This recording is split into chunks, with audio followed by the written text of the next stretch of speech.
What up, everybody? Welcome back. Good to see you today. It is April 23rd, 2024. This month is almost over, guys. Welcome back. Guys, today you're going to have to bear with me. Of course, we're talking about Sebastian Rogers and what are the options at this point. But before we get into that, we're going to look into a couple things that have been going on. There's an ex-police officer on the run in Washington. Some pretty bad things connected to that, and then one other thing. So we're going to deal with that, talk about that real quick, and then we're going to jump into the whole scenario with Sebastian, open up the phone line, and talk about what are the options. Thank you for joining me, and I don't know about you, but let's get this show on the road. Here we go.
What up, everybody? How are you today?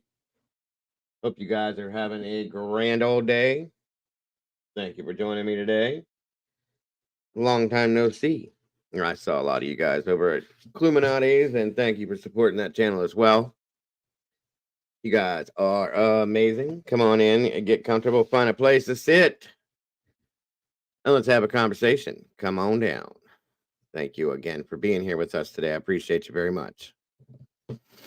Like I said, today we're going to be looking into, of course, Sebastian's case, because I told you I'm going to talk about it as much as I can and keep getting that name out there and that face out there. We're going to be looking into what are the options in this case at this point. Talking about that, the phone lines will be opened up, whatever we got to do, but we're going to talk to people, each other, express feelings, whatever you want to talk about.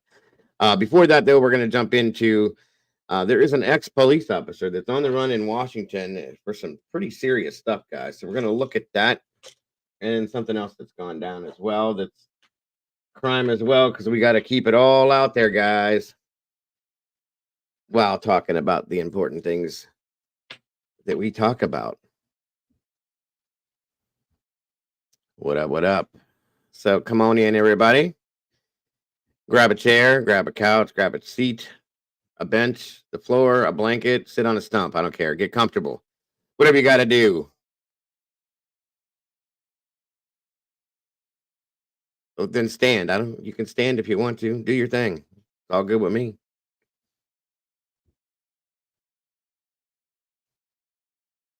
Whatever works. Let's see who we got gracing us with their awesome presence today. Looks like Spooky Paws is back in the house. Welcome back, Spooky. Good to see you. Truth Not Feelings. Thank you for joining us today, my friend. Appreciate you very much. Miss Kimber, welcome back. James Bond, thank you for joining us today. I appreciate you very much. Miss Kells, hello, hello. Welcome back to you. Illuminati's in the house. Welcome back, Clue. Great to have you here. Great to see you. Miss Carolyn Miller, always a pleasure to see you. Thank you for being here with us today. Tomboy, welcome back to you.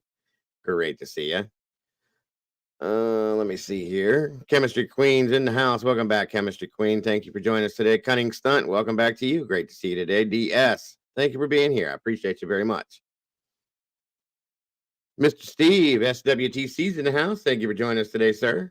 Appreciate having you here. Miss Allison White, thank you for joining us. I appreciate having you here as well. Robert Bell, welcome back, brother. Good to see you. Scooter McBooters, what's going on? I love the name. Thank you for joining us today. Miss Tracy, again, back in the house. Thank you for joining us. Let's see here. Of course, Miss Victoria, thank you for being here with us. I appreciate you very much as well. Ro, welcome back to you. Great to see you today. Miss Daniela Kiriakou, thank you for joining us. I appreciate you very much. Leslie and Billy's in the house. Welcome back, guys. Great to see you today. Thank you for joining us.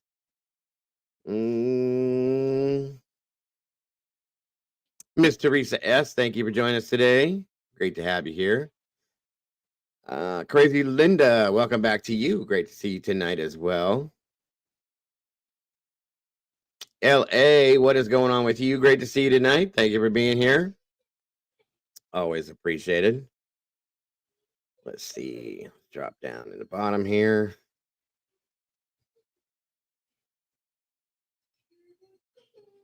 Amy Fisher, welcome again. Great to see you. Great to have you here. One moment, please.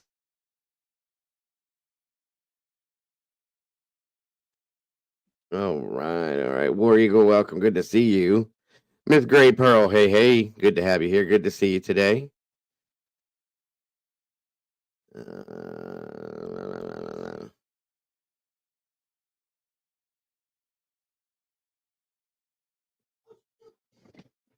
MIA, welcome back to you. Landy Ray, good to see you today. Thank you for joining us.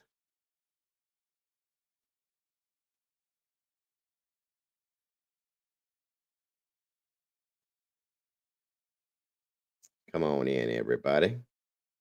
Grab a stump, have a seat, get comfortable. Welcome. We got 74 peeps in here with 46 likes. I'm not even going to say it because you already know, but we can do that. Damn, chemistry, that sounds good. Love me some gumbo. Welcome, CL. Good to see you tonight. Thank you for being here. Much appreciated. I know. Doesn't it sound good? Gumbo. Love me some gumbo. All I got is one plain ass donut. That's all I got to go with my coffee. No lie. This is it. One plain old donut. Nothing else. The only one in the box. I ain't had nothing else to eat today. Daily Montage. Thank you for joining us. Or Sally Montage. Welcome. Good to see you here today. Butterfly 71. Welcome back. Great to see you tonight. Gumbo sounds so good. I haven't had that in so long either. See what you did, chemistry? 82 awesome peeps in here. 51 likes. We're getting there, guys. Come on now.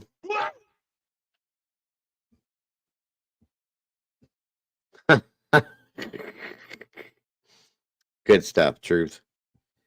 Grab a stump, take a seat, stomp your proud feet. Hey, do what you got to do. Whatever works. Call the herds in the house. What's going on?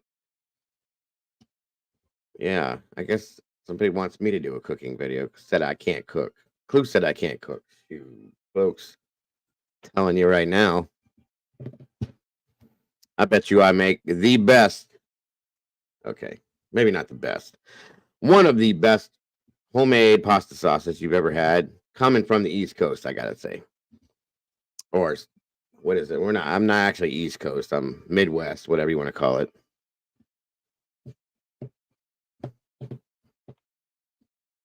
Oh, maybe she'll get it now, Kimber.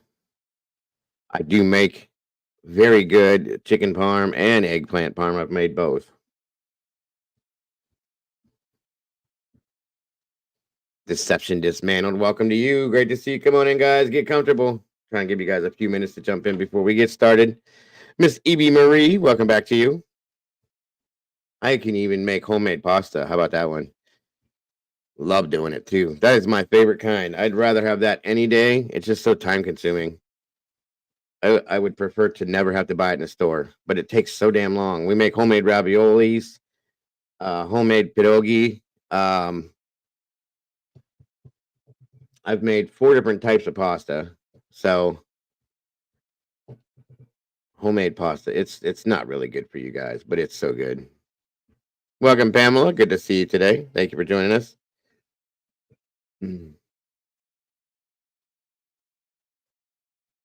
Donuts for dinner. You got me looking for donuts. That's why I have this one now. After you talked about them before, Clue. Hello, Miss Cass. Good to see ya. That's where I learned mine from. Carolyn is my Italian grandmother. Mad Dog 2020. Good God. Ugh. The thought of it makes me want to throw up. McDowell's. I could do some McDonald's right now.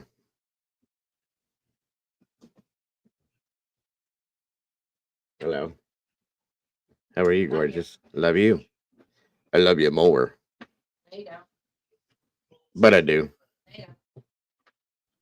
Let's look at that sign. See, that's the problem. Tomboy, is this makes me want donuts more often.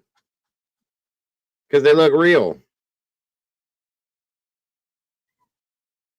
I gotta figure out a way to put this up on the wall so I can just. I like that. Again, thank you very much for that, Tomboy.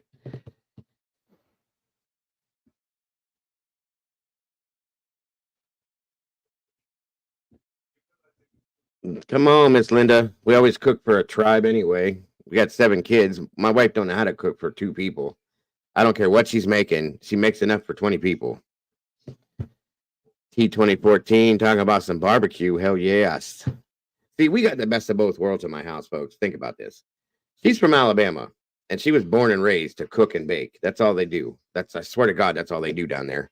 And it's always so damn good. Anything that comes from anywhere past Cincinnati, south, is amazing food. I'm sorry. Just there's no any argue with me about it. You're wrong.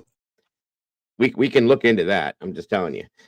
So we have that, okay? And then the other half of this household is me. I'm Slovenian and Italian. So I learned how to cook too. This is why we're not super skinny people, folks. Roll Tide deception. These are just facts. When I met my wife, I weighed 165 pounds. That was, well, May 7th, it's going to be 18 years. So we've been married, but we've been together for 23. Yeah. Thank God she's not standing behind me. Anita Woodgate, welcome from the UK. It's great to see you guys here. Appreciate you very much. Miss B. Williams, appreciate you too.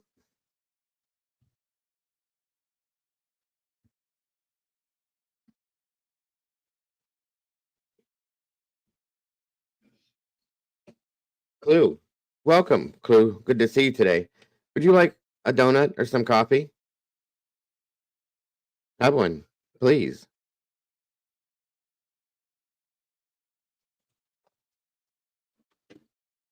Asshat.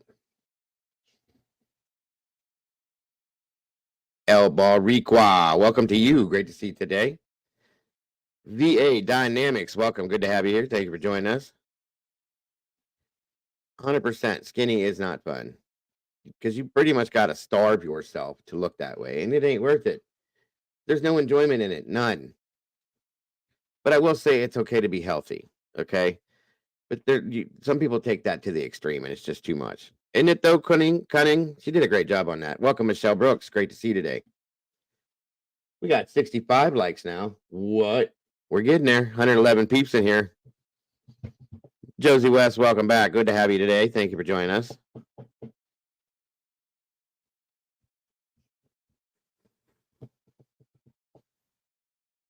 Come on down, guys. Get comfortable. Get as many peeps in here as we can so we ain't got to start over, and make sure, please, that you're hitting that like button, leaving a little bit of DNA for me as you come through that door. That way you don't have to worry about it when you leave. And we can get this up into the algorithm where YouTube wants us to have it so it gets out where it belongs. Upstate New York, in the house. How are you today? Good to see you.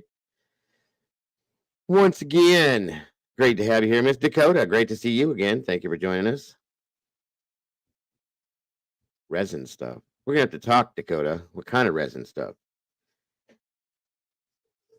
I like things that are 1/12 scale. Would you two stop? Come here, Alfie. See if he'll come to me. Come here, Alfie. Good boy. Good baby.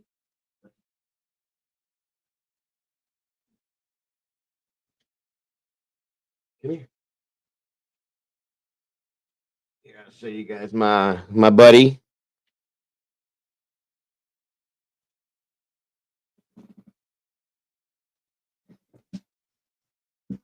Ooh, sorry, buddy. Here's my buddy, Mr. Alfred. Say hi. Tell everybody hi. Tell everybody hi real quick. Say hello to Alfie. This is our new fur baby. Say hi. Tell everybody hi. I know. Yes, I love you too. Tell everybody hi. Not me, them. Are you a good boy? Are you a good boy? Okay, okay. I know. This is our Mr. Alfred. He's 11 months old today. Not today. This week. Sorry. You ready to get down? You want to go play? You want to go play with Milo? Are you being shy? Why are you being shy? You're not shy. You're not shy. You want to go play with that Milo? You want to go play? You want to go play? Tell me. Yeah? Wanna go play? He's over there. I see him. You ready to go play? You ready to go play? Okay. All right. That's my Alfie. Tell you what, right now, guys, I would have never, ever in my life, he is Cassie, liked dogs. I've never liked dogs like this. My wife had to have these small dogs, right? When I was a kid, I had a purebred German Shepherd that weighed about 250 pounds. That's the kind of dog I liked till we get these. And this little, he's a dust mop is what I call him. Awesome name, Pamela. I love it. My grandson named him. But anyway, oh, ew. Good luck with that, Clue. Yeah, Heather, I do believe he's Pekingese. Quit. This is all these two do now is wrestle and fight. If you watch through the back camera behind me, you'll see them all over the dining room.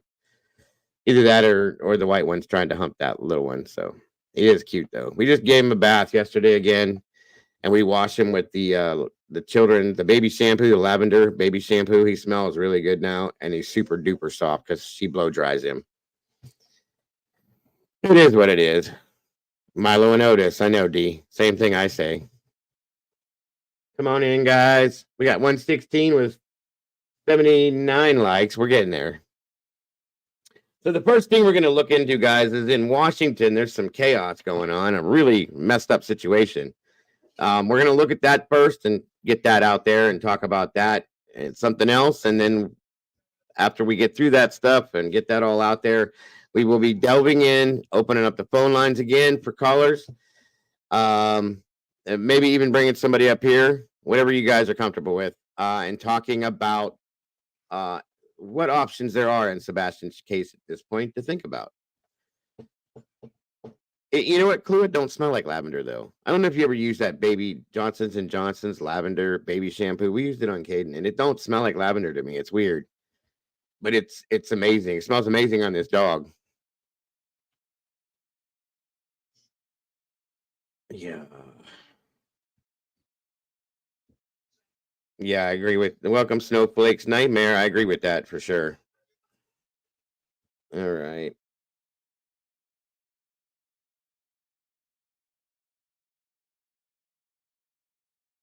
I think Clue's got a couple little her fur babies are little dogs too. The one I saw was adorable. I don't like the lavender, the smell lavender. I don't like it. Like the candles and stuff. My aunt loves those lavender candles. I can't stand that. But this stuff, it don't smell like lavender to me for some reason.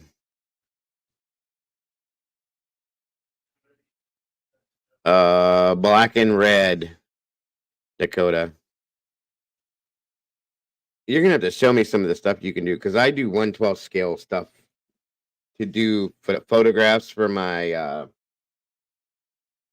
action figures. I do photos for those, and if you can make some of that stuff, I'd be into that for sure. Miss Helen's in the house. Hello, Miss Helen. How are you today, Miss Beautiful? Thank you for being here and supporting us as you do. We appreciate you very much. What breed is Beyonce? That's hilarious. Thank you for joining us, Helen. I hope you call in today. I can't wait to hear from you if you do. Summer vibes, welcome. Chihuahua mix pomchi. That's what our Oscar was, Kimber, was a pomchi. And Milo, the great white hype over here. He was there. Anyway, he is a Jack Russell Chihuahua mix. A Jack Chi, whatever you call him. Chi Jack. Good, Helen. CZ's in the house. Welcome. Kate Pruitt, great to see you tonight. Yes, Cassie. That's crazy too. Richland, Washington. That's what we're going to be looking into. Insanity. Butterfly 71. Good to see you. Rissa Roberts, welcome back to you. Virginia Wolf, again, if I didn't say it already, welcome, brother. Good to have you here. Corgi, they're adorable too. I never liked little dogs. Never liked cats, never liked small dogs until I got with the love of my life back here, and she changed my mind about everything. I have 3 J-hole dogs. What the hell is a J-hole, tomboy? A J-hole? Those don't even sound right. Yeah, Cassie, keep them doors locked, or you know what to do. Pocket it and stand there. Thank you, CZ. He feels like a stuffed animal. He acts like one too. He looks like a live teddy bear to me. He's cute. Miss Shelley, welcome. Jalen71, welcome back to you guys. Great to see you guys tonight. Appreciate you very much. All right, guys. I don't want to keep you guys holding too long and having to listen to my irritating ass voice. I know I would be irritated with it. Let me see. So. So.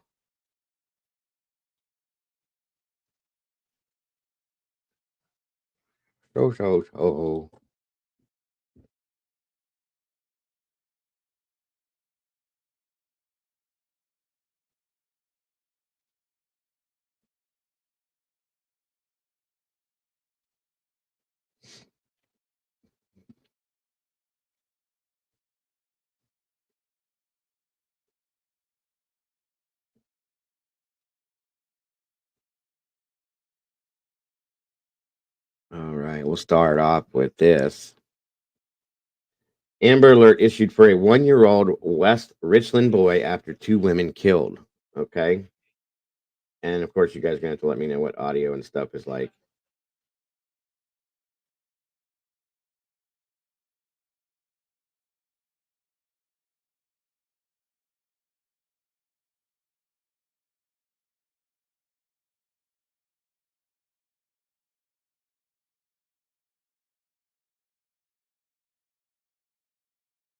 For a missing 1-year-old boy, State Patrol believes an Amber Alert has been issued for a missing 1-year-old boy. State Patrol believes Roman Weezar may be with his father, who is considered armed, dangerous, and on the run.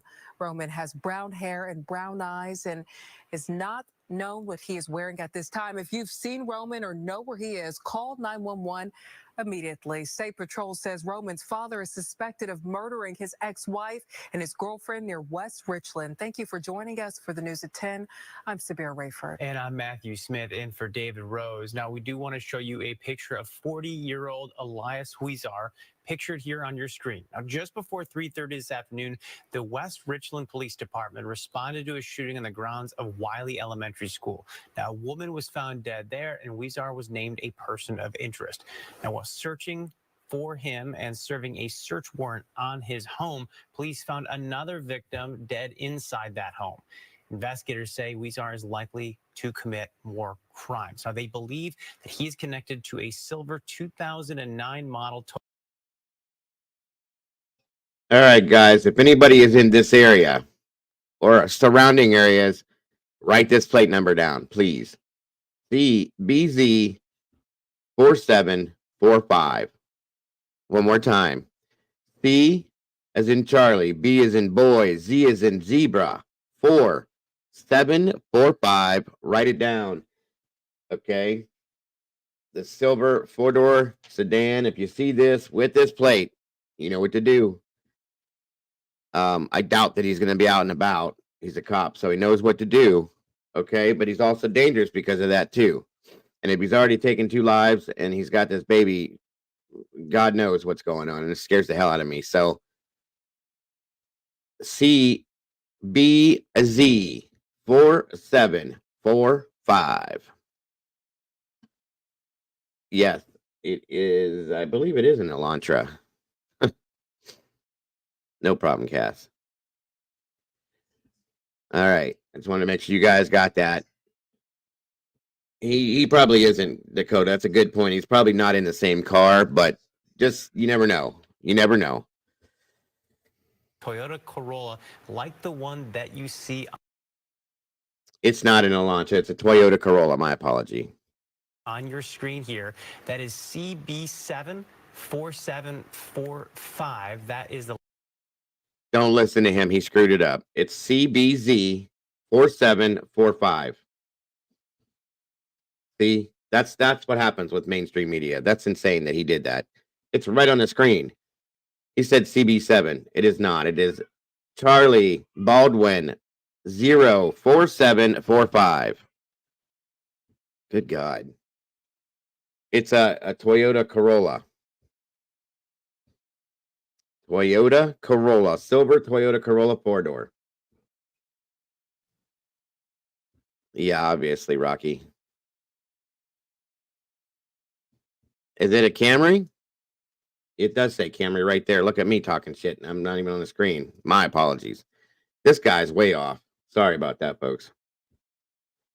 All right. So it is a silver 2009 Toyota Camry. I wasn't even looking down there. I was just looking at the plate. My apologies. Anyway, thank you, guys.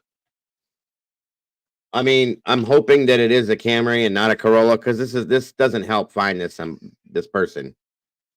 That's what I'm saying. Like, when you come out with something like this, you need to have the exact information. That's ridiculous. Anyway, moving on. The license plate that would be attached to that car. If you see him or you see this car, you are being asked to call police. Now, we do want to give you one more look at 1-year-old Roman. Again, and let me clarify this. Roman is 1 year old, 2 foot tall, 25 pounds, brown hair and eyes, and he's adorable. If you see him, please call 911 right away. Do not try to approach this person. Obviously, he's very, very possibly armed and dangerous. Do not try to approach this person. If you've seen Roman, this young boy, police need to hear from you immediately. Pick up the phone and call 911.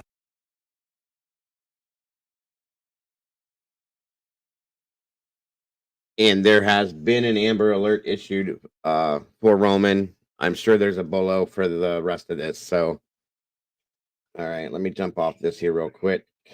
1 second. 1 second. All right, hold on a minute, guys.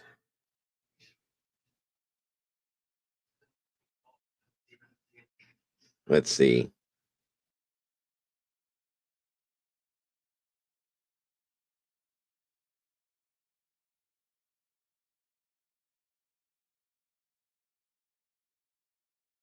All right, folks, let me get this rolling for you.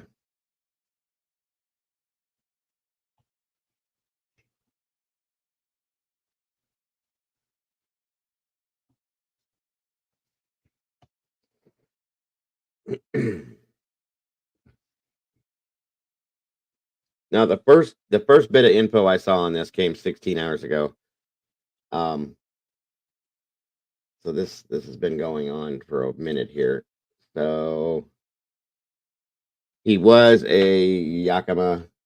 Okay, let me give you this newer piece of info on this now. A little bit more info. So he allegedly unalived his ex-wife and his current girlfriend. I hope the dude just didn't snap, especially if he's got that baby. This hour, breaking news. It's the Amber Alert that a lot of us saw on our phones either late last night or when we woke up this morning. It was issued out of Eastern Washington. Yeah, police are searching for a 1-year-old who they say was kidnapped by a double murder suspect out of Richland. If you're unfamiliar with that area, Richland is about 3.5 hours east of Portland in the Tri-Cities area. Our Devin Haskins is live on Hayden Island this morning. And Devin, you're there following up on a tip that police got overnight. Yeah, that's right. So I talked with police from West Richland, and they tell me that Portland police told them that there was a possible sighting here on Hayden Island. And we heard reports that maybe it was here at this plaid pantry. So we came here and talked with the clerk. The clerk tells me that about 12:30 this morning, he says he believed he saw that man come to his store and buy a drink. He says he looked out and thought he saw a child in the back seat of that car, called police. Police came out to investigate and take a report. Now, I want to show you that man's photo and get right to kind of what we know so far with this Amber Alert. Police are looking for Elijah Squeezar. He's a former Yakima police officer in Eastern Washington, described as 5 feet, 6 inches tall with a medium build, brown hair, wearing a black hat, black long sleeve shirt with light blue jeans and black shoes. Police say he took off with 1-year-old Roman Huizar of Richland and could be on his way to Mexico. He's accused of killing both his ex-wife and his girlfriend. One of the women was shot and killed outside of an elementary school in the Tri-Cities yesterday afternoon as kids were being let out for the day. Then, when the police were serving a search warrant on his home, they say they found the other woman dead. Huizar was due in court yesterday for the rape of a teenage girl but did not show up.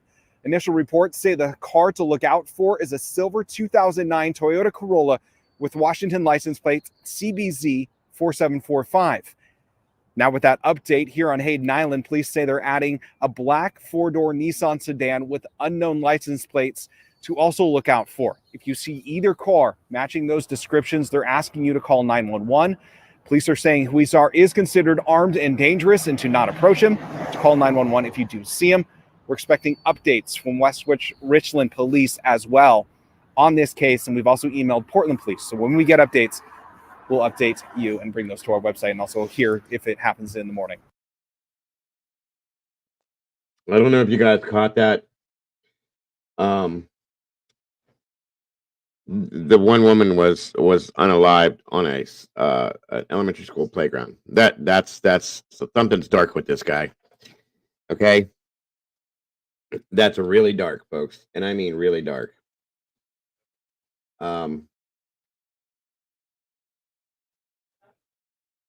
Give me 1 second here. I'm going to give you guys the press conference on this. To do that in front of possible other children on an elementary school playground, that's insanity right there. So I'm going to guess that this guy probably snapped or something. Okay. Especially being an ex-police officer, something is not right. He's detached somewhere. All right, here we go, guys. All right, good afternoon. My name is Brent Gary. I'm the mayor and CEO of the city of West Richland.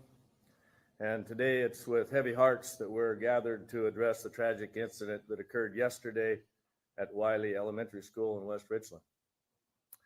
I would like to introduce West Richland Police Chief Thomas Grego, also joined with me today. You guys might need to turn this up because for some reason it's real low. I have it blasted and it's really low. So turn it up, guys. Is Dr. Shelley Redinger, Superintendent of the Richland School District. We have Eric Eisinger, the Benton County Prosecuting Office Attorney. We have Lieutenant Wilson from the Washington State Patrol. We also have the FBI Supervisory Senior Resident Agent, Peter Orth. Thank you, Zelda. I'll give you a little format of today's press conference. We're going to go ahead and start with Chief Grego. We'll go to Eric Eisinger and then Superintendent Dr. Shelley Redinger. Yes, chemistry, he did. Eric Eisinger back to the podium to field questions and direct them appropriately. So with that, Chief Grego. Thank you, Mayor. I'm sorry to report the tragedy that unfolded in our West Richland community yesterday. I'd like to begin by extending my thoughts and prayers to the victims and families and friends, and to report that the West Richland Police Department is utilizing every available resource to locate the suspect, Elias Weezar.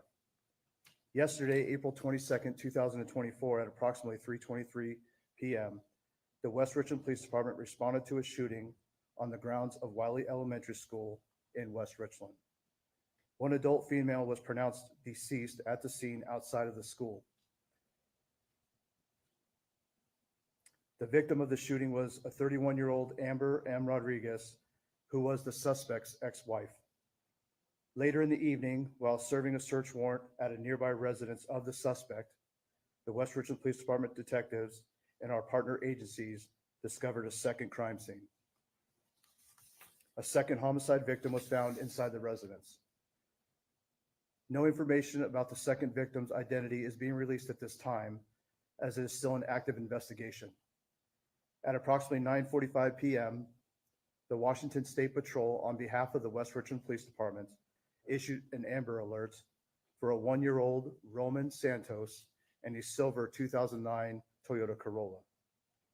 It is believed that the 1-year-old was kidnapped by the suspect.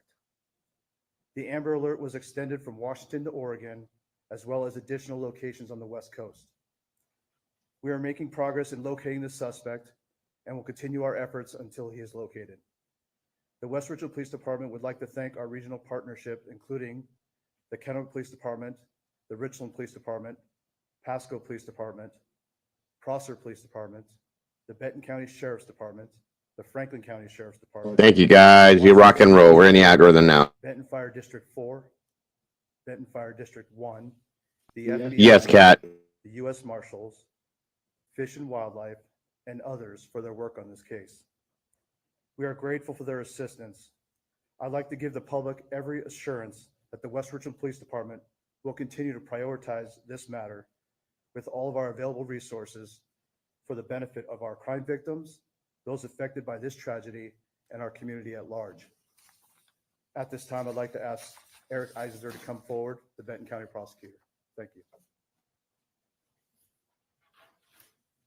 Thank you, Chief. Welcome, Leo. My name is Eric Eisinger. I am the Benton County Prosecuting Attorney. Last night, a nationwide arrest warrant was issued for Elias Weezar. Mr. Weezar is charged by criminal information with first-degree premeditated murder of his ex-wife, Amber Rodriguez. The charge of murder includes an aggravated circumstance allegation of domestic violence and a firearm enhancement. At the time of the murder, Mr. Weezar was out on conditions of release on 2 pending felony matters for rape of a child in the 3rd degree and rape in the 2nd degree. The total bail on those 2 matters was $250,000. It is important for the public to understand that this matter is still under active law enforcement investigation, and local, state, and federal law enforcement Thank you, Zelda. are working diligently to address this matter.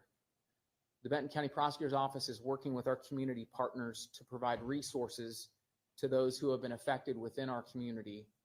And I anticipate that as this investigation continues, that additional criminal charges will likely be filed in this matter. Thank you. I'll turn it over to Dr. Redinger now. There are no words to express how deeply saddened we are by the targeted domestic violence incidents that took place yesterday at William Wiley Elementary, as well as in the surrounding neighborhood, that resulted in the death of one of our staff members and another individual. This is a tragedy no community should have to experience. We want to start by acknowledging the bravery we saw yesterday. Our students, staff members, and families showed an incredible amount of courage and strength when faced with immense fear and grief.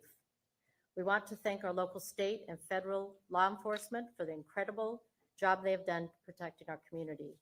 We are grateful to all of our community partners and community members who stepped in to help yesterday as well as today and plan to help us tomorrow. We'd like to say a special thank you to the Church of Jesus Christ of Latter-day Saints, who provided a safe place for our Wiley families to reunite with their children. Please know that our schools are a safe place for your children to learn. We have highly trained administrators and school staff whose top priority is keeping your children safe. Lockdown drills are one of the ways that we ensure safety. We are grateful that we had the training and were able to utilize and follow procedures when rare incidents such as this occur. We have additional community resources for support that can be found on our Crisis Resources website at rsd.edu crisis resources.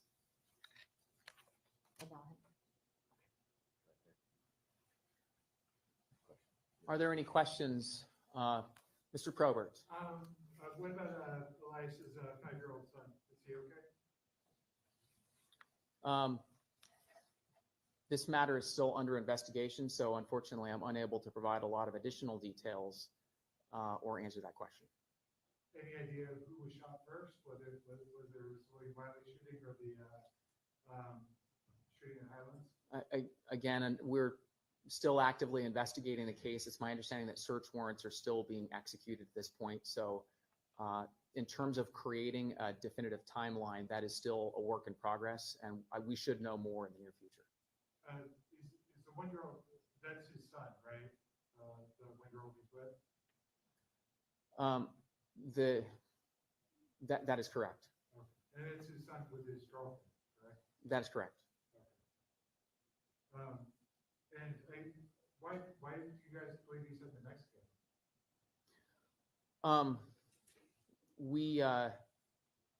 In these types of situations, it's important to be careful when we are looking for the whereabouts of a suspect.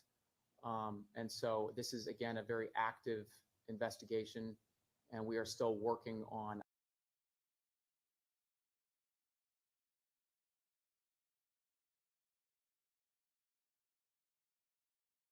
Where did you get this info at, Cassie? They have him and the baby. Where did you see that at and when?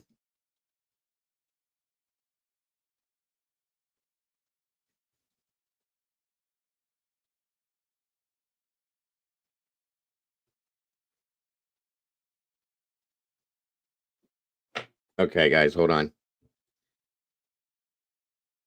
Thank you, Cass. All right, let's see here. I'm sorry I cut off the presser. That's why I did it, because of that info right there. Okay, so at 4 minutes ago, West Richland Police Department said at approximately 3 p.m. on Tuesday, April 23rd, the Oregon State Patrol located the subject vehicle driving southbound on Interstate 5 near Eugene, Oregon, and initiated a pursuit. The pursuit ended with OSB reporting that the suspect sustained a self-inflicted gunshot wound to the head, with his current condition unknown. The 1-year-old child, Roman Santos, was taken safely into custody. Thank you, God. By OSP troopers. Okay, so the man tried to unalive himself, and there's no current condition, but the baby's safe. That is, God, I was scared to read the rest of that. Thank God the baby's okay. All right, so they have him now. That's good. I'm still going to continue following up with this, guys, because I want to know what the hell this deal is.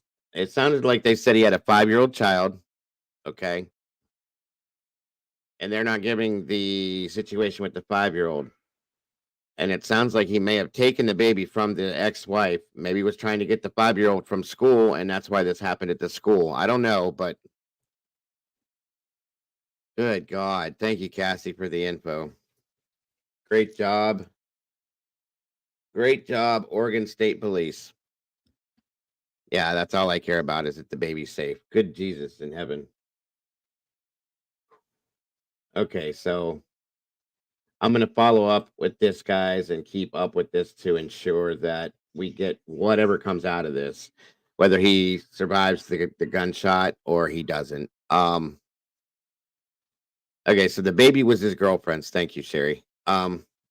She got pregnant at 15, which is why I think this guy had the legal problems he had. Okay, so Maybe he had the baby from the girlfriend, and maybe was trying to take the other child from the mother at the playground, which was his other child. Who knows?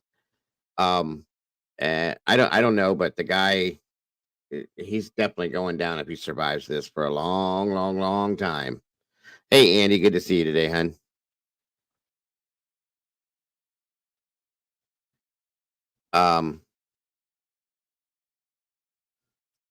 Ray Baltic, welcome. So we're gonna move on from this for right now until I get something new to follow up with to what we're going to be talking about. Thank you for joining us, Andy.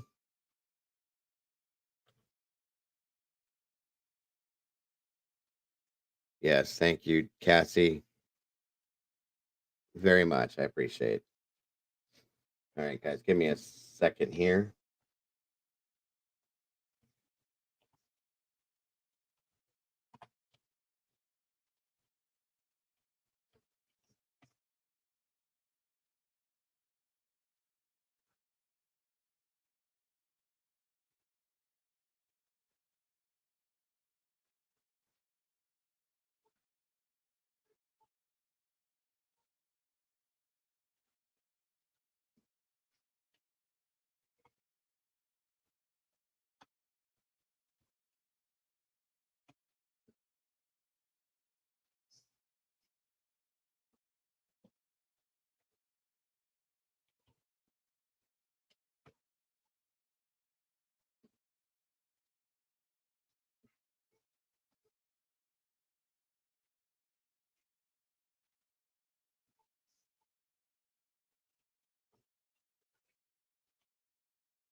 Okay, let's see here.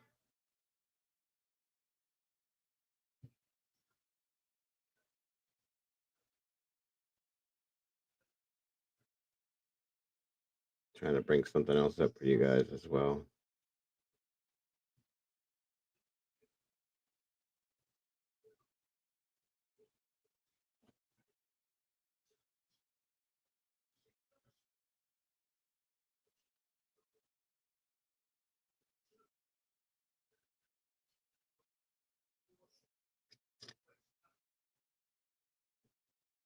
Just a minute. Just a minute.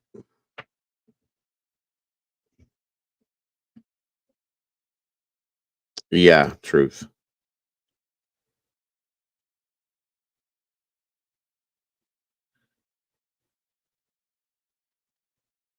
That's a good point, Clue. How does somebody like that get bond? I don't think he will, being that he was trying to run and then he was already out. I think he was already out on bond.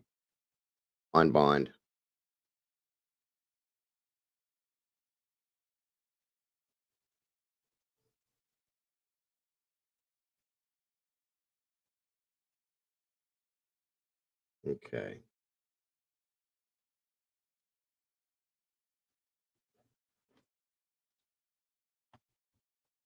All right, all right, all right.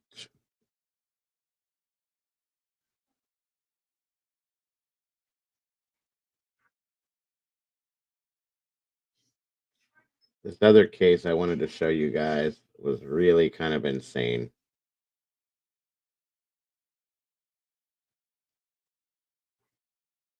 There's so much stuff going on. Where'd it go? Here it is. Okay, hold on.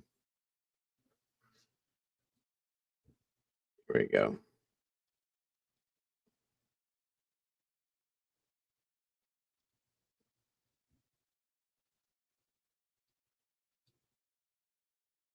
New details about a murder-suicide that left 3 people dead, including an 8-month-old baby.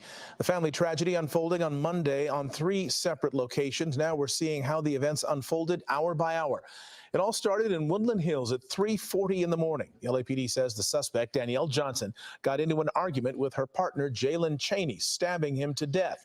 The mother then fled the scene with her 2 children. 50 minutes later, 4:30 a.m., Johnson was driving on the 405 freeway in Westchester when police say the girls were thrown out of the vehicle. The baby was hit by a car and killed. Half an hour later, at 5 in the morning, Johnson was speeding in the city of Redondo Beach. She crashed into a tree and died. Our Leanne Suter has been closely following this story. Leanne, the sole survivor of this tragedy was the older sister. Absolutely, Mark. Heartbreaking details coming out about this horrific tragedy. That sole survivor, just 9 years old, apparently witnessing almost all of the deadly violence. A deadly end to a trail of violence as the mother behind the wheel of this crumpled Porsche Cayenne is killed when she slammed into a Redondo Beach tree. 34-year-old Danielle Johnson is also accused of killing her live-in boyfriend at their apartment and her 8-month-old daughter when she threw the infant and her 9-year-old sister out of her car on the freeway. The suspect slowed the vehicle and opened the passenger door for her daughter and then told her to get out of the car. And when the daughter didn't do that, she then forcibly pushed her out of the vehicle in the middle of the freeway while moving, while the 9-year-old was holding the 8-month-old baby. The 8-month-old fell to the pavement and was struck and killed by a passing vehicle. The 9-year-old managed to make it to the shoulder with moderate injuries. A horrific ending to deadly violence that began hours earlier for the sole survivor. Eyewitness News has learned the 9-year-old witnessed her mother stab her live-in boyfriend, 29-year-old Jalen Cheney, to death in their Woodland Hills apartment. That little girl obviously saw more than she ever should have seen in any life yesterday. So I just hope someone's taking care of her because she's going to need it. Investigators say Johnson killed Cheney early Monday morning after a fight that rammed the garage gate as she fled with her daughters. Their door was wide open. There was blood on the floor leading into their apartment, and then a trail of it in the hallway leading up to the elevator, and I saw some blood on the walls. A short time later, detectives say Johnson pushed her daughters out of her car on the 405 and drove away. Her final act, taking her own life at more than 100 miles per hour. Detectives now piecing together the trail of violence and searching for a motive. Given that the only witness we really have to this crime now is a 9-year-old girl, there's just very little information we have. I agree, Salty. There was a verbal altercation that turned violent and it ended in tragedy. The 9-year-old now in the care of the Department of Children's Services. Her father lives out of state. It's unclear if Cheney was the father of the 8-month-old who died. Hello, I'm Mark Brown. Get more great ABC7 content by clicking the subscribe button for our YouTube channel and download the ABC7 Los Angeles stream. I've said this 1,000,001 times. Mental health is real. This is not a snap situation. I agree with Clue. This is people need help. Period. There's no two ways to look at it. To do something like that, what the hell? People out there need help, guys. It's a real thing. So, it's horrific.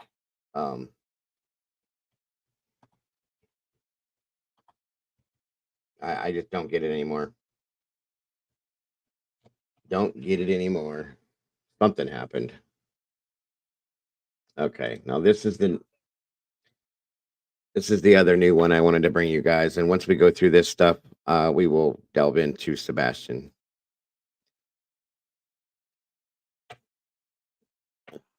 Okay, here we go.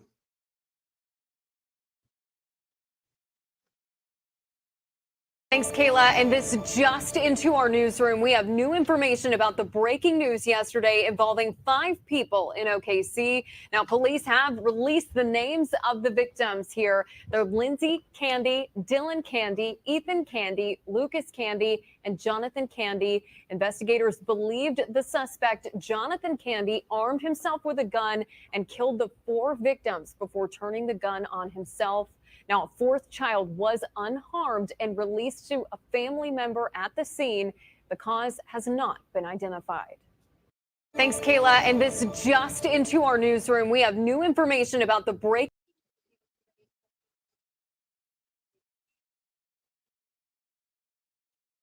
Okay, so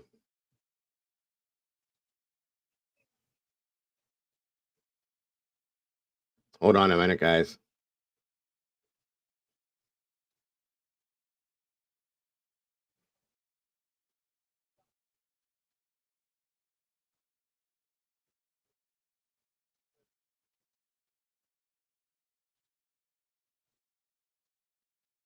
Sorry, that was the short one. Again, what the hell is going on with people? This is insanity.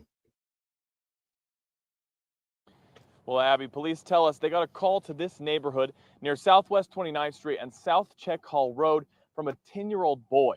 That 10-year-old boy turned out to be Lindsay and Jonathan Candy's son. And he called because he woke up and found them and his 3 brothers dead inside their home. It's unclear what made him want to go through the home, killing the children, but make no mistake about it, what happened in that residence was nothing short of a massacre. Oklahoma City police confirming Tuesday Jonathan Candy shot and killed his wife Lindsay Candy and their sons Dylan, Ethan, and Lucas before killing himself at some point overnight Sunday into Monday. The husband and father in the home, Jonathan Candy, became involved in an altercation with his wife Lindsay. At some point, he armed himself with a gun. He shot her multiple times, killing her. Police revealing after Candy shot and killed his wife, he went around the rest of the house and hunted down 3 of his 4 sons. He systematically went through the home, shooting and killing their children. At least one of them was shot in the bed. Police say they don't know why a 10-year-old son was not hurt. We don't know why he was left unharmed. In the end, nobody's ever going to know the answer to that.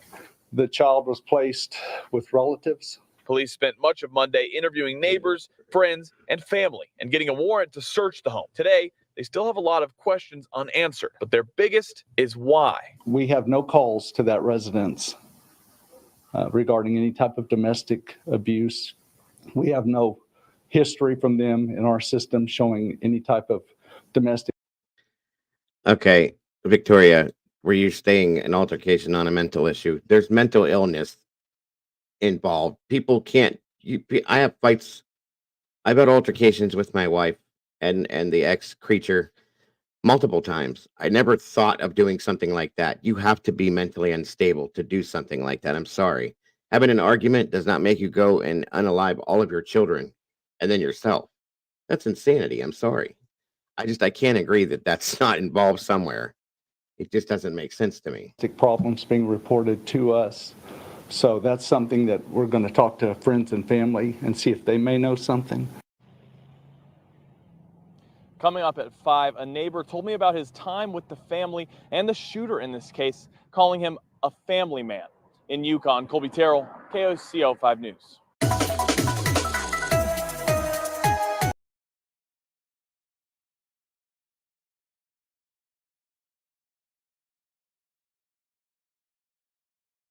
And I'll follow up with that too to see if they come up with anything more. But that's just insanity. I'm sorry. There's definitely something like detached, like mentally detached, or like I said, just plain. Sherry said it, plain evil. Some people out there just are. There's something that has to be broken in your mind to be able to unalive all of your children except for one. And then the self unaliving, I can understand that after what was just happened. I don't know if it was temporary, maybe, a temporary mental break, possibly, but there's something that has to do with a mental or an emotional issue at that point. There would have to be. Like I said, I've had arguments, disagreements with, my wife now, my previous wife. I've never thought of something like that ever. It just never crossed my mind. I just don't get it. That's all. Everybody's going to have different opinions on this. I understand. I respect that wholeheartedly. And yes, Kels, the baby is safe. That's good.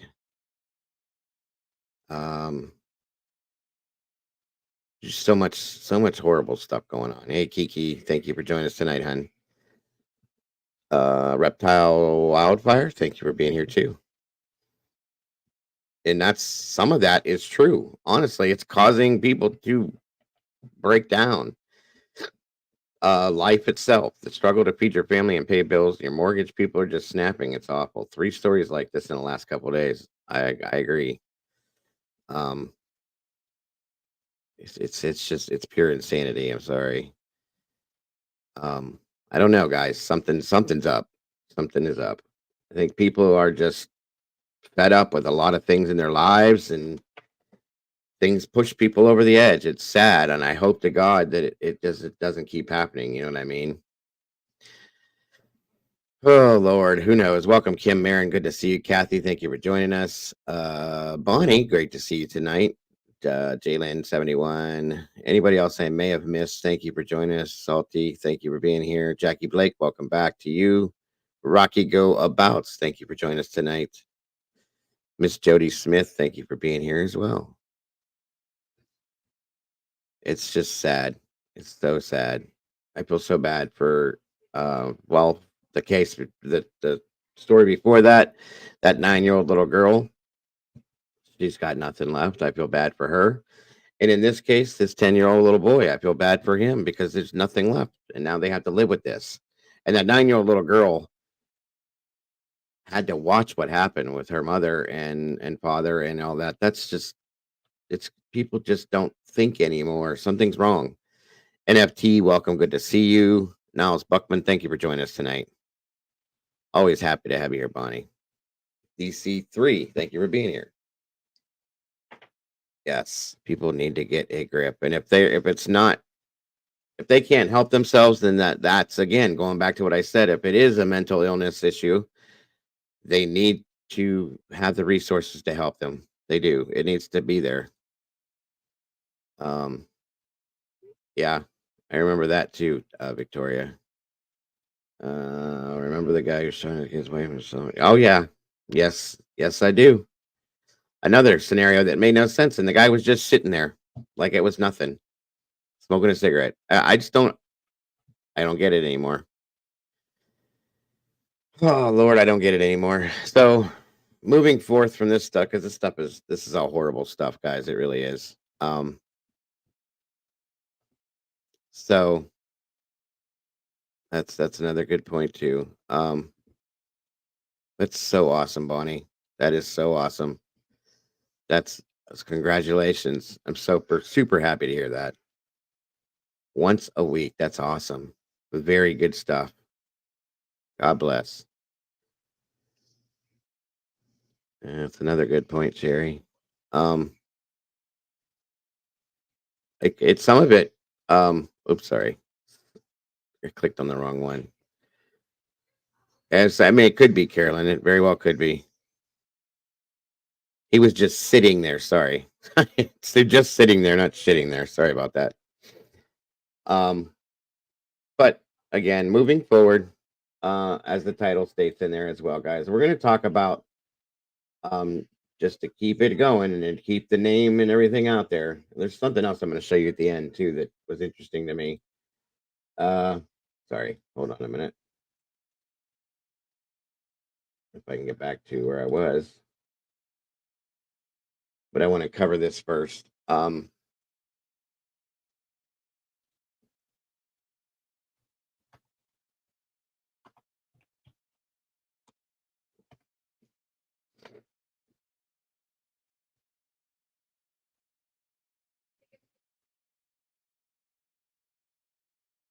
And this last thing we talk about by the end of the show is going to be real interesting to a lot of people. So, in regards to Sebastian, the topic was what options do we have? Where are we with this? There were some really interesting conversations over at Cluminati's channel today. Very interesting caller that called in. He's got a lot of great points that he made. I really enjoyed listening to it. And again, I'm opening up the phone lines and stuff panel as well for anybody that would like to join in this. What options do we have with this case at this point? You know, what happened with him? Where could he have gone? How could he have left? What could happen at this point? And what can they do to maybe move forward in this case to bring him home? That's what I want to talk about tonight, guys, about that, because it's something that I'm sure we all think about and we don't hear anything about because, you know, I agree, and I feel that law enforcement is keeping a lot of stuff to their chest with this. And then I still think, in some senses, that there's some things that aren't out there at this point, too. So, hold on a second. Let me set that up for you all. All right.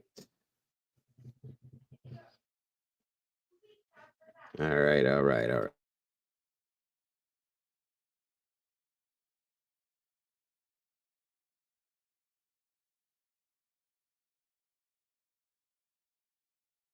All right, so I'm going to go ahead and open up the phone lines. Welcome, Mind of Monsters. Thank you for joining.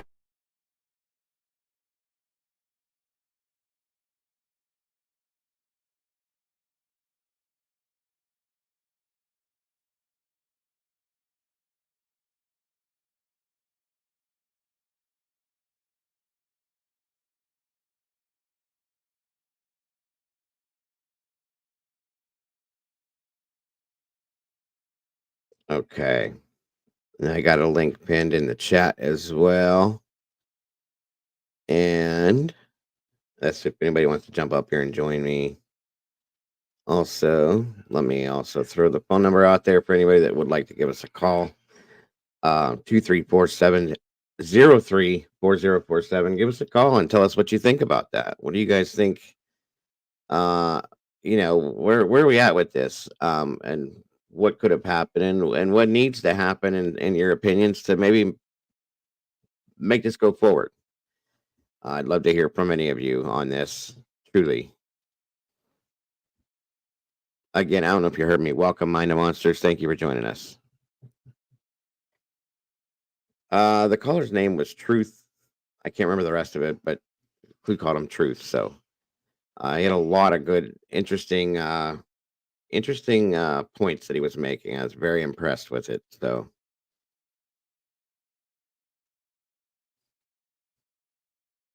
agreed, Robert. I do agree. Definitely. I'm doing good, Monsters. Thank you for joining us, hon.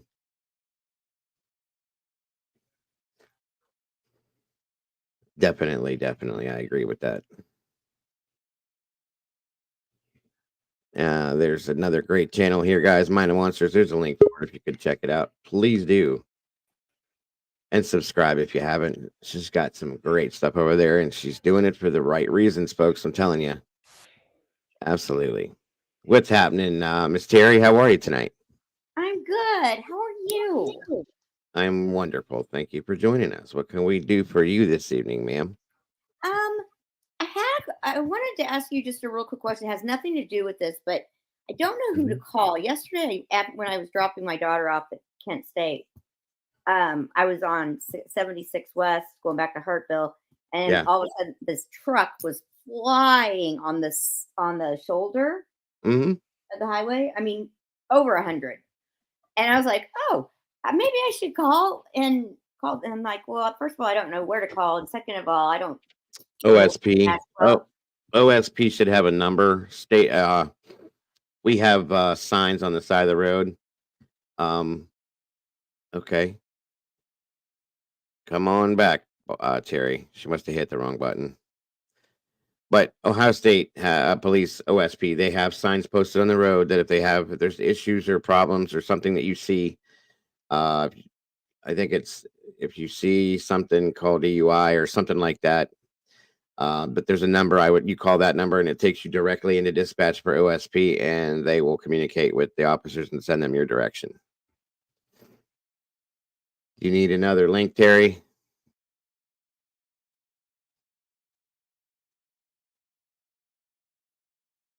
There you go. And that's open to anybody else who would like to join us. Yeah, it's Ohio. Salty. She lives in Ohio with me. But yeah, it would be on 76. I know they have them. There's the signs posted about, 1-800. I think it's 1-800 find DUI or call DUI or something like that. But you can dial and it'll take you directly into Ohio State. Welcome, Miss Kimber. How are you tonight? I'm good. You knew I'd come up here. Absolutely. No worries. I appreciate you very much. I appreciate you too. There's Terry. Welcome back. Sorry, I'm back. That's okay. Can you hear us? No, I just was wanting to say, hey, Kimber, there were two cops that were like, no. Oh, wait. Okay, can you hear me now? I took it off. Okay, so Two cops, I think they were state troopers, were following him on the shoulder. I'm like, well, wow, I'm glad I decided to take a different route today. You said that there were two stadies following him? Yeah, and they were They- going so then- fast. And so they got off on the same thing that I got off on, Gilchrist, and then towards Thomas. But the thing is, I mean, I'm assuming They were that probably chasing him. they were what? They were probably chasing him. Oh God! Well, they definitely were. They were on the shoulder behind him. Oh, okay. I thought you saw somebody that's why you were asking who to call. But if they Well, were I chasing want to know him, who to call to see what happened. oh, I mean, you might just watch. What's your local? I don't remember seeing anything on the news last night. Any of the local news. What time did this happen? It was probably about 9 o'clock, around a little bit before, maybe 8:45 Okay, I can look for you real quick. Let me in the see if I morning. can. In the morning. Okay, Yeah, I just had dropped Ashley off at Kent State. let me see something.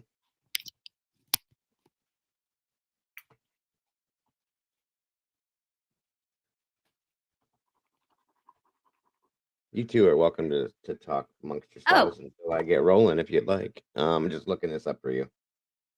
Kimber, give me your information when you get a chance, and I'll give you. I sent an email to you.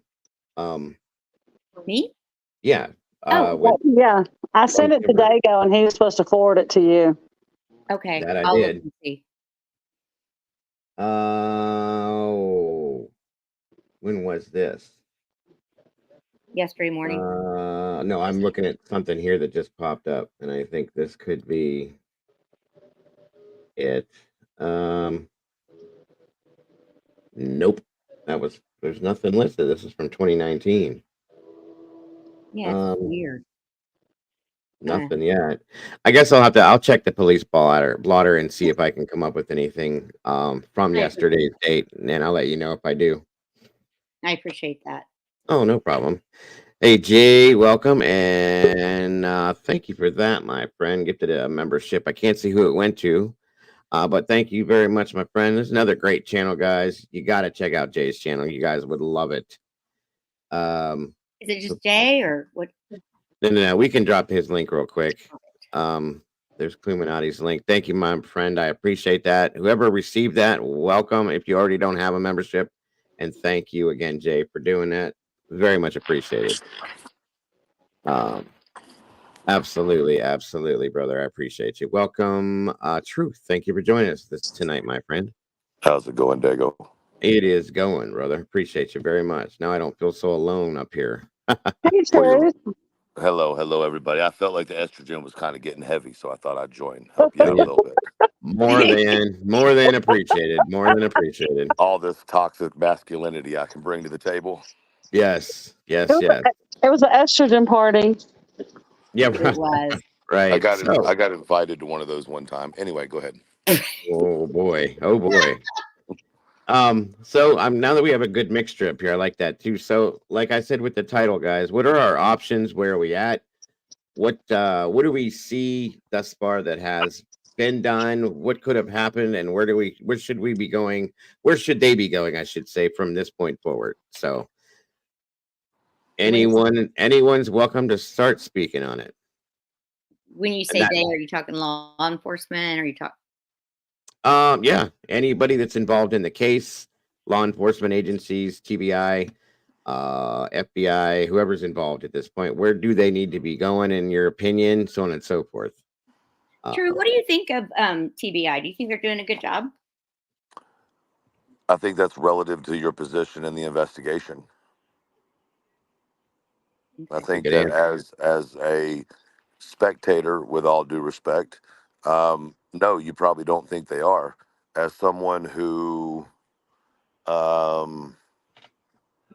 may be a little bit familiar with that process, I would say they're doing an extraordinary job. The fact that the internet sleuths, all they can do is guess, tells me that they have an airtight camp and that information that's getting out is extremely controlled. And it is controlled so that, we can expose ourselves, meaning anybody involved. Um, and someone's going to take what I just said out of context. What I mean by expose ourselves, it means humans have an innate ability to tell on themselves when they are given the idea that they are innocent or they have nothing to do with the situation. I agree. Yeah. I agree with that statement too. No, I think they're doing a great job. I mean, I haven't noticed anything. I mean, especially coming after the Idaho case. Yikes. I think they jumped on it right away. I think they were on top of it from the beginning, from what I saw from our end of things. And obviously, Clue was right there in person to be able to say, "Hey, this is what's going on here. This is what they're doing there." Bing, bang, boom. If you go back and watch the videos and the audio that we've heard, you can hear that, and the timestamps mark it. They tell you they were moving right away, and they've not stopped from my until recently, where they slowed down with some things. And we know that they're still, just because we don't see what they're doing does not mean they're still not investigating a situation. So I think No, they're it's doing the exact opposite. right. The Right. exact opposite. If we don't see them doing anything, then it's because they're busy doing things. Thank you. Thank you. That's exactly it right there. So yeah, I do agree. I do. I think they've been great through this, better than a lot of other cases we've looked at. Well, that's why Joe Public acts like that. Oh, well, they need to come out and tell us something. No, they don't need to come out and tell y'all nothing. It's none of our business. That's right. They don't. They don't have to. But here's the thing: they have been. Yeah. People just Yeah. aren't paying attention. Right. They're not reading between the lines at the press conferences and things like that. Dago, let me ask you a question. Yes, sir. If I knew that you had loose lips, right? Mm-hmm. Yeah. And I knew that, say, Clue didn't. Would I come to you and tell you some loaded information, or would I go to Clue? It would go to Clue. Well, if I knew that you were going to talk, I would come to you. Well, it depends on what Right. your reasoning for it is. Now, yeah, if you want to get information out, you're going to come to me. If you want to keep it quiet, you're going to go to her. Right. So if law enforcement already had a reason to question Seth, and I don't mean question Seth in the manner that he physically did anything, Mm-hmm. right? But there is something to be said about, how do I put this? Let me stop for a second, think how I'm going to say this, and then I'll say it again. Take your time. Take your time, my friend. Okay. But yeah, he's right in some sense as well. He's thinking on that. I have to put that. I didn't know which way he was asking it, but yeah, say for instance, like I said, Clue keeps her mouth shut. She's tight-lipped, and I blabbed everything, and they want certain things put out to the public. They're going to say something to me because they know I'm going to come back and say it to the rest of you. In turn, if they want to keep it all quiet, they'll tell her about it because they know nothing's going to get out. So that makes a lot of sense if you look at it like that, 100%. And that way they're getting out the information that they want to get out, and the rest of it's just being kept. And what they don't want out, it's being kept tight-lipped. They can regulate it exactly. Let me put it to you. Go ahead. Sorry. No, that's what they're doing. It's being regulated, and they're keeping what they want to close to their vest, which is what they should do. I can agree. I can agree. Oh, Chloe, what's up, dog? Hey. Okay, you've been quiet. Welcome, Clue. What were you going to say there? Truth, you started to say something? Well, I was going to say it's interesting. We're still in a position where this is not a criminal, obviously, but it's not even an abduction case. Look at how it's being classified. Right. Look at the wordage, the verbiage that Elio is using. This is at the very least a miss, or at the very. This is more missing person at this point. I've always classified it as like they're almost looking at it as a runaway per se. No, not per se. That is exactly how it was reported. Right. No, they are, because Ellie Okay. said things like, we have no idea where he went. Exactly. And What would even lead you to believe that he went somewhere? Well, it would be the scent that they now retracted. They didn't just retract it from the police scanner or the radio, but they also forced, in theory, once again theory, Nick Barris to remove and then make an apology and the news station to Yep. clarify certain Yes. things. That doesn't happen. That's true. That is very true. And even in an interview that Katie gave, I remember her clearly saying twice, I just don't understand why he walked out that door. Yeah. I just don't understand why he went out that door. That clarifies for me that it's believed that he left on his own accord. Okay. So again, if it's reported, like I said, and like Truth stated, that it was reported as a runaway, I'm sorry. Hence, the police repeatedly saying that there has been no foul play that they can tell has happened with this. Okay, that's why it's not classified, even though people have said, well, they said it was a criminal case, but it's not. We would know if it was a criminal case because things would be completely turned around on this, in my opinion, at least. And it hasn't been. So that's my view. Well, I'm going to go back to what I've said before. Maybe the fact is that in order for them to classify it as a criminal case, they have to have evidence, criminal evidence. A correct? crime scene, some kind of a crime. Yes. Okay. But if it's not, but they don't have it classified, so they can't do the warrants and do the checking like a crime scene. Am I correct? That's true and not true, right? So when law enforcement got there, they stepped up the classification, even as a runaway, because of the exterior situations, the autism, the genetic disorder, Right. things like that. So then he is considered a health risk or a safety risk to himself or others. And Endangered. because of that, they can handle it differently, but still as a runaway, but they can expedite more resources, including the Secret Service. Because remember, they come into play in missing and endangered children. A lot Yeah. of times, runaways are also endangered due to their health. Very good point. Very So good point. I have a question. CL just pointed out they don't just search landfills. They don't just search them for no reason. Is that necessarily always the case? Because I would think they said it was a precautionary. They said it was a precautionary thing they did, right? Once again, that would go back to the chromosomal issue and the diagnosis of autism. You have to handle those cases in a different manner. And one of the things you have to look at is the walkaway factor. And is this one of those situations where he walked away and he hid? Remember, I'm sure, in the beginning of this investigation, they would have asked her, was he someone that ran away? Was he someone who hid? Was he these, that, or the other? And remember, they also said something about the trash being heavier, and all this happened early in the morning. I am sure that law enforcement called the disposal company immediately when they found it was trash day. And there's things that go along with that. I'm not going to say much on that, but there's definitely things that go with that. Right. Makes sense. It definitely makes sense. So if it's not a criminal investigation and they're looking for him and they're going, I know that they went, to each house, right, that morning while we were listening to it. Right. Can they go inside and check inside the house, or do they need a warrant? No, they would have let him in. Okay. Not guilty parents would have let him in. They even said that the dogs came in and smelled the room, and they gave him articles of clothing. Well, I think she's referring to the neighborhood houses where they canvass the area and they knocked on all the doors. Oh, no, you can't enter someone's house without a warrant, but a good neighbor would let you walk through if they didn't have anything to hide. I agree. Yeah. I agree. Okay. Especially if you tell them, constitutionalist. yeah, if you tell them that it's a missing child, can we come in and check things out? And of course, if nobody's hiding anything, they're going to say, be my guest. I would, come on in.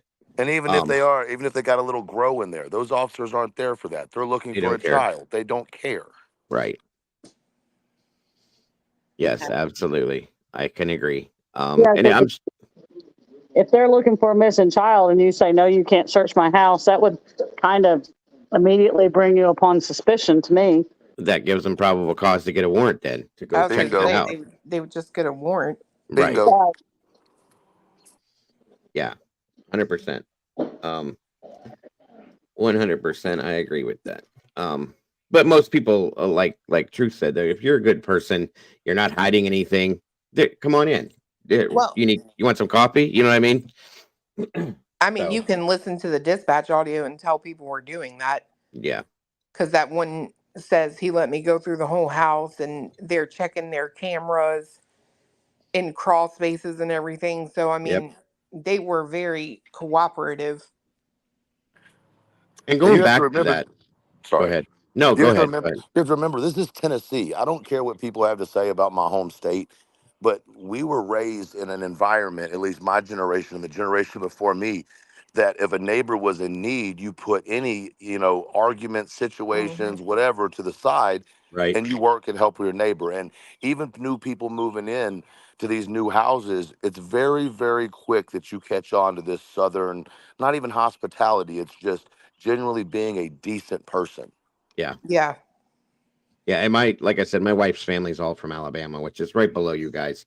They're the same way. I'm exact same way. When I called them and said, "Hey, this child's missing from Tennessee, right there, not too far from you guys, so on and so forth.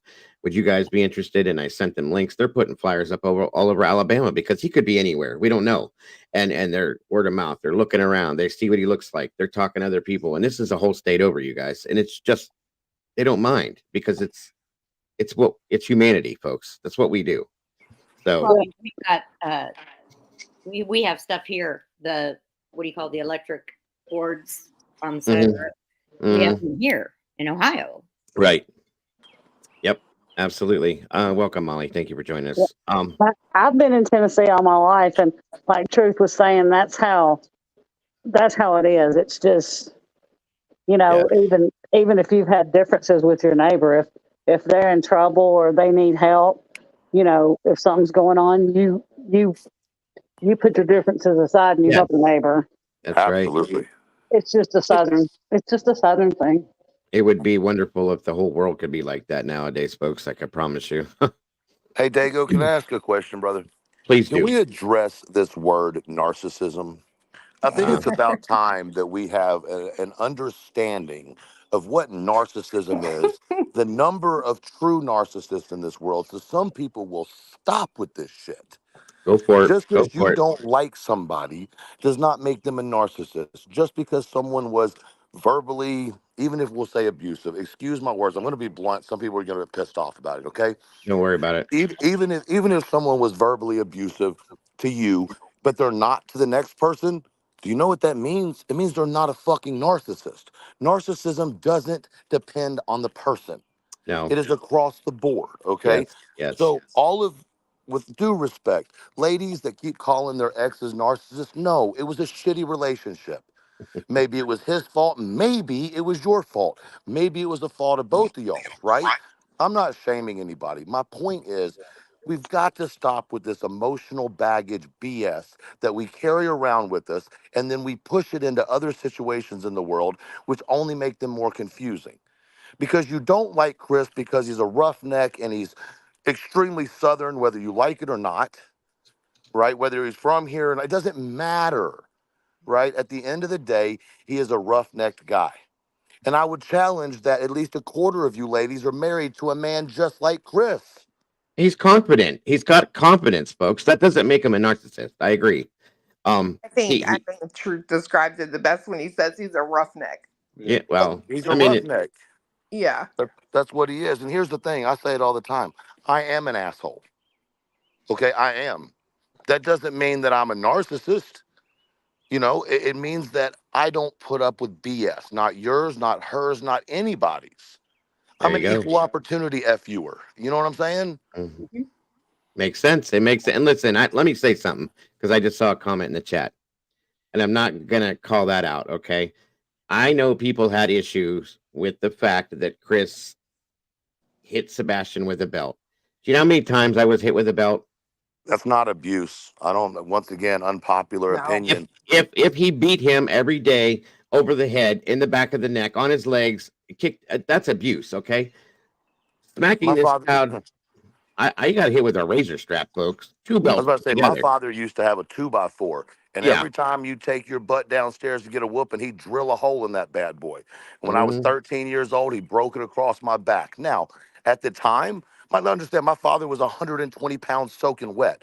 I'm over I'm a big guy, I right? got you. I got you. Now, he adopted me, so that's not my blood, right? So Mm-hmm. what do you think he was going to do to a 13-year-old me who already towered over him? He was going to use his hand? I would have laughed in his face. Yes. Right And now, I know there's a difference between me and other people and so on and so forth, but my point is, there's not a single one of y'all sitting in here right now that can say you have never snatched your child, grabbed your child, pushed your child away in some type of anger, frustration, late night, whatever it is. Are you an abuser? No, you're a parent who has no book to go by. I had a clue. Remember, I asked you to put up that. How did that turn out? The question on how many have been have been Oh disciplined. shit. It was like 70-some%. And I'm trying to tell you right now, I know people go all, well, he's the stepdad, he's not the dad. I don't care. You're not living up underneath my house if I can't discipline you. well, and I want to finish what I was saying real quick too with that. I understand the child is autistic too. Okay, I would have handled it different than he did. That's me. That doesn't mean that he's an abusive person, period, just because that happened one time based on what he said. And that's what he said, so I take it for what it is. I still don't feel that that is, a wholehearted abuser. I'm not going to sit here and go back and forth on the parents. I told you guys, I don't do that. I don't believe in doing that. That has nothing to do with where Sebastian is. I'm just responding to a comment that was in the chat, and I don't agree with it. I don't agree that he was abusive because of that. Okay. If it comes to find out when they bring Sebastian home and there's a report made that he's done this for 6 years, every day, this and that, we'll talk about something different then. But right now, I can't agree with that. That's all I'm saying.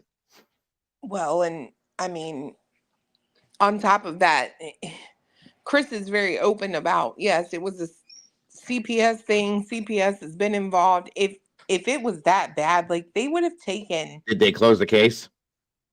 Exactly. And they would have taken Sebastian and put him somewhere else. You know what I mean? I feel the same way about that. And again, I'm not taking sides. That's just an opinion. All right, I don't mean to jump in again. I like listening to y'all just as much as I like to talk, I swear. But in all due respect, guys in the comments, y'all got to calm down just a little bit. And I know I get into it in the comments, but listen, here's the thing. There is no proof other than filing of divorce paperwork of either parent doing anything. No one has seen CPS reports. No one has seen why? Because you can't. No one has seen charges filed. Nobody's got abuse charges. Nobody has neglect charges. Nobody has domestic violence charges. They were You're telling allegations. me that these two men were so bad that they did all these things that everybody all three of them, right, are dragging them for, but not a single charge has ever been filed against them? That's what I don't understand. Like, it's I agree. impossible. I agree. And Yeah, like I said, I don't get that because if if this abuse has been done, there would to me there would have been a charge filed somewhere. I mean, that's what I'm saying. The divorce papers that Truth was referring to, we talked about them. Those were those were allegations, and nothing was founded from that at that point because it never went any further. I'm not saying it didn't happen, you guys, because we don't know. None of us know. The only people that know are those two people. They said what they've said, and we're past that at this point. So, and again, that has no bearing on where Sebastian is. But the point is, we can't pass judgment on something that we don't know fully is a fact. Okay, that's all. So I can't go forward any more than that with that because there is nothing more for it. I do like I said, me personally, I would have handled it different with the condition that child has, but that's me. That doesn't mean that it's wrong or right. Okay, that's all I'm saying about that. And I agree with Kimber. If it was that bad, and with what Clue said, if those things were that bad, we would have seen a lot more documentation on something else than that doesn't exist.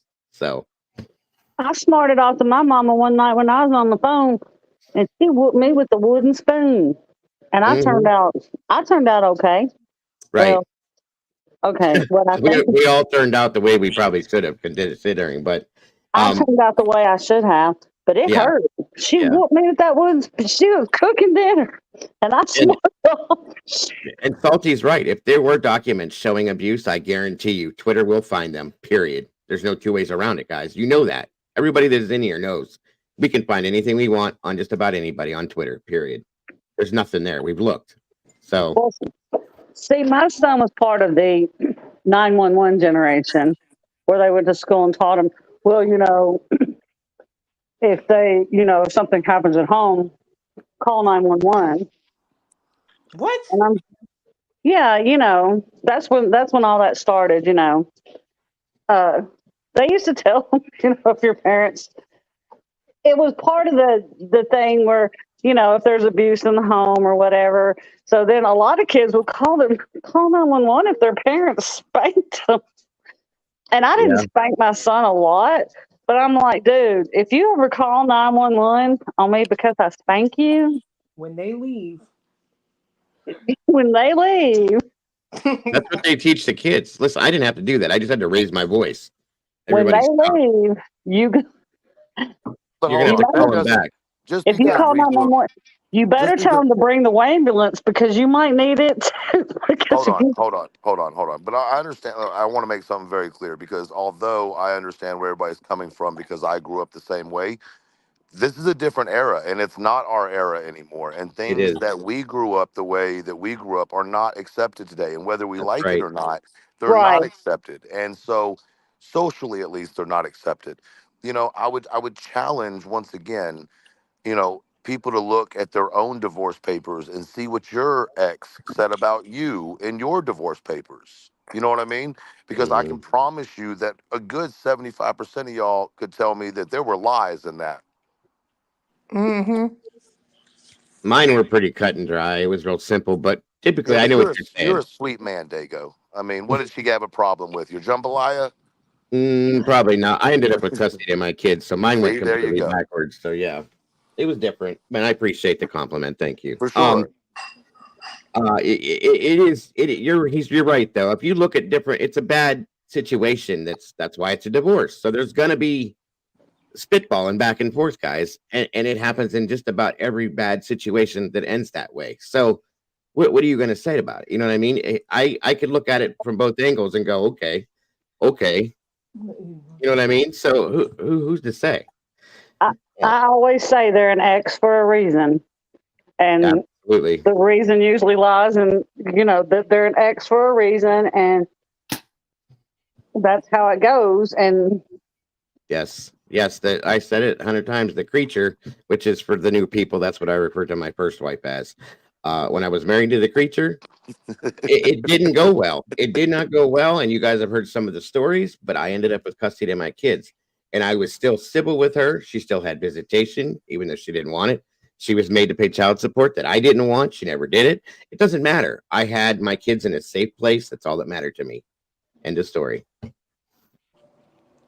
And y'all are trying to make Seth Father of the Year. Anyway, so let me ask you this, Dango.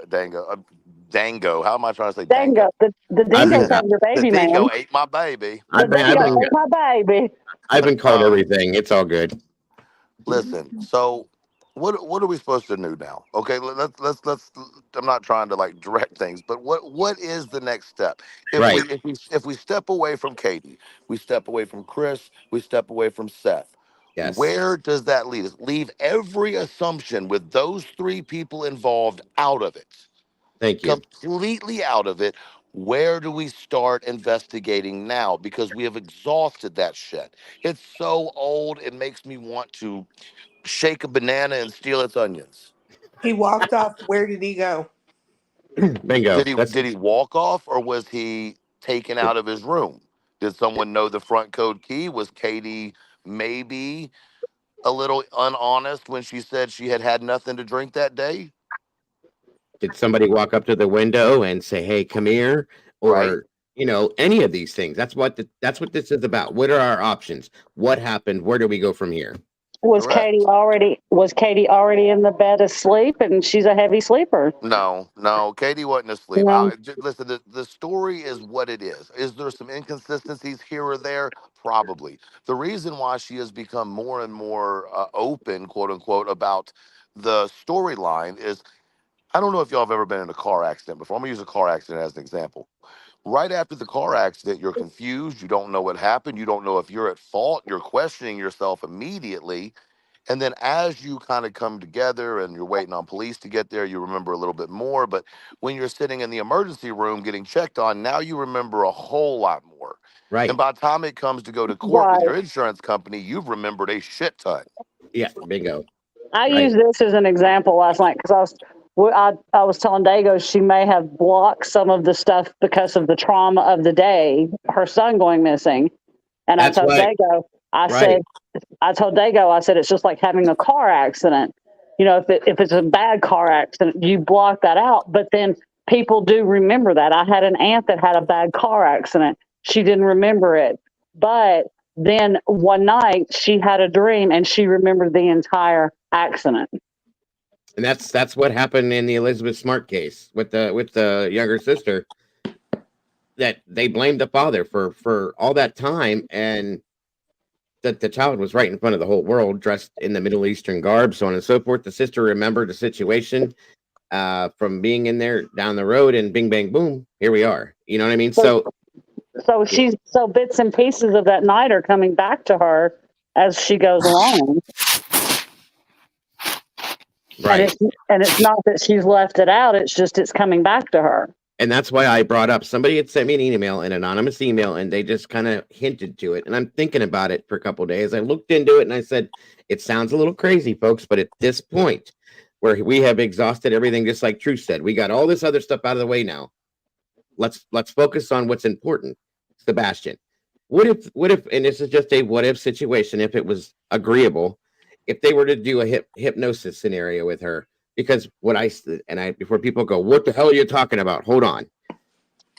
Katie, and just like all the rest of us, lives her everyday life every day the same way. You get up, you brush your teeth, you go to the bathroom, you eat your breakfast, you do lunch, you have dinner, you go to bed. Next day, same thing. Boom, boom, boom. It becomes a normal everyday thing that you don't pay attention to everything going on around you all the time. You fall into a routine, okay? That day, that night, they did all the things they did, which was very chaotic that day, I'm sure. Okay, especially for Sebastian. They went to the bowling alley, they did this, they went to dinner, they came home, so on and so forth. Whatever else went on in the morning, it is what it is. Then she's sitting there having the phone call. She's tired, maybe she had a glass of wine, whatever, I don't care. It's impossible to say. Then the whole incident happens. It's traumatic. I've dealt with trauma being in fire and EMS. I've seen people go into what you could call shock from trauma, things like that. They don't remember everything till 3-4 weeks later, if at all, sometimes. Okay, little bits and pieces, like you were just saying, will come back. It's possible to me, though, after researching it, that a hypnosis session could put her into a position where everything else around her is gone. Okay. And all she remembers is what they're asking her for that night. Maybe if it's just a small sound, a word that was spoken, anything from that moment in that night could come back to her in that sense, if she would be willing to do it. And I'm saying this only because if everything else is exhausted and there's no other options at this point, let's try something different. There's nothing to lose from it. I've seen it happen before. I've read other cases about it. That's why I brought it up. What do you think her attorney would say about that? Oh, probably. Like I said, I doubt that they would be something they would go for. But I mean, even if she was, I mean, she was obviously willing to do other things that she was asked to do with no, you know what I mean? Yeah, I agree with that. Attorney wise, I don't know. I don't know. It depends on what's going on right now. And what I don't know. You know, I would love to say that she'd be all about it because she wants to bring that child home no matter what. And it could very well, I mean, to look at it the way I'm looking at it is there's nothing to lose at this point. He's gone. We haven't found him. There's no leads. Let's do whatever we can. Let me That's ask you how I something, look at it. Dago. Does your gut tell you he's alive? It does. It does. Does it tell you that he's safe? Kind of. Honestly. Kind of. Yeah. I got to Isn't say that a that I've weird? had. Isn't that a weird feeling to have when you're talking about a missing person with all of this Yes, drama? Because I it have the is. same feeling. I'm curious to the chat. How many of y'all feel like he is alive and that he's in a safe place? I do. I've I felt that do. way for a long time. I Can have we for a do? Can while. you do a vote on that? I'm curious as to the percentages of that. Yeah, I can do a poll right now. Hold on a minute. That's a good point. I'm glad that you brought that up because I do feel that way. I've tried to feel like that to see what it would feel like if he didn't, to think about if he wasn't with us, but I can't get past the fact that I think he's still with us. I can't. Not You that know, I don't want him to be. the one thing that this case has that a lot of other cases, including the Summer Wells case, is that there were cameras everywhere, Mm-hmm. right? And that there was only two essential paths. And y'all went over this earlier in Illuminati's, but I don't think anybody's really gone over it to the level that y'all did. Right. There's only two paths that anybody could have come in or out without activating street or spotlights or cameras or whatever. Yes. So, like I said earlier in the other live, you have one of two options. You either have that he was a part of the plan and it was most definitely pre-planned, Mm-hmm. right? Or somebody else was part of the plan and they went into the house and got him and took that route. Those are the only two options as of now if we eliminate Seth, Katie, and Chris. So when I said when we were talking to Illuminati's, it leaves us with this. Who else has the reasons and the means, if it wasn't Sebastian himself putting himself in that position? Who are the individuals that we know of, excluding any ex-offenders, right? Because law enforcement has obviously already talked to them, right? That's one of the first things you do in an investigation. You know what I Mm-hmm. mean? So now where does that leave us? Who would have the means and the reason, not to necessarily eliminate him, but to Get him out of the way. correct? Mm-hmm. I know where you're at with that, and I've thought about that because in some senses, if you look at it from a certain angle, it could be keeping. I don't want to say this out loud. I'm trying to go around it, and you'll catch what I'm saying. I think that people could have come in and removed him from this situation to allow for somebody a little closer to the family to be in the picture instead. Well, I mean, you have maternals on both sides. Right. Okay. Let's look at Right. both sides. If we're going to do this, we have to look evenly at both sides of these, right? We're not even going to start with Chris and Katie's. We'll start with Seth and go Chris and Katie's. All right. Seth, his mother, respectfully, I'm sure she's an amazing woman. I mean, no disrespect by what I'm saying. Right. But there have been several times where she has come out and contradicted her son. Yes. There have been multiple times where Seth had to come back and clean up things that she said. Mm-hmm. That's reckless. Or is it smart? Yeah. You could look at Okay. it that way. Yeah. So Right. then you go to the other side. You have Chris's parents. Chris and Katie could have no knowledge, right? Uh, uh, CP's parents know about real estate, which means they Mm-hmm. know about construction sites, which means they would probably know about houses on the block, square Mm-hmm. footage, backyards. There's a number of different things. Chris, Seth, and Katie could have no knowledge, which is why they would pass polygraph tests, excluding Seth. Mm-hmm. And they would literally have no knowledge, right? It's very interesting to me. I can't get past the trip the next day to Alaska and the odd way that they went about taking that trip. Why did you drive? I agree. Yeah. You know, I would drive. well, Um, and then Private there's airplane. you would drive to Canada and then get on a plane. I love driving, but that's just me. Uh, I mean, I well, would. with all due respect, are you in your 70s? I'll be No, honest. I'm probably there with her, truth, because I don't like flying, so I would me probably have to either. drive. Well, Yeah, you That's like could I that's you could that's you me. could theoretically drive all the way to Alaska taking a ferry. So why would Right. you ever need to get on the plane? what? Unless you were only getting on the plane after you were minus one thing you drove for. Okay. Gotcha. People keep saying things about his passport. No one ever assumed that he went into Canada at all. That would be crazy. Why would you ever take a child across a border where you know you're going to be ID'd with explanation and Right. risk being one of the 3 cars that get pulled over for internal searches? Mm-hmm. Good point. It's a good point. That's a very good point, actually. I didn't even think of it like that. So the Thank only you. except, what states do you go through if you're on that journey? Which in turn, if that were the case, and just your opinion on this, Truth, because I've asked pretty much everybody else up here this question before multiple times, that would in your mind make this a completely premeditated scenario? Well, of course, and listen, Right. you got to look at the reasons for that, right? Mm-hmm. Let's take a step further. What reasons would Seth's family, I'll put it like that, because we're hypothetically here, right? Of What course. reasons would Seth's family have of wanting Sebastian to be somewhere? Well, Seth is a single father, already struggling financially. There is no child support between the 2 of them, as Seth has stated and Katie has stated.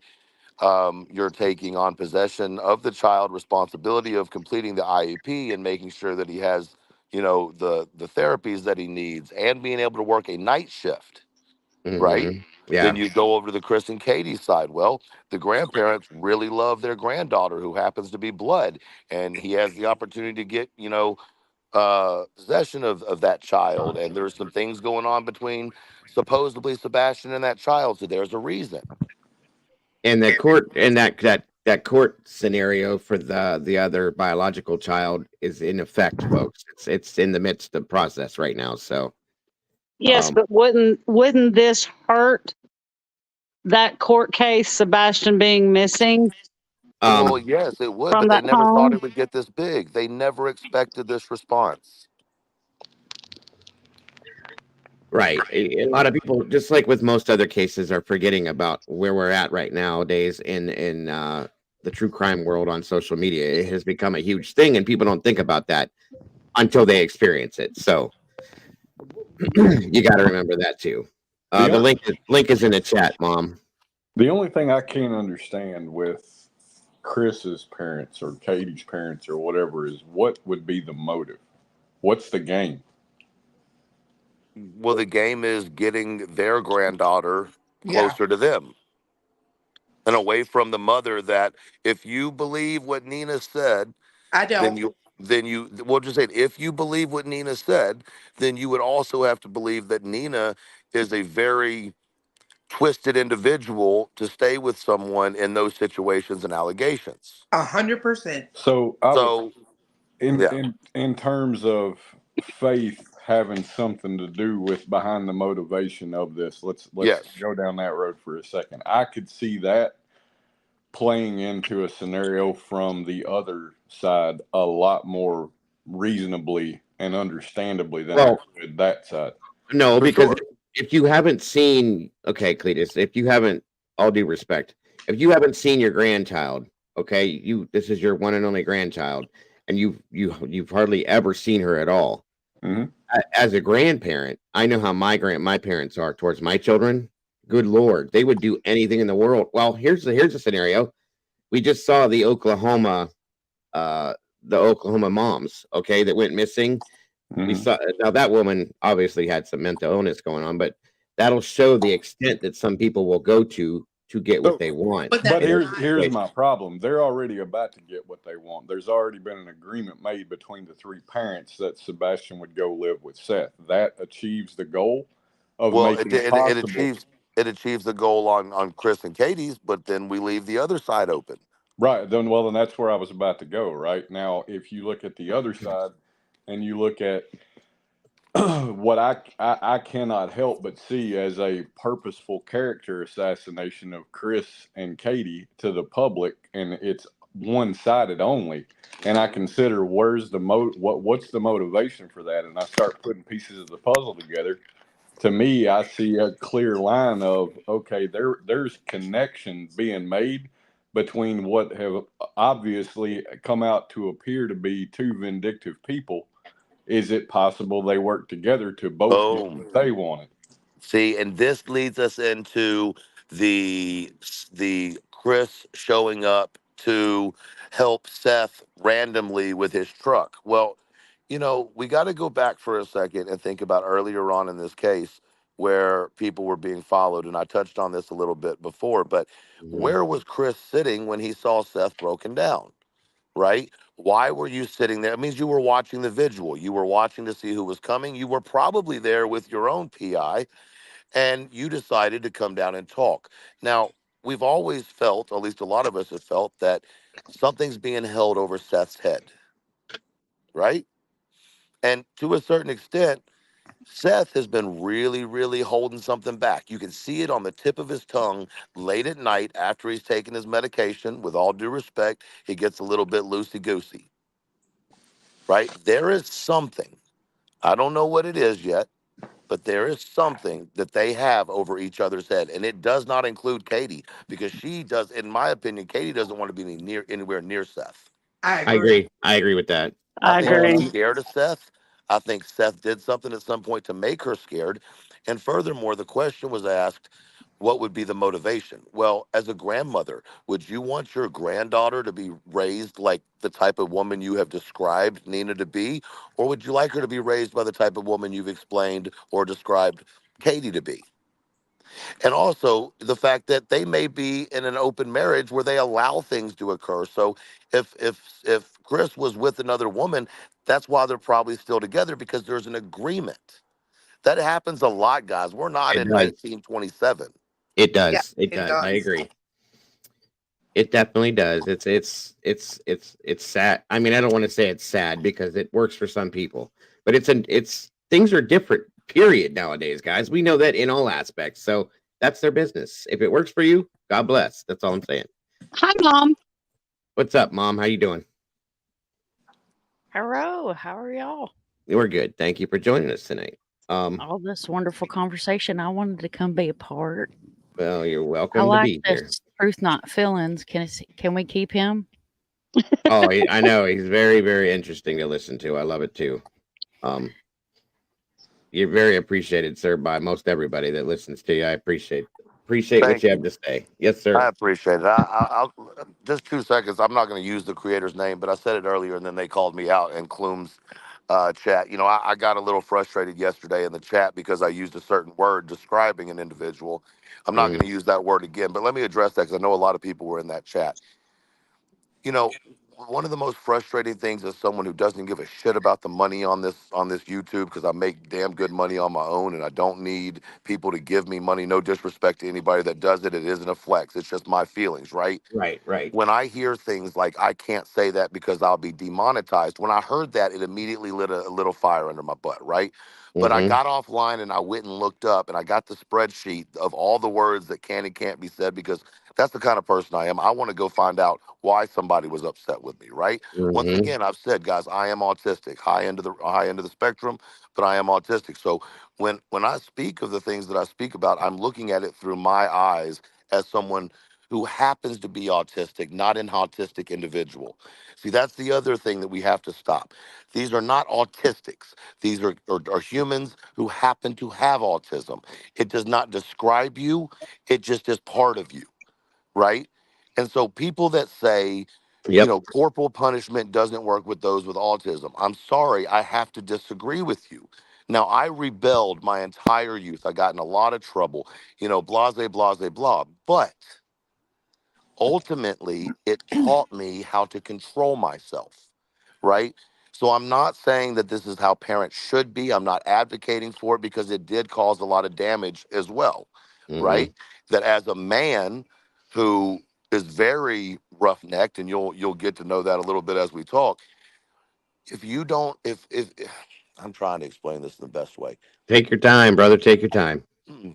Stop acting like those with autism are stupid, or they're children, or they don't know what they're doing, or Thank they're you. handicapped. Thank you. Autism is not a handicap. It is the natural evolution of human mankind.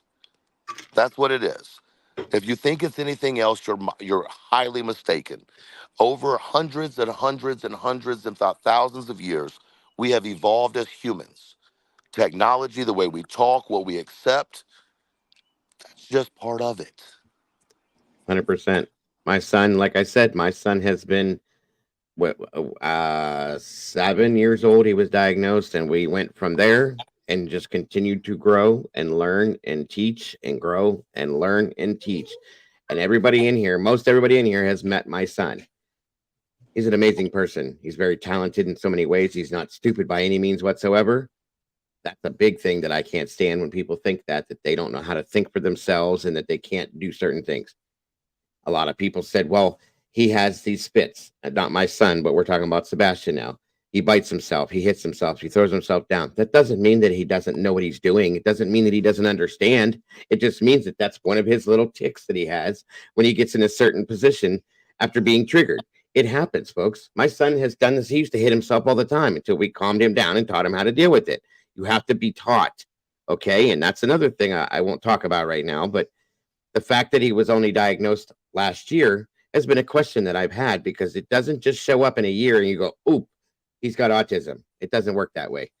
It's something that has been seen for a long time, and whether or not it was dealt with or was ignored or whatever the deal was, that has no bearing on this right now. Is what I'm saying. Is it's not important. The fact is that he's not unlike other children, folks. He's got differences, but he's not unlike other children, if that makes any sense to anybody. That's all I'm saying. The other thing that hasn't been addressed as a possibility, and like I said, these are logical possibilities. These aren't harebrained possibilities, is that he found a girlfriend.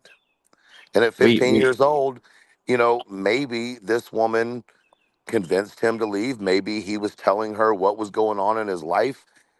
The level of put it on a man immediately is insane to me, right? My abuser in life was a female. It wasn't a man. It just is what it is. You know what I mean? Yes, So sir. I think that we have to be very careful to not run away from the central issue, which is how would he leave the house, and who in the environment that we know could be possibly involved exteriorly to the parents. We've driven that bus till the end. Yes, take them out of the equation, and who else could be involved in helping him to achieve his goal or their goal. Well, I have Beyonce has said that for a while, that he may be really close in town and like possibly with a girl. Not all parents think like each other, too, guys. Some parents, and I'm not saying that this person's a bad person if that was the case, but I've seen when I went to school with kids whose parents would do things they shouldn't do for kids, and lie to other parents about where their kids were and do this and do that. They were the cool parents that you wanted to go hang out with their, you know what I mean? So I'm just saying that they're not, I'm not calling these people bad people because they're harboring somebody per se. They may think in their mind they're doing something good for this child. Right. Okay. That's the point. Well, and it was only a few weeks ago. She and I were literally, what would essentially be 20 miles from Sebastian's home, and encountered two people that had never heard of him, hadn't heard of the situation. And it's not like it's even an uncommon thing for kids to run off and go stay somewhere that they know will absolutely allow them to be. And not everybody watches the news either, folks. I promise you that's true. Not everybody gets on here. Or there could be like a kid hiding him. Look at Stranger Things, right? In the basement. Well, and that's what I'm saying, right? It wouldn't be out of the realm of impossibility that he went to a friend's house or somebody's house that he thought was a friend or thinks is a friend or maybe is a friend, and their parents be absolutely oblivious to it until a point where it's like, oh shit, do I let them know what happened, or do I just kind of stay where I'm at? What do I do? Or they may not even know at all. Yeah, that's it. Because they could also think that they could get in trouble for this. So they're kind of in a catch-22, not knowing which direction to go with the situation. You know what I mean? I understand that too. Yeah, you can send it to my email, Carito. The only problem I have with that personally is I don't know how he would have gotten out of the area without being seen and not being picked up and given some means of transportation. Well, you have to remember that Katie and Chris, I believe, maybe Seth said it as well, that one of the things he liked to do was try to get away, like to hide from them. And Katie. that, yeah, and that was like his thing, was to like get away and hide. So Yep. if that's the case, then you gotta, we were talking about autism a minute ago, and those of you in the chat who have autism or have children with autism, the one thing you're going to know is time management is horrible for us, right? Yes. And a Yes. lot of times I can get started on a project, and next thing I know, I started at 8 in the morning, it's 1 in the morning, and I can't even tell you that I've been on there 5 minutes because I'm so zoned in on what I'm doing, you know? So time is another thing that is somewhat of a distant idea to those, especially on the high end of autism. Right. Right. Sam, with that come on, listen, I understand what you're saying. I don't think anyone is harboring him with national coverage neighbors talking. Here's the point. If somebody has him or had him in the beginning and saw what happened with all the national coverage and the police, that could have put them in fear of turning him over for what could happen to them. Okay? Think about that. They've had this child from day one, okay? And now at this point, oh shit, now what do I do? Because I'm going to go to prison for the rest of my life for having this child here. I got to figure out a way to get him back out in the public without him saying something or without them knowing that I did this. That could be fear that is making that continue, is what I'm saying. That's all. I feel like it's a lot more likely that he was taken somewhere to stay. Like, mind you, these people don't come across to me as homicidal. Okay, they don't. I don't get that in my gut when I see any of them. I'll tell you you want me to be honest with who I get that in my gut from? Chris's mom. Who? Chris's mom. Oh, yeah. I'm going to be honest, and I'm not accusing her any way. I'm talking about out of anybody that I've gotten a bad feeling out of, the people that have shown aggression in any way, shape, or form on camera have been the grandmother and the step grandfather. Right. Mm-hmm. You know what I mean? They're the ones who showed. They're the ones who showed up at the house after the Proudfoots left. The question is, were they asked to go there? If the answer is no, then that is a major red flag. Right. Yeah, and those are the ones, for those of you that aren't familiar, that were following people, taking pictures of people, doing this and doing that. So, which we all thought was kind of wild. Like, why are you doing this? You know what I mean? So, yeah. Hold on. Nope.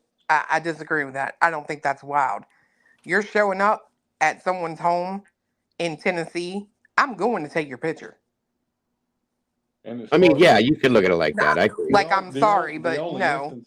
Blue's right. I'm gonna take your picture.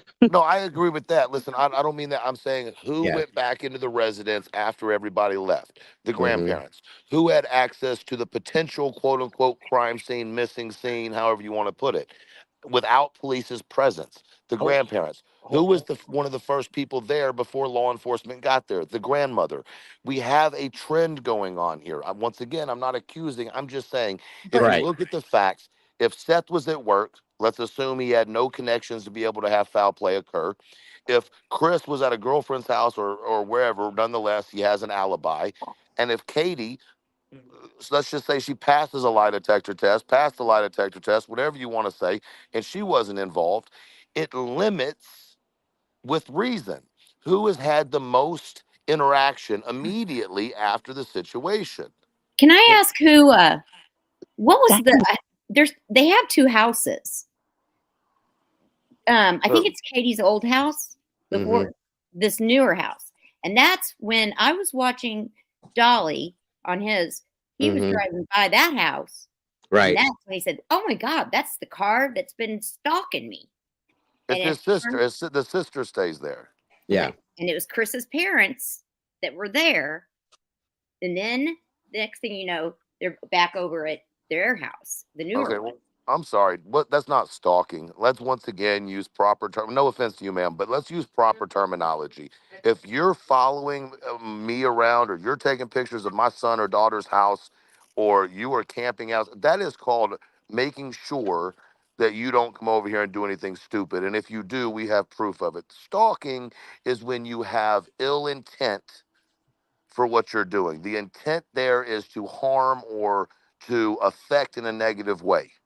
I just said what he said.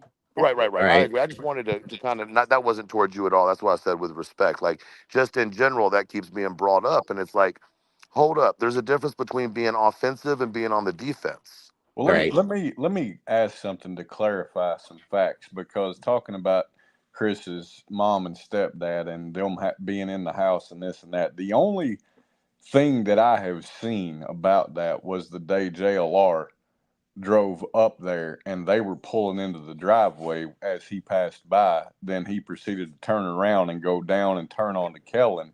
And at that point, when he turned around, they were sitting at the intersection of Kellen and Stafford, and they turned toward him. I never saw them go into the house or anything like that. Is there? And I Yeah, didn't there's know a that they. picture. There's a picture. There's several pictures. There's one of the car in the driveway.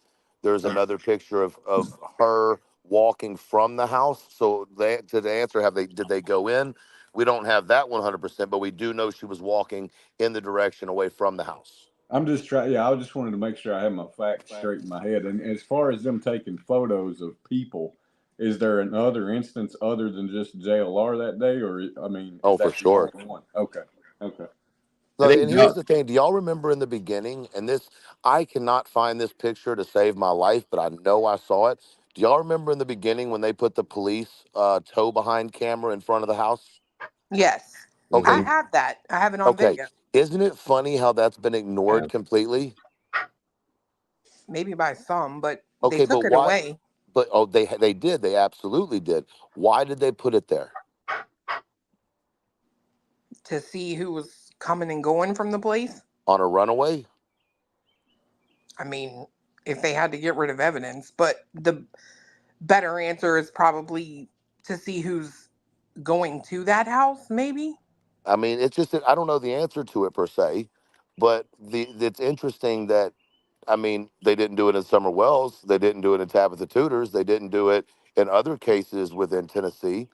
That's true. Is it just and another thing is it wasn't a Sumner County camera, it was a Metro Nashville Police Department camera. So I'm going to be the devil's advocate. I'm going to jump in. We had a case out of New York. A 7-year-old girl was kidnapped out of a park. And I'm not going to use her name because she's been found safe. I was actually working with the aunt, and she doesn't want her name used on YouTube ever again. But he actually had her stashed in a camper about 2 miles from where he abducted her in a park. And then he wrote a note and took it back and put it in the mailbox. And that's how they caught him. See? What did So he put on the note? He wrote on, it was a ransom note. He wanted, I'd have to pull out my notes. He wanted X amount of money to give her back. And he drove his personal vehicle to her house and put it in her mailbox. I'm not And saying that's not surveillance. the case. I'm just saying in Tennessee, right? And I'm kind of speaking from a position of a little tiny bit of knowledge, right? I have never in a missing persons case ever seen them put a portable camera system 360 in front of a house.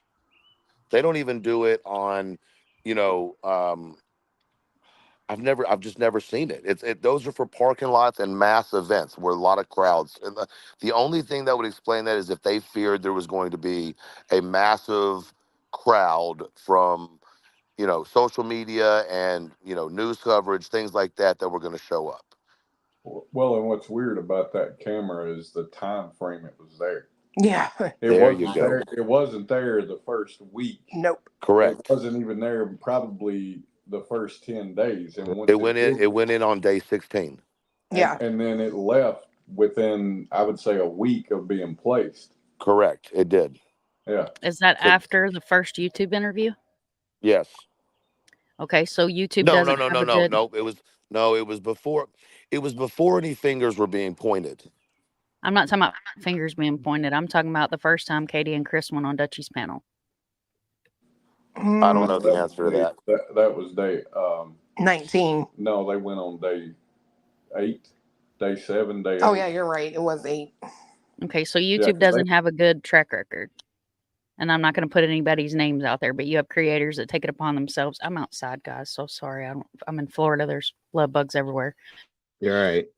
But they don't have a good track record. We don't, as YouTubers, which I don't call myself a YouTuber, I'm an advocate, but we don't have a good track record on this platform for not stalking people, taking pictures of their homes, driving around and finding them, threats bowling up, all the craziness that Yeah, but they happens. took it So away. But they took it away before any of that stuff, and they haven't brought it back since it got even more national. It was there for a very specific reason.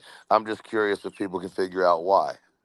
So to me, the placement of it has always seemed odd to me because it wasn't at an intersection. It was sitting at the end of the cul-de-sac. Oh, Right, at the top of the hill. And you know what? It was a 360 camera too. Yes, it was the Yeah. raise up, telescoping, tow behind box camera that you see in Okay. parking lots. I wonder Gotcha. if they were trying to see what you could see like at nighttime. Well, what I was going to say was more in line with the, I think it was Mom that said that a minute ago about the note situation. Well, And that's why I said who comes back or who comes in and out. right, because the placement of it, when you turn onto Stafford, you would have no idea that that's there the first time you go until it's too late for you to not be caught on it. Right. And it was taken down pretty quick after that picture arose on social media. And like I said, I can't find it now. But if I'm not mistaken, if someone has that picture, does it not have Metro Nashville Police Department on it? I'm looking for it right now. We have video of the thing. I'm sitting there. 90% sure that it's Nashville's, which is, guys, you have to understand, for those who aren't from that area, Davidson County and Sumner County smashed together right not far from where the high school is, right? So if you're going down, well, I say not far, there's a distance, but Sumner County and Davidson County work really close together within 2 or 3 miles into each side of their border. Mm-hmm. But it would be very interesting to me why Davidson County would have brought a camera up there, because that's not just making a phone call. There's some moves involved in that. Well, I noticed that they were there for the searching, some of them officers from Yes. Davidson County. So Can I could it ask you a question? Why would Davidson County be involved in something like that? What would be the number one reason why Davidson County would be involved? maybe Seth's job? There you Because go. he asked them. They were helping out because they worked with him. Has anybody looked, and I know that y'all hate, a lot of people hate when there's deep diving, but employment, when you're a government official, certain records are public. Mm-hmm. That's true. So you have to keep in mind that Hendersonville, Goodlettsville, Rivergate, those are all really small areas with really small police departments. Metro Nashville is a large police department with many different branches that actually branch all the way out to Murfreesboro. Correct. That are Metro little substations. They have, so it would make more sense to pull resources from a larger police department than from Hendersonville, which is a very small, high-end area. Yes, but Davidson County and Sumner County butt heads on the legal front heavy. Yeah, they do. I know that for a fact. Well, it's like I said the And other day, it's all I lived in political. Nashville for 30 years, so I'm well aware of the area and Nashville, and I actually ran Earthbound Trading Company in Rivergate, so I'm very versed of the whole area. Right. But, I mean, I would just say that in my career, I would say that is, never mind. Yeah, go ahead. Sorry. But Goodlettsville, I mean, Metro, you see Metro Davidson County police cars in Goodlettsville because it is Davidson County. Correct. They come all the way to the top of the ridge at Ridgetop because Robertson County and Davidson County butt right there at the top of the ridge. Well, and they have contracts and agreements between the police. What do they call them there? The FOP, right?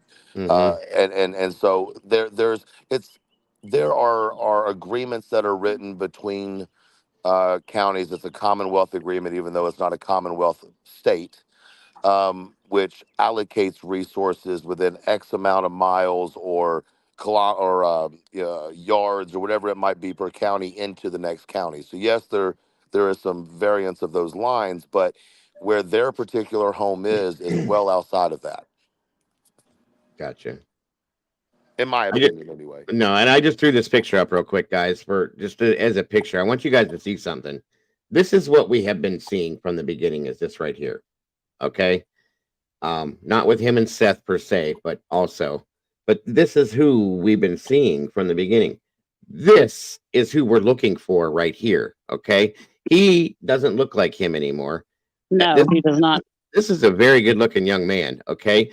And truth making the comment about a girlfriend, so on and so, regardless of what his issues were or are or whatever, he's a good looking kid. So it is a very plausible thought. Okay. That looking at him, knowing he's growing, folks, he's 15, he's not 10 anymore, regardless of what the issues were. This is Sebastian. Okay. This isn't anymore. This is. That's something I want people to focus on and understand, that that's who we're looking for, not this little boy anymore. He's not a baby. I mean, he is a baby to his parents. I get that. I understand that whole point in that, but he's 15 years old. He's a growing young man. His mind is changing. His hormone levels, everything's different, folks.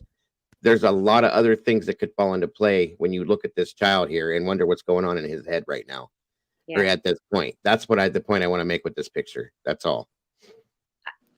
I have a. Do you guys remember when Seth did that interview in the beginning? And he said that when they found him, Sebastian, and he came home, that he and Sebastian were going to go away for a while. Disappear for a while. Yeah, he had to disappear for a while.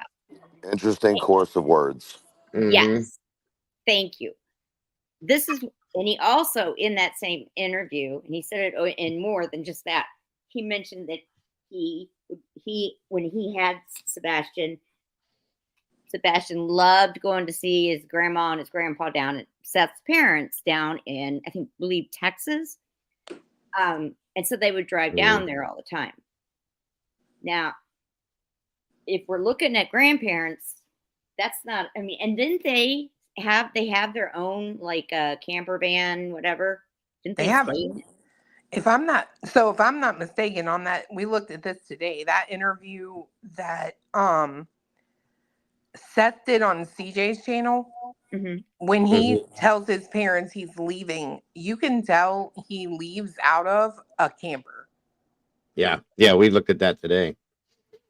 Yeah, remember Chris said that they would come to their house. He was saying how nice he was, and then they'd stay out in their camper.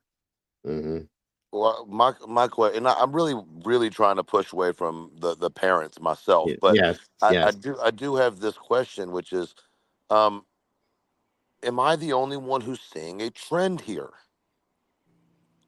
Like, it's generational curses. How about we say that, right? It's like the grandparents on both sides have something to gain. The parents essentially, when broken down, have something to gain, but there's zero evidence of their gain, right? So at some point or another, it leads us back to the beginning of we have to eliminate the parents. So anything that conversates around the parents being involved has to be eliminated. And then it gets us back to where are we?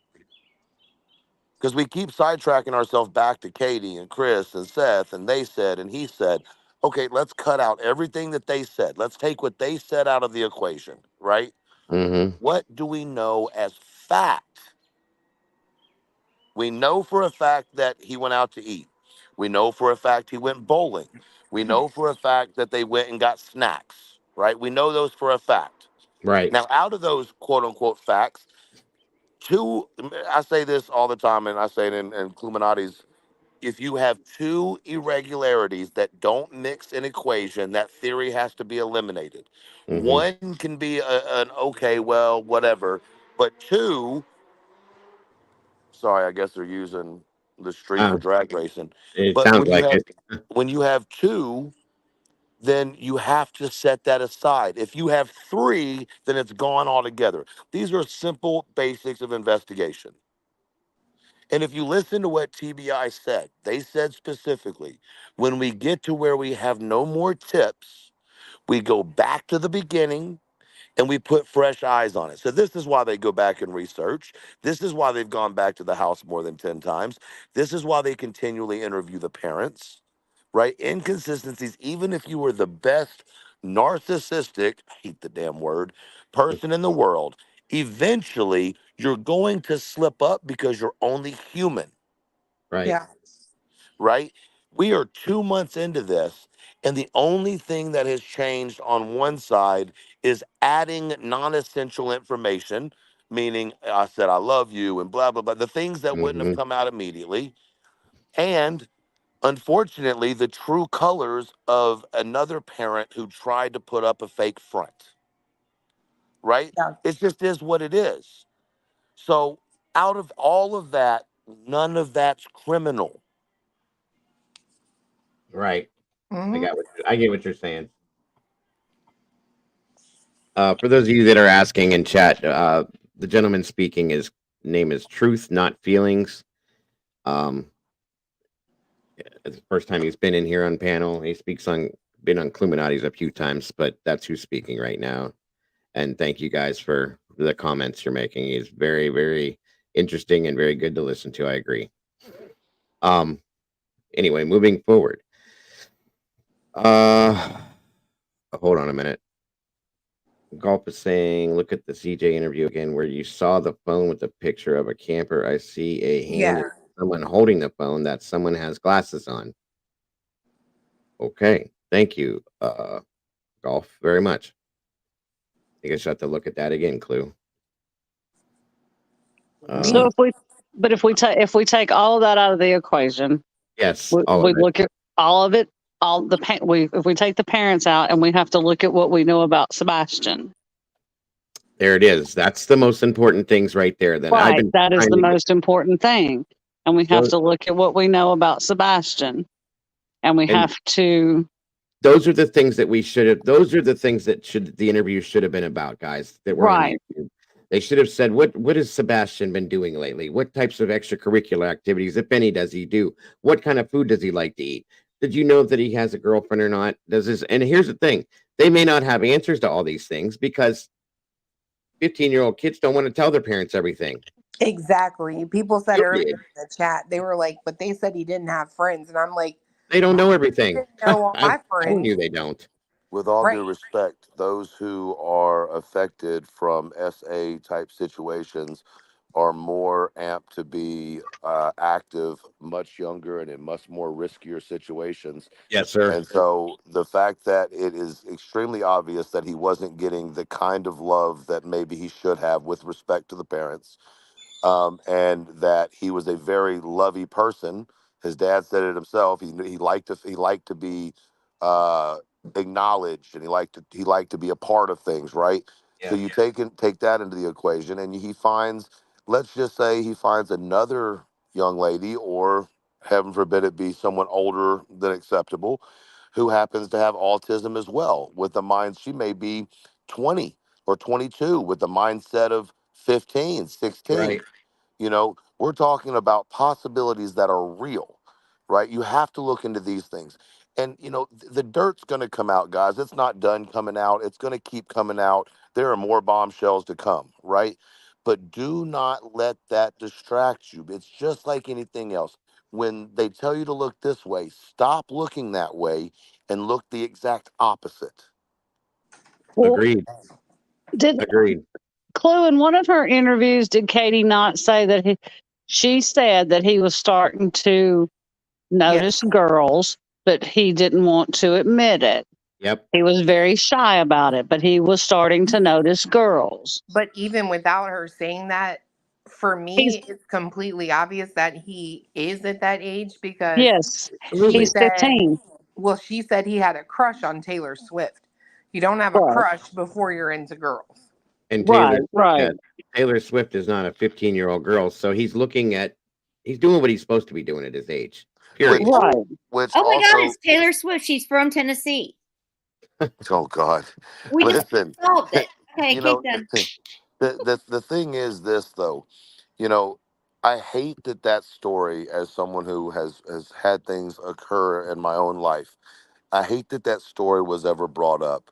And I can't help but wonder why. What was the reasoning? And I've thought about this for an extended period of time, deep thought about it. And the only thing that I can come up with is pure evil revenge. And that's what scares me about all of this. It was said to hurt Katie. It was said for Katie to relive it. Maybe Katie didn't handle it the right way. Maybe as a mother, she fumbled the ball on that. It's possible, right? And it probably had nothing to do with anybody, but she didn't know what to do. Maybe she was a victim of that as well as a young person, right? Sometimes we hide in the shadows of our own secrets in our families, okay? And we Right. don't handle things appropriately. But, you know, it's interesting to me that it was brought out, it was put out there. It was even exacerbated by the fact that it was told which sex did it to him, right? Mm-hmm. Which brings a whole nother level of psychological issues to a Yes. child Yes. and the questioning of their own manhood, their own sexuality, their own being, right? And these things all lead to a young man making the choice to run away. These are not things that, I mean, think about it. Let's take for a second autism out of the equation, right? Let's say he Mm-hmm. doesn't have autism and this is a regular 15-year-old boy. And Mm-hmm. we found out everything we knew. Take the chromosomal side of it out of it. Let's just boil it down to its basic. What would a 15-year-old boy who was being not allowed to have friends, not being invited to things, having that type of abuse in his life at a young age, what do you think he's left to do? Either make ultimate decisions, right? Or to get away from the situation. That would be a 15-year-old's response. Right. And don't listen, it's okay for people to put comments in there about possibly having homosexual tendencies. It's an everyday thing, folks. Don't delete comments. Yeah, It's no, not it's no, not don't it's do not that. gonna upset anybody, folks. We're all adults here. We understand. And it's a very big it is possible. We don't know. And that's okay. If that's the case, it's okay. It's not a shaming thing. Okay. Well, I don't think that's that, and I don't mean to take him, but that's not the point. But the thing is, he's not because he's interested in girls. He's making. This was my point. I didn't finish it. I guess it shows that that didn't affect him as his sexuality, right? That's my Right, point. right. And so, no, I'm not. I'm not implying any of that. He's obviously saying and expressing to his mother, "I like girls." Yeah. Right. Right. So Yeah. that is being, and I mean this in the most respectful way because I'm a straight male, so I only understand the mind of a straight male. But that's a blessing because I know other friends of mine who have been through SA situations and it didn't turn out that way. Right. You know, Absolutely. respectfully, I know everybody's opinion on that is real edgy, but I said what I said. Oh no, you're fine. There was an accidental deletion in the chat, and I just was saying we don't have to delete stuff like that. It's okay. Everybody understands. No, Uh, but hold on, I will say what he's saying does make me think like obviously there was some type of counseling going on if mhm. he went through that and it didn't turn him the other way, in my opinion. Yes. Right. Yeah. No, I got you. Yeah, that Yes. makes sense. Because a lot of people, he's right, a lot of people that do go through that, they have Hmm. a fear of the opposite sex if it happened. You know what I mean? Yes, ma'am. I've seen that happen. I agree. Absolutely. And here's another thing to look at too. And I'm not trying to add the parents back in when I say this because we need to keep them out of this. But as a 15-year-old boy, like Truth said, take everything else out of the equation. The autism, the chromosome, and all of it's gone. He's just a 15-year-old boy. Okay. He's changing. He's starting to get feelings that are new. He's starting to think about things that are new, so on and so forth. And if you start talking to your parents about things, or your parents start telling you things, okay, as I had to do with my child, I got nervous. Okay, I did. I got nervous. Oh God, here we go. You're again, like I said earlier, you're not going to tell your parents everything because you know they're going to have a reaction that you're not going to want them to have, and possibly aren't going to allow you to do certain things that you think you're ready to do. Especially if you're being accused of things with your sister. Thank you. Okay. So in turn, maybe it's time I need to leave this place and I need to move on. I'm not happy with this situation. Any of that stuff, guys. These are options, okay? Every time something gets spoke upon, it makes me think of something else. So Well, go ahead, bud. I want to consider, I know this is not a widely popular thought or train of thought, but I just look at the facts or the things that have been said and consider them as factual for a second. Nina injected herself into this situation with absolutely zero purpose other than to make sure the world was aware of the type of person she felt Chris is. In the situation where the most limelight could be put on that situation. When you consider that and why would she do that, right? Okay, well, that's vindictive. Then you consider the fact that she moved here with him. Well, she has ties or connections of some degree here. And then when you also consider that, she is facing a real possibility of losing custody or primary custodianship of her daughter, would this not be a surefire way to ensure that does not happen? Not necessarily. I mean, he still may get custody of her, even though this happened, because there's nothing pointing at him right. In the vindictive mind, in the mindset of somebody that's vindictive enough to come out in the public to bash this person and I mean, yeah, I can see what you're saying in that aspect. I know what you mean. It's just, and then when I consider the fact that the discrepancy in the story of who reached out to who first between her and Seth in this situation, I've just got to consider that as a possibility. Here's what I'm with you on that, bro. But let me extend on that a little bit. I'm never going to take anybody's word that can't be put through a deposition or interview, and I mean legally or just standardly, right? Hold on 1 second. There is no victim blaming going on here, Jinx, at all. I don't know where you're seeing that or hearing that, but we don't do that. So if you're getting a different feeling from something that was said, that we don't do that, none of us do. No. So I'm sorry that you're getting that, and if you're seeing that somewhere, you can let me know where, because that's not anything I put up with in here at all. Sometimes when we have theories and we're kicking theories, this is what needs to happen. See, this is what needs to happen, as opposed to having someone on a camera taking calls and just letting people go. There's got to be opportunity for other people to come in and say, well, I don't think that this is why. Discussion panels solve crimes. I'll say that again. Discussion when you are working a case, you will have a war room. And you will get on that war room and you will spill everything with your trusted people so that they can put it into their theory. And eventually you come up with an answer. So in all due respect, people's names are going to be brought up that might be victims in the end. People's names are going to be brought up that may have nothing to do with it. But that's the process of elimination, and also fairly observing it 360 and not with a biased view. I agree, because until you know what happened, the victim could just be the perpetrator. Well, and if that was in response to me bringing up Nina, I'm not even really necessarily talking about if she's a victim or if she isn't. I'm talking about logically, there's absolutely no purpose to bring that information and inject that information into this situation when it's not directly relevant to this situation. So when I consider that and consider possible motives for that, and then tie that with other things that we do know, I have to consider it as a possibility. It's all right, bro. Listen, I'll take the heat for this. I'll say it. She's unreliable. She did not get interviewed. She read off of a pre-written statement. She never showed up on another show. She never answered questions. Everybody took what she said as gospel. We don't know this woman from our a-hole from the ground. And all of a sudden, we've put all this trust into her about someone you don't like. The reality is, when someone makes accusations on someone, you must have the opportunity to question those allegations, or they don't hold fucking water. Excuse my language.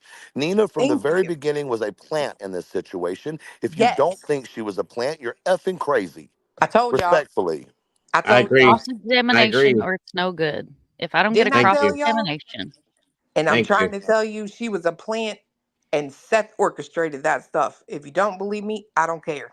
Listen, She had here's no the twist. business. Here's the twist. Hold on. Here's the twist. Just wait for it.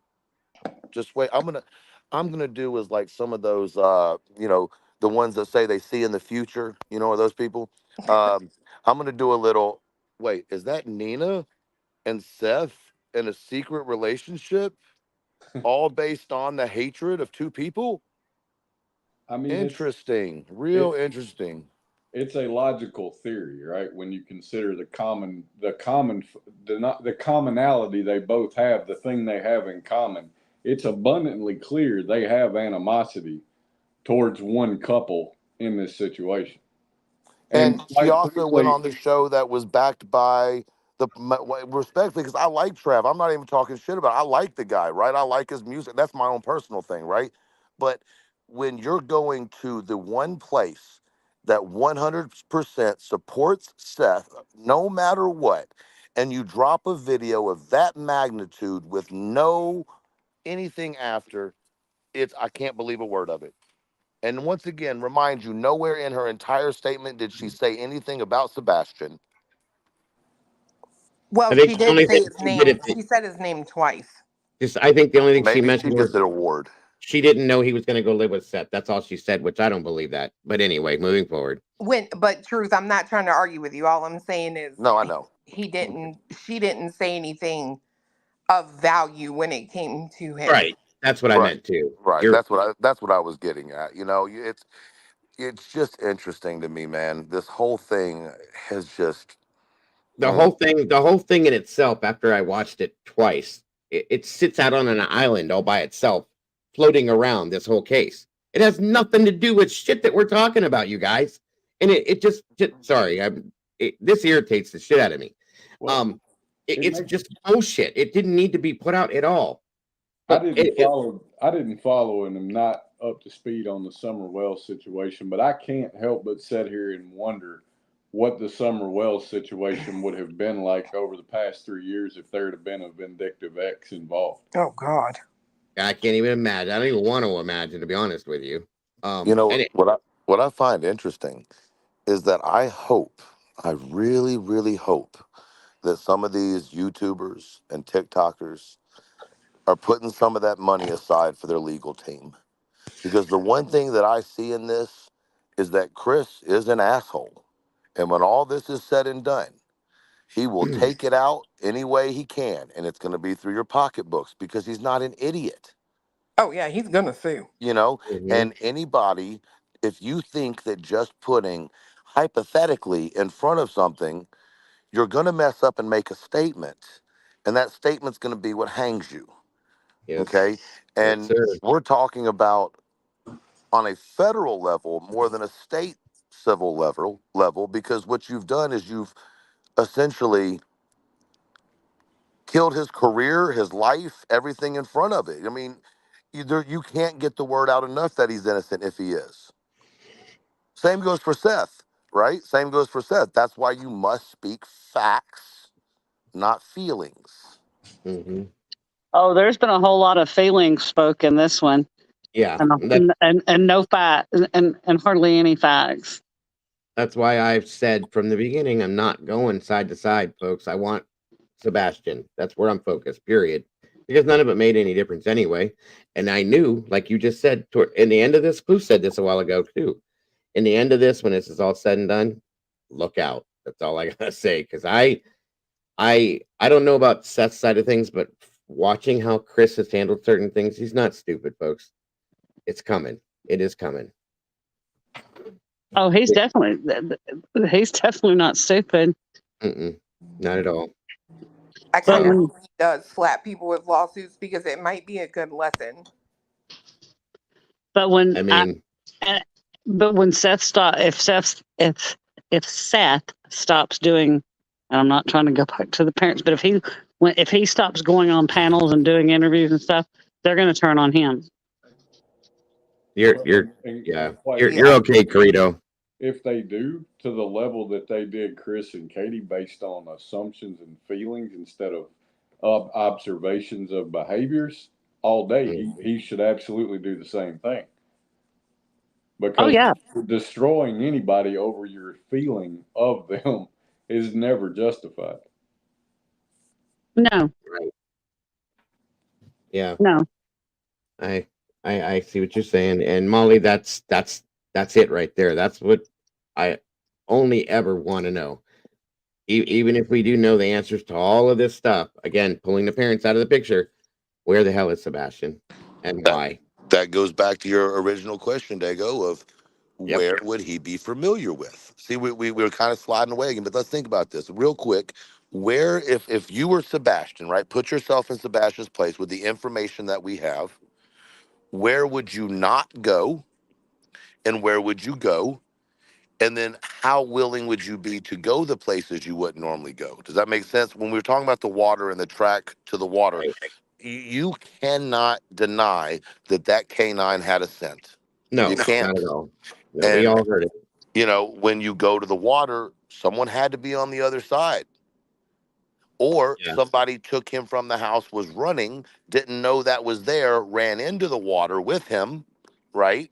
And then Mhm. when they went into the water, say he could have bumped his, there's anything that could happen at that point, and he was carried out of the water, right? That was a very, when y'all did that, maybe you can do it again at some point, but showing that route in between the houses and how it would be done, and then where that retention pond was. Right. It's a very interesting concept that goes along with either he walked himself or someone walked with him and they fell into the pond. Because Mhm. remember, if it's dark and you got a small little key flashlight, how much are you really seeing? And especially as dark as Clue described it being out there, Oh, it is pitch black. It probably is. nothing. Nothing probably at all. Well, You know, and it's another interesting thing to me with that retention pond is just on the bank of that retention pond is that construction barrier. Mhm. The And riprap. I cannot help but wonder if that's why the scent was lost. well, yeah, because someone carried him out the other side. It's the Exactly. only explanation. Literally, the matter of fact, his scent would be heavier if he was drenched in water. Yes. And guys, I can't let it go. I'm sorry. People have said that. Well, Dago, they said it was a false. I No, it can't let it wasn't. go. We heard word for word. We heard the heavy breathing of the police officer that was running behind Max, the dog. Yep. That we heard the dog jumped into the water. You can't let that go. Well, No. and Ken Widener's exact words was that it was an unconfirmed hit.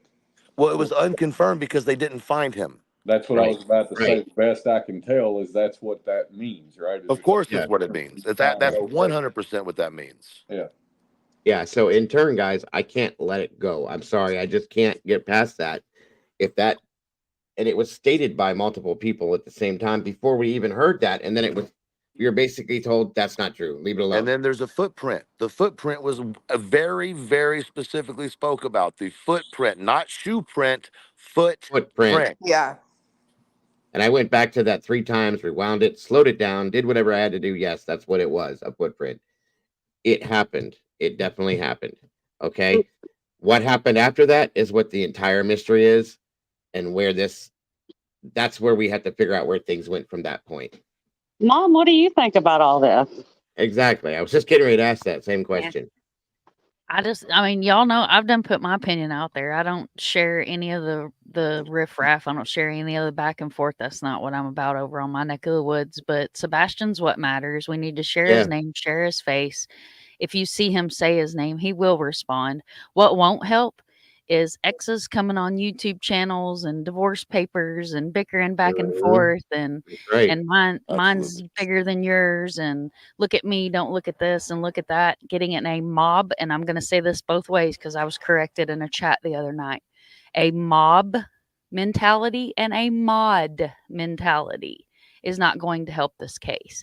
Right. And as YouTubers, we have to do this responsibly. If you're going to be a channel holder and you're going to share missing cases, what you cannot do is take sides. If you're going to be a part of the missing case, the missing person is what matters. They're what goes out front. Nothing else goes out front. I'm not team Chris and Katie, and I'm not team Seth. Either way, I've spoke to Seth. I do not call into YouTube channels, but it was the only way I could get in contact with the man. The only reason I spoke with him was to find out what states is their family in where I can help with advocates I work with to get billboards up. Now we have billboards from Tennessee all the way to Texas. We have billboards in San Antonio.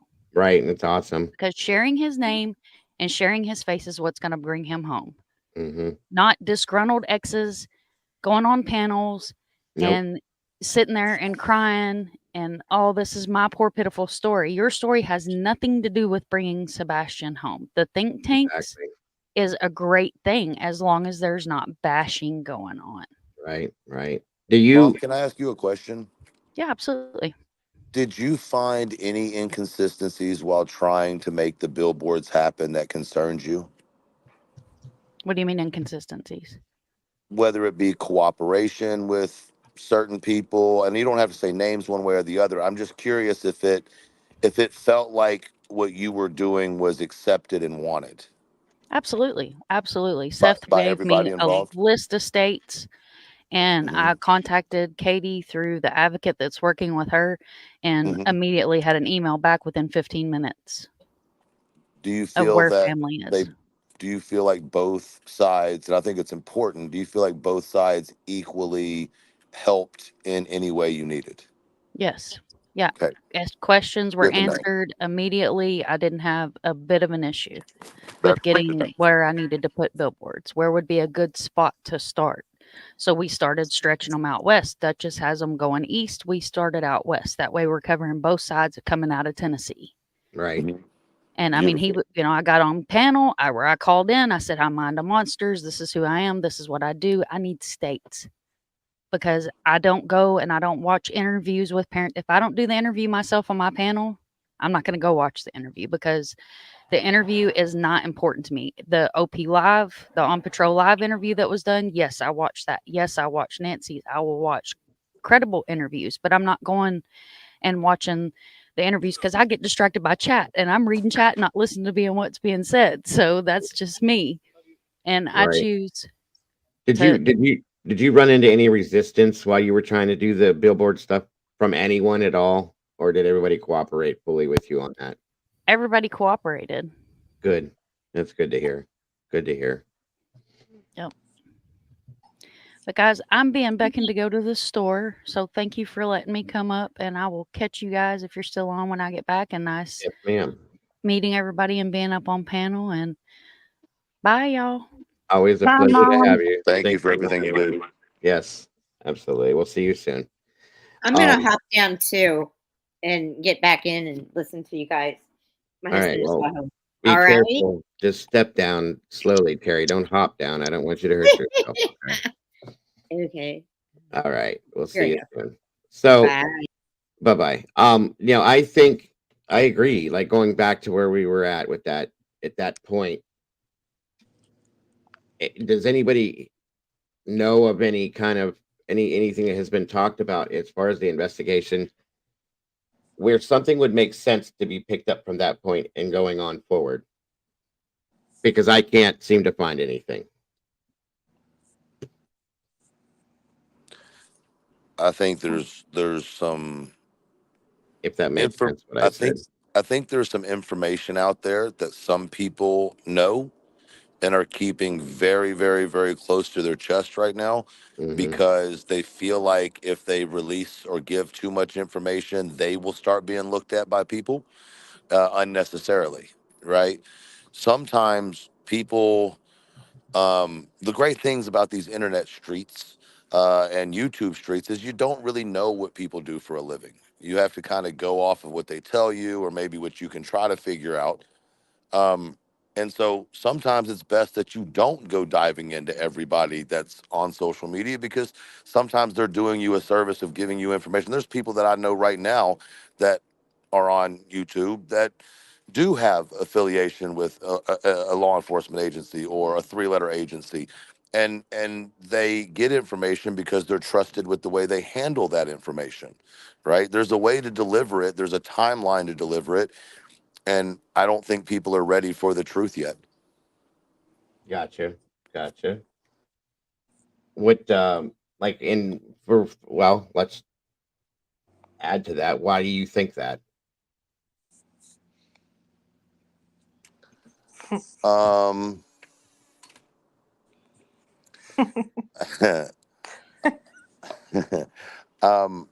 I would say I don't think that. If you're not okay, let me put it this way. If what would bring you to that assumption per se? And if you don't want to speak on it, just say I'm not ready to talk about that. That's all. I think that we live in a society that's pretty smart. And I think that if you're going to sit and talk about a case, then it only makes sense that someone's going to watch you that may have something to do with investigations, for example, or, a PI, or, when you implement yourself or put yourself into a situation of becoming a witness, right? I.e., going out and doing searches with your camera on. A lot of people, I'm trying to give the best answer I can without directly saying anything. Just know that at the end of the day, everything's being watched. Everything, right? And if you're involving yourself in talking to suspects/family members, then you could probably rest assured that you're being looked at for why you're asking the questions you're asking. What are you doing in the situation? And are you adding to it or taking away from it?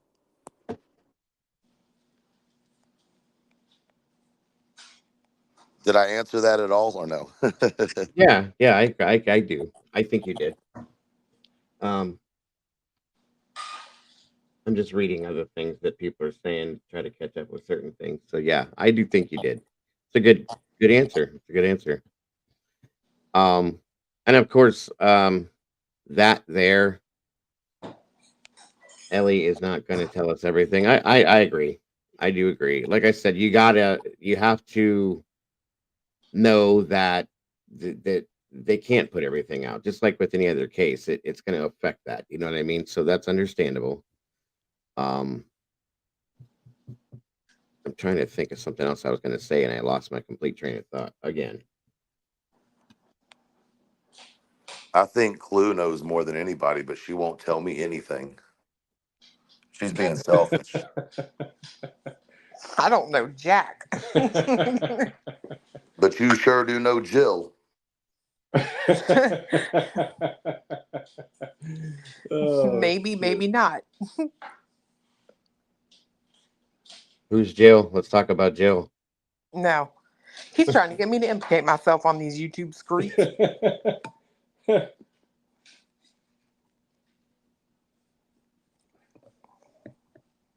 You got anything else to add, Miss Kimber? Or did we put you to sleep? No, I'm good. I'm stuffing my face. Oh, with what? You can't do that without sharing. A chicken sandwich. Oh, boring. Yeah, I never did get my rotisserie chicken. Walmart didn't deliver it the other day. Oh, I did. Okay, but I didn't. So do you sorry, go ahead with your food conversation. No, you go ahead. Oh, I just didn't want to interrupt. Did you do you think that this is another question, Truth, just in your opinion, do you think we're gonna see anything? Maybe how can I explain this? The question I'm trying to ask. Real quick before I forget this, the poll was done. 63% of people said no, unfortunately, but 36% do believe that he is alive and well. Going back to the beginning. What were the answers? I mean, the numbers again? It was 63. The question was, is Sebastian alive and safe? Right. Which is what he had asked me in the beginning. And the answers were 63% said no, and 36% said yes, they do believe that. And there's my point. I'm glad you did that. So here's what I have to say about that. Guys, that's a problem. You cannot be, in my opinion, right? Just my opinion, you cannot be proactive in an investigative mind if you already think the child is gone. You have closed that door to what I call imaginative thinking, which means that you have to use a little bit of imagination to go along with your theory in order to fill in the areas that you don't know. I'll be right So back. Sorry, I'll be right back. If you just assume that he's already gone, or you feel that way, then I would just encourage you to maybe take a few moments to clear your mind and then reabsorb yourself with the case again, and hopefully that might diminish some, because that's a really scary thing.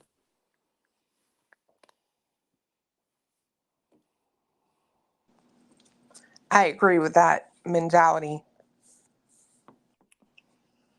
I mean, look, fiance over there is still living, and we're surprised Why? because you With scare me. age? Because you scare me. I scare you? Yes, you scare me. I know what you did when you were 19. Why does everybody say that? Like I'm aggressive, scary?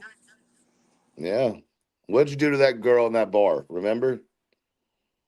Which bar? Exactly.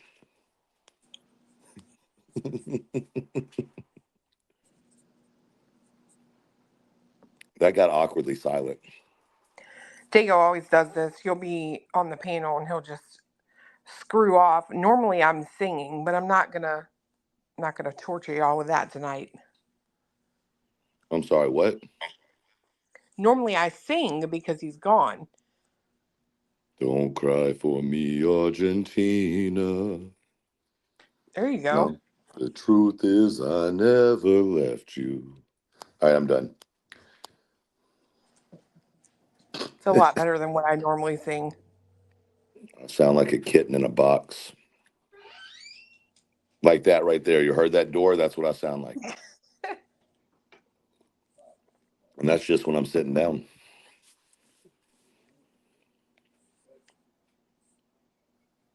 Timber. Yo, what up, dog? What kind of chicken is that? It's just a chicken patty from Walmart. I heated it up. I'm here, folks. I'm sorry. I'm trying to make coffee too at the same time. I put some lettuce and some onion and some mater on it. Some what? Mater? Mater. Get Mater. Like tomater? Listen, I get it. I'm from the South. I just wanted to hear her say it again. Yes, yes. Mater. Tomater, she said. Yep. That's the first time I was in the South, in Alabama. The first time I ever had tomato and onion sandwich with mayonnaise. Oh my God. Ugh. You guys, if you haven't had that, it's probably one of the best things I ever had in my life. I just like a tomato and mayonnaise sandwich. Well, those are good too if you don't have the onion, but Rocky, that's an interesting idea.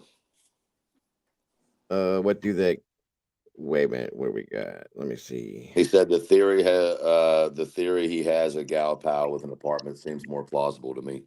It does. Like I said, if you look at that picture of that child that I showed, that's why I showed that, because I'm looking at it going, he don't look 15 in that picture to me. That's just me, okay? And my child, people have told me 100 times, when I tell them how old he is, you can see it when he's looking behind me because he's got a baby face until he stands up and he towers over me. He's an ogre. They don't look their age in some opinions. So again, he's a good-looking kid. It is very plausible for somebody to fancy him in that way. And we've heard Katie and Chris both say, which broke me when I heard that, because my son said the same thing at one point, that all he asked for Christmas one year was friends because he didn't have any friends. Okay. I'm sure he struggled with that. Not to say that he still is. He may have friends that he hasn't told them about, like I said. So I'm sure. Who was it that brought up the fact that he was, I think it was you, Clue. You said that he had started to tell her that he was interested in girls and got a little embarrassed about it, so on and so forth. That would be me. I don't remember saying that. It was I Kimber. said that. I'm sorry. Yeah. There you go. mentioned in one of the interviews that I can't remember whose interview it was, that he was starting to like girls but he wouldn't admit it. He was a little shy about it. Therefore, he's not going to tell them anything else. Okay. Yeah. It's embarrassing. I was like that. I was chronic ADHD, probably on the spectrum, just like my child. And I just was never diagnosed because back in the day, we were just bad kids. There was none of this autism stuff. So I never told my parents nothing. Okay. I mean, I'm sure times have changed. Truth brought that up in the beginning. Things are way different now than they were then. But the basics are still the same, folks. They really are. Feelings and emotions are still the same things. you're embarrassed. You don't want to talk to your mom about stuff. And I guarantee you, and this is not a downplay or a dog out or even a judgment against Katie, because I'm in the same thing as a father. Katie, in my opinion, comes off as possibly being a helicopter parent. Okay. I don't blame her. I don't blame her. And Really? so like overprotective in some senses. Okay. I feel Because like, Dago, I kind you of have can to. disagree with me. That's okay. Yeah, she It's would have. okay. She would have checked on him. I think if she heard Well, something, she would have also gone in there at midnight and looked in on him. I'm a helicopter parent, I'm and only that's what I saying would have that done. because of the way she described him. And maybe I'm reading it wrong, but she described him to us as being almost helpless in some senses. Okay. And it's like, no, he's not. He's a lot more functionable than that. And that's why I look at it that way. Maybe she looks at him as still being a baby. Maybe that's what it is. Maybe it's not the helicopter thing. It's just that she doesn't realize in her mind that he's not that baby anymore. Okay. And he doesn't need all those things anymore. And he has grown up. So maybe wrong choice of words. But anyway. Well, but he's Maybe it always was gonna, maybe it was because of the chromosome deletion disorder that he had, and with the hitting his head Yeah. that she. but y'all have to understand that in some of this, you outgrow certain. I'm not saying all Oh aspects yeah, definitely. of Right. disorders you're going to outgrow, but there are an enormous amount of those things that through therapy, but also through just life experience to a certain extent, you kind of outgrow some of those issues. Like I don't how do I put this?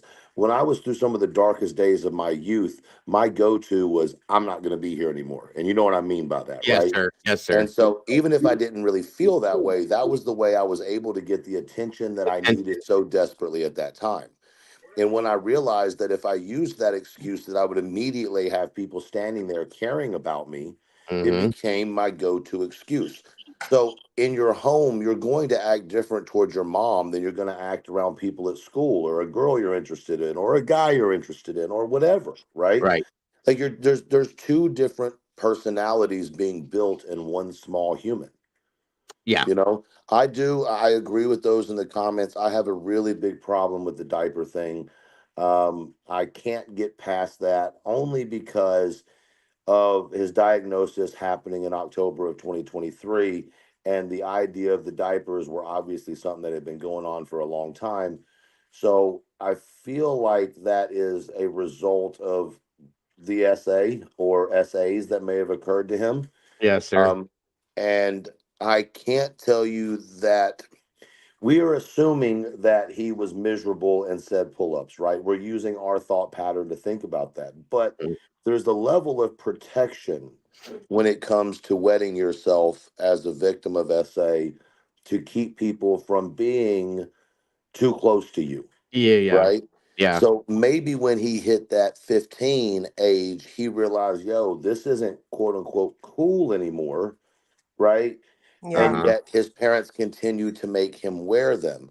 And I think at that level, it has to give you an idea of what maybe the mind of the parents are. I don't want to go back there, but as far as how they're parenting, Right. That's kind almost of where like I a was going. Right. almost like a Munchausen syndrome type situation.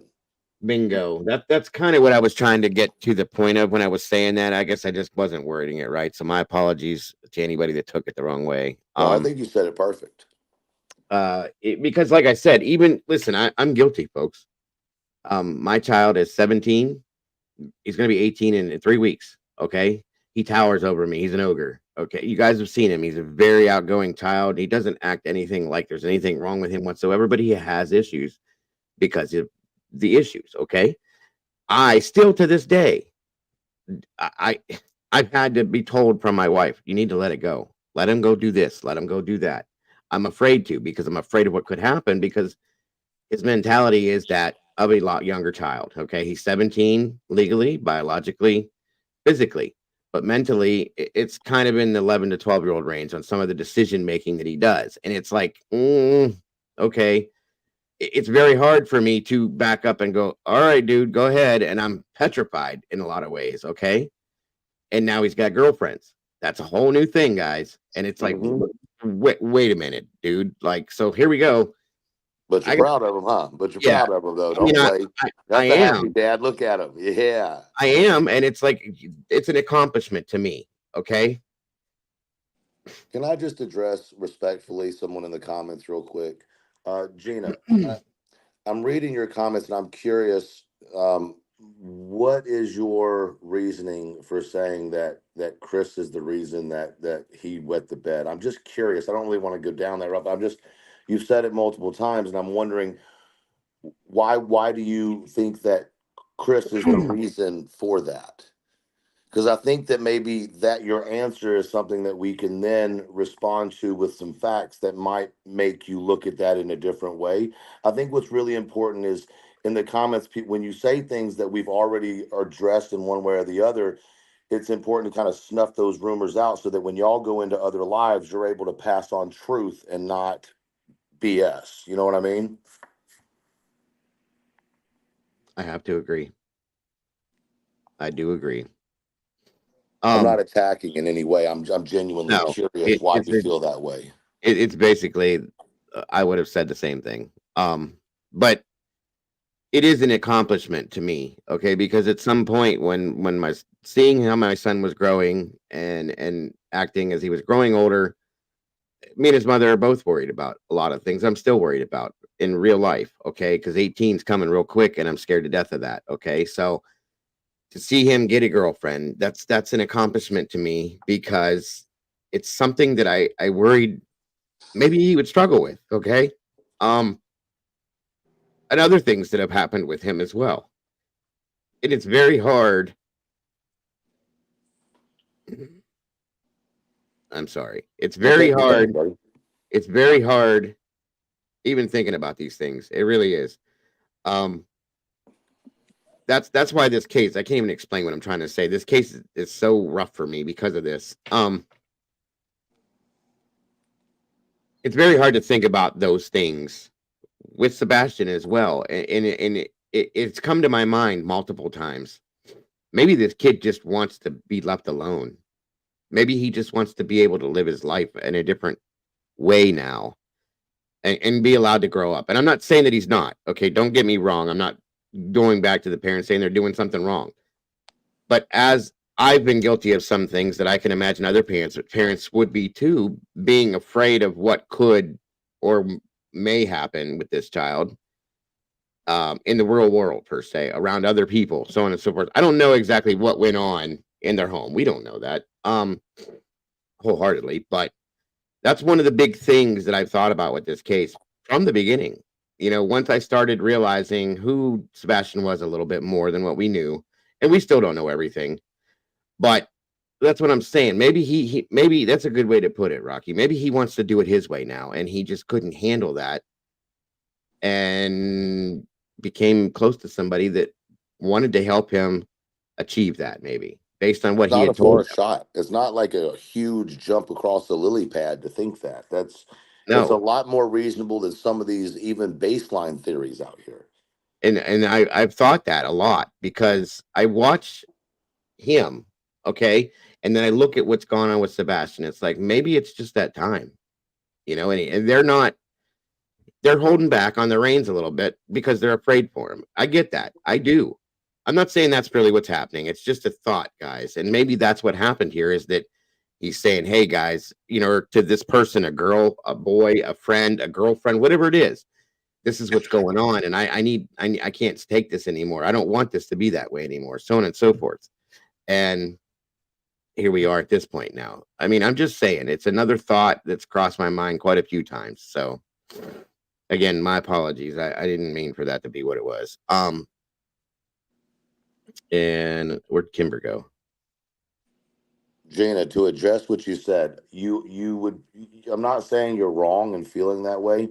However, I would maybe say that the essay that was explained would be more of the reason for the wetting the bed as opposed to being scared of Chris. I think they're drastically different points of maybe PTSD even for the young man.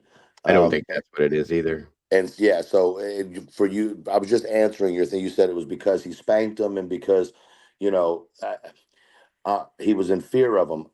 We talked about the spanking earlier and I'll just say it again, spanking with a belt is not abuse, in my opinion.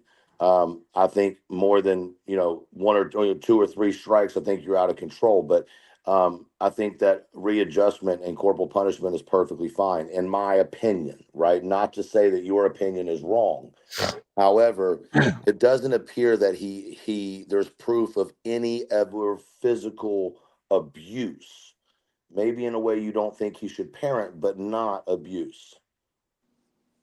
Well, I'm sorry that happened to you, Gina, but with respect, your experience in that horrific event and this young man's experience are two totally different experiences. So I'm sorry that occurred to you, but you can't just throw your feelings and make him feel those feelings, if that makes sense. Right. And Kimber, there's a link in chat if you want to click on that unless you drop down on purpose. Either way, you're welcome to jump back up here. And yeah, I agree that each situation is different with everything like that. I mean, there are some likabilities as far as, being the same in some senses, but most situations are different in a lot of ways. I still think there's a good chance, not a good chance, let me just say a chance, a theory out there for me is that maybe he ran away because he didn't want to go to his dad's house. Yes. It's I almost mean, yeah, summer here. Because absolutely. when Seth said what he did about he was supposed to move here last year, but I gave him a chance to fix his behavior. Yep. It did make Seth sound like the disciplinarian. Yes. So so like it's almost summer here, right? These kids got like 1 or 2, maybe 3 weeks left of school. If I know that I'm about to have to go there, even if I think it, like say they haven't told him yet, I don't think that's the case, but even if he thought maybe just for the summer, he may run away. Well, and you know what? You're right in that sense because he said that it was supposed to be just for the summer, and then Seth turned around and said that it was going to be a permanent basis. And if he was informed of that, who knows why? I'm not saying that he was afraid of his dad. Maybe he didn't when they said it was permanent. That could have been something that triggered him to say, "Nope, I'm not going." Well, it was definitely punishment for bad behavior. Yes. Otherwise, here's the thing, and once we're going back to the parents again, but if you let them talk long enough, they will tell on themselves. You have to look at things. When Chris talks about the things he did, he admits to the things he did. He doesn't sugarcoat it, and then everybody wants to add on to it. Well, he probably did. No, he's telling you what he did, even though y'all don't like what you're hearing. Yeah. Seth, on the other hand, has told you everything you want to hear, and now you're finding out that some of those things aren't lining up to reality. So just because you don't like him doesn't mean that he's guilty of anything. And just because he may remind you of someone you don't like, that doesn't make him guilty. You got to understand, all of a sudden, Seth stopped attacking Chris. Seth and Chris meet up for whatever reason. Then the internet goes crazy. Oh, he's threatening him. He's in his face. Come to find out, he came down there to check on him because his truck was broken down. But even after that fact came out, and Seth said it himself, YouTubers continued to run with the story that no matter what, the body language looked aggressive. No, they just happened to take a picture at a weird stance. How many of y'all have had a random picture taken of you and you didn't look right? And it wasn't even really that weird, truth, because like I said, I had my wife look at that and from her point of view, the psychological aspect. She said his hands are in his pockets, Joe, and he's leaning against the truck. It was a relaxed position for Seth. Correct. You know what I mean? Correct. So, There was some cursing that went back and forth, I understand. But here's the thing. You have two men who according to 90% of social media, one has a horrible anger issue, Chris, and then you have Seth, who has a proven anger issue, right? So let's just say both men have anger issues, and you put them in front of them. One has called the other one damn near a murderer. One has called the other one a child abuser. And you don't think two men that see each other aren't going to address that? You don't think Chris is going to see Seth and address what he has said publicly about him? You're insane. Right. And now, if Seth truly believed Chris had anything to do with it, Chris wouldn't have given a damn about any of those cameras, because if Chris was a real, or I'm sorry, Seth wouldn't have given a damn about those cameras at all. Because if he was a real man and he truly thought Seth did something to his child, he'd have killed him standing there. Yep.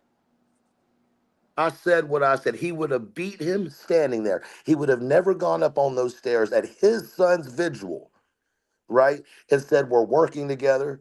He'd have never done it. Right? I agree.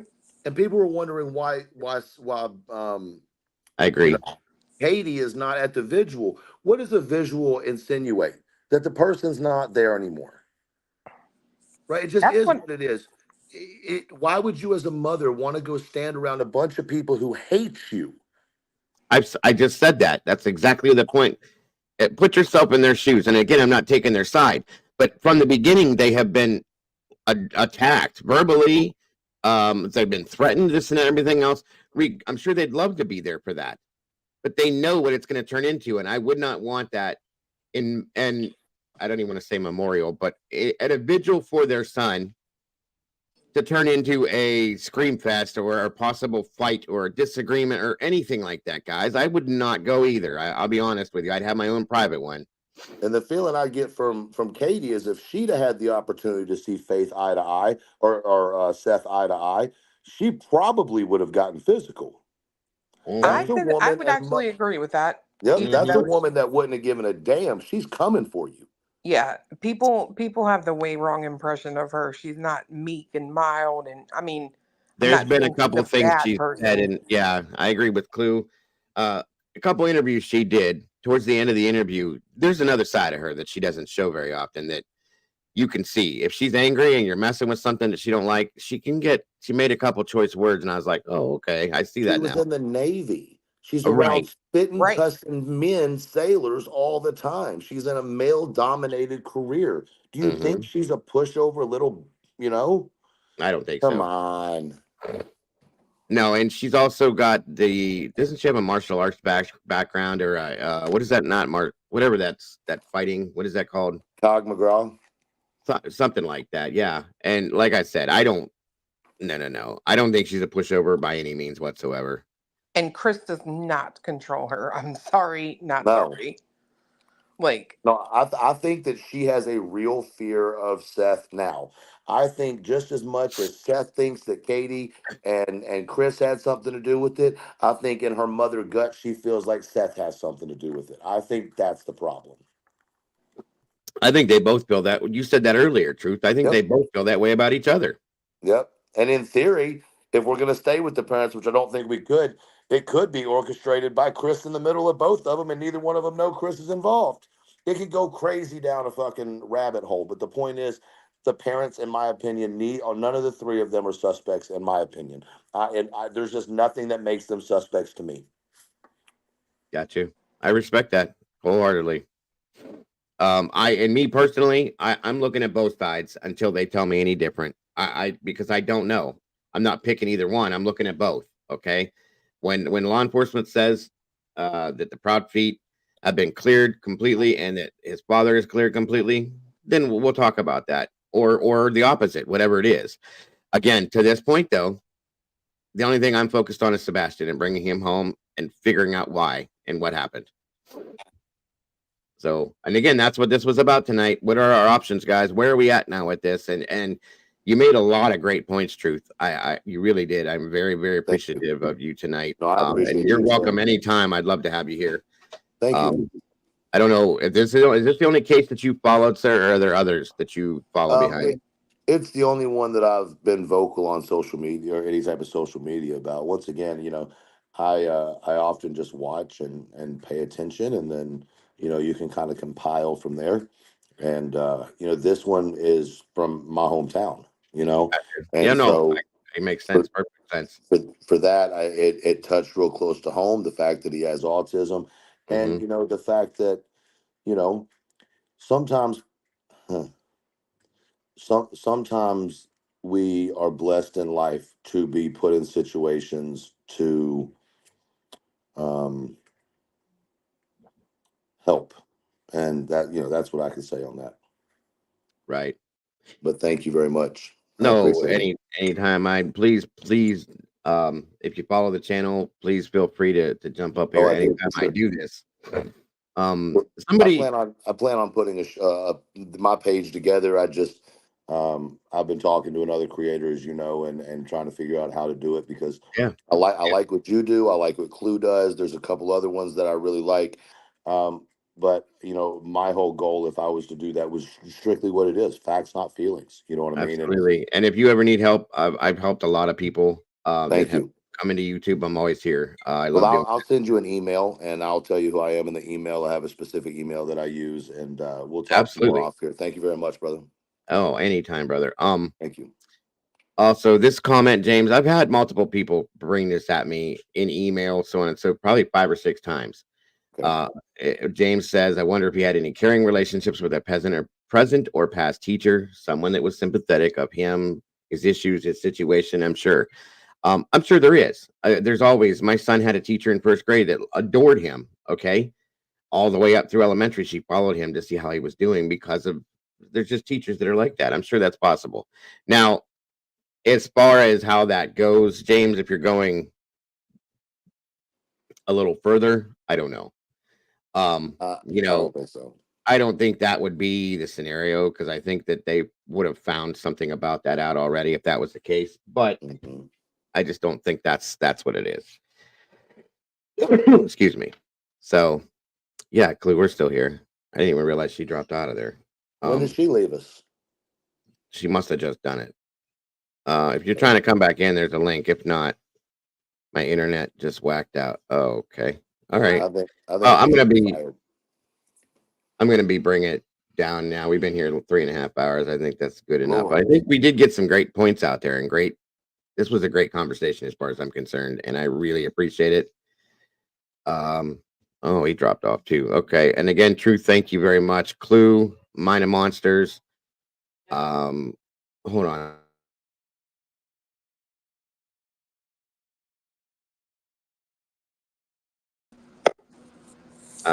Welcome back. Yeah, my internet just blacked out. I literally got booted. Then I went to YouTube and it wasn't letting me play your videos. Like something went wrong. Well, that's weird. YouTube's been strange lately. Very strange.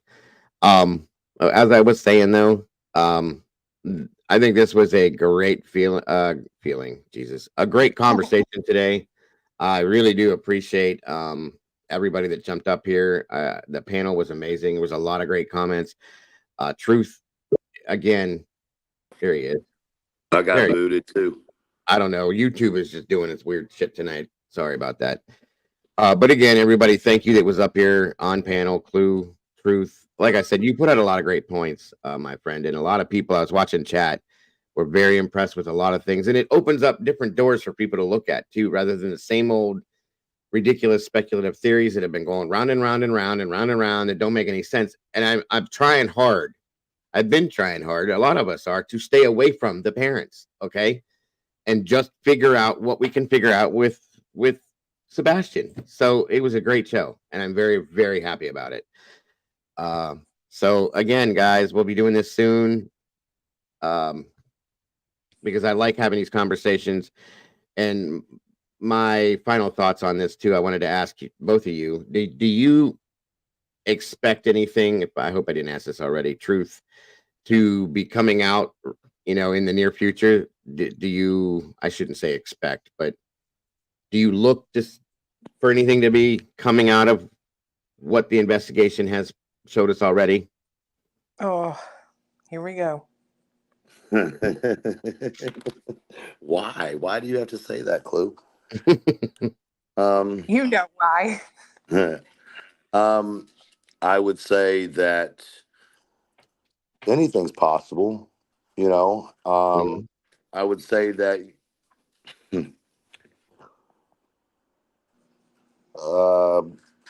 probably. Okay. I think that, if TBI keeps doing what they're doing, and if Sumner County keep doing what they're doing, and if the, federal agencies involved continue on the path that they're on, Mm-hmm. then yeah, we're gonna get some answers. We're gonna find out some things really soon. I also think that there's some things that are probably gonna cause some people to rethink everything.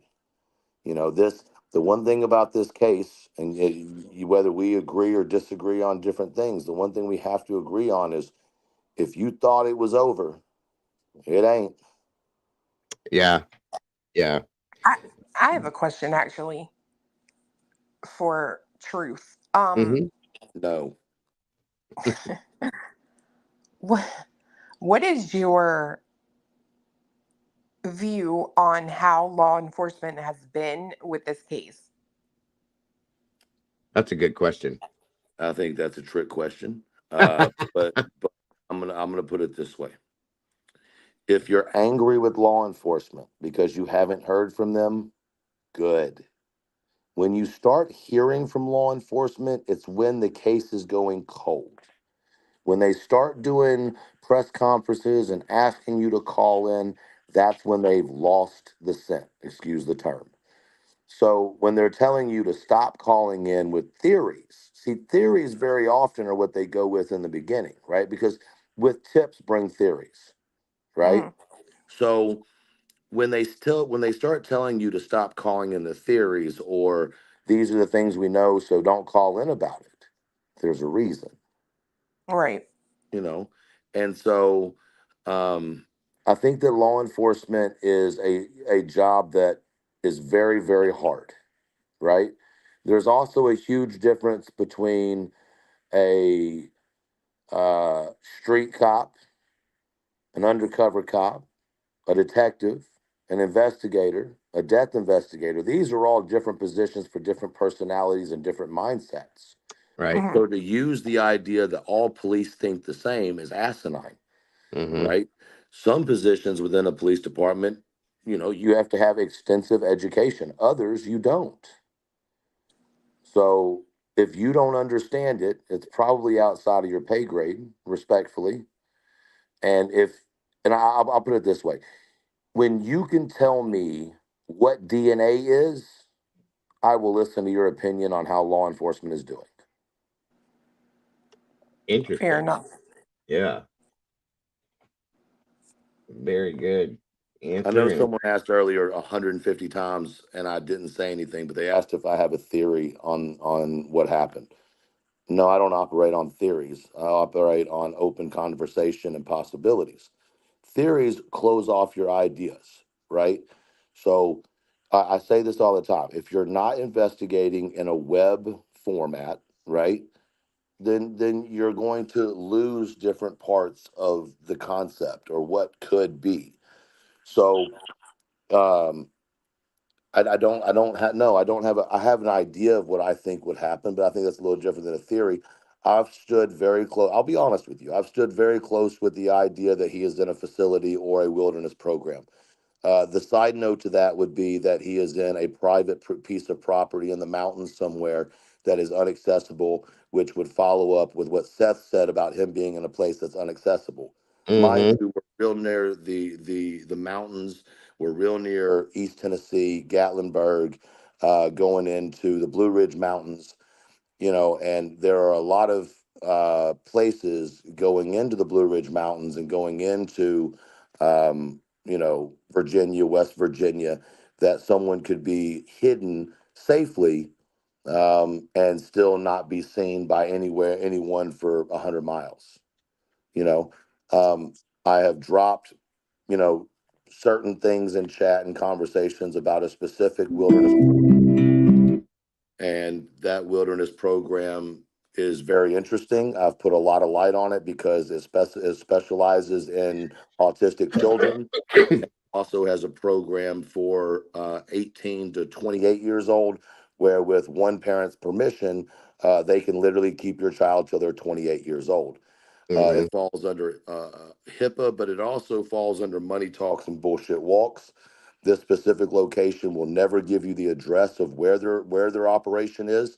It's also an organization that participates in snatching children out of their beds in the middle of the night, which was covered very well in a show called Hell Camp.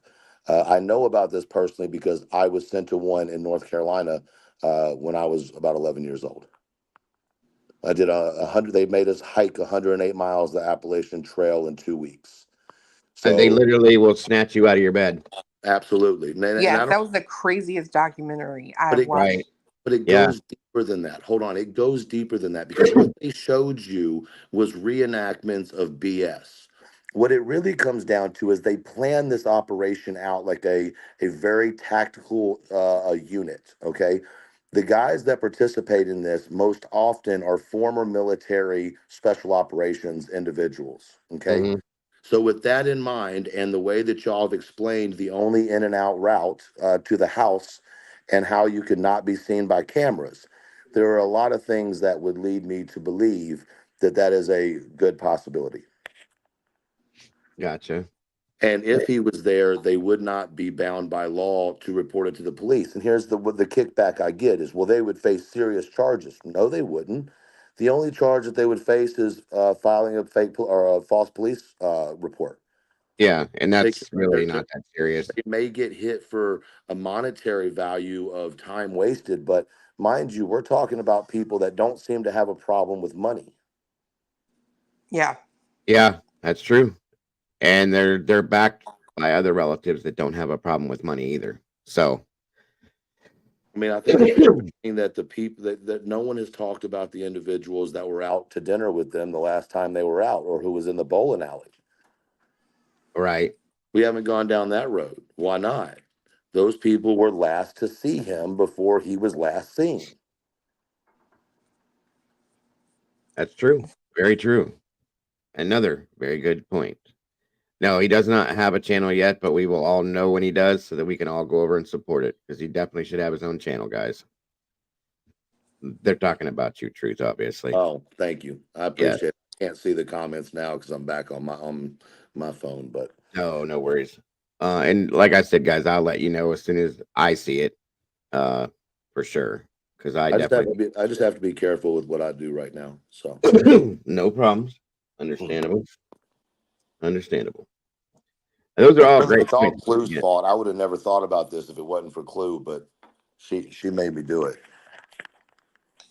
I'll take Right. that. I'm good with that. And somebody asked if that was illegal. Listen, if it is illegal if it's not okayed by other people, is what I'm saying. Like they do this in some senses. It's a way they do it, guys. Okay, the parents know about it in some senses. Not all of them. Not all of them. Sometimes. No, I said sometimes. some senses. Yes. Sometimes it's a grandparent. Mm-hmm. Okay. You have to understand that these organizations are founded on the idea that you can run, work, exercise, and discipline the autism out of a child. They Right. run on the theory that you can, with physical exhaustion, you can change the mind's thoughts on how to act. Okay. So They crazy. believe that if they give you just enough food and just enough water to keep from dying, then you'll be fine. If you don't mind, real quick, I want to, let's see, can I do it? Let me make sure that I can do it. If I disconnect, I'll try to get back on. But Yeah. there's something I want to read that's. No, please do. Please do. And here's the thing, folks, real quick before he does that. Grandparents, okay, that generation, a lot of them don't believe in nor accept what autism is, okay? Because they didn't know about it back in the day. So that to them, again, they don't get it. Therefore, that's why they believe in these things, these camps, I guess you could say, for that reason. And they're not going to go along with that. They believe what he just said that they believe. So remember that. That's the point. Go ahead, Truth. I'm sorry.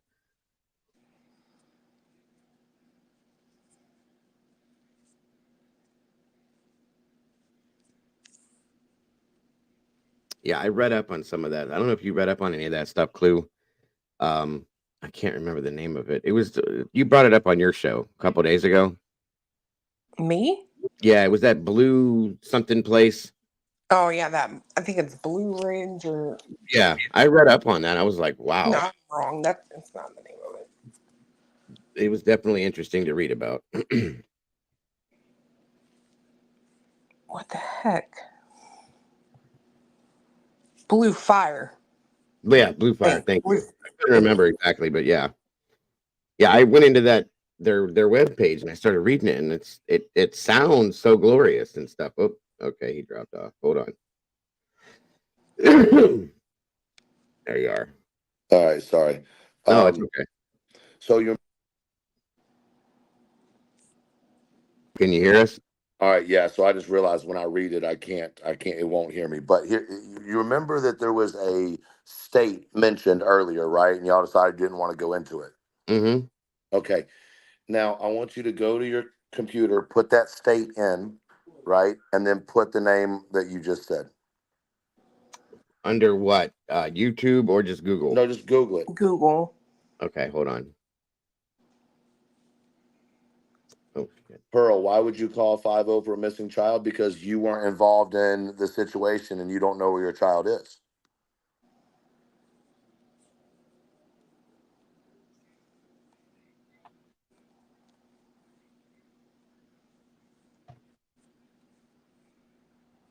okay.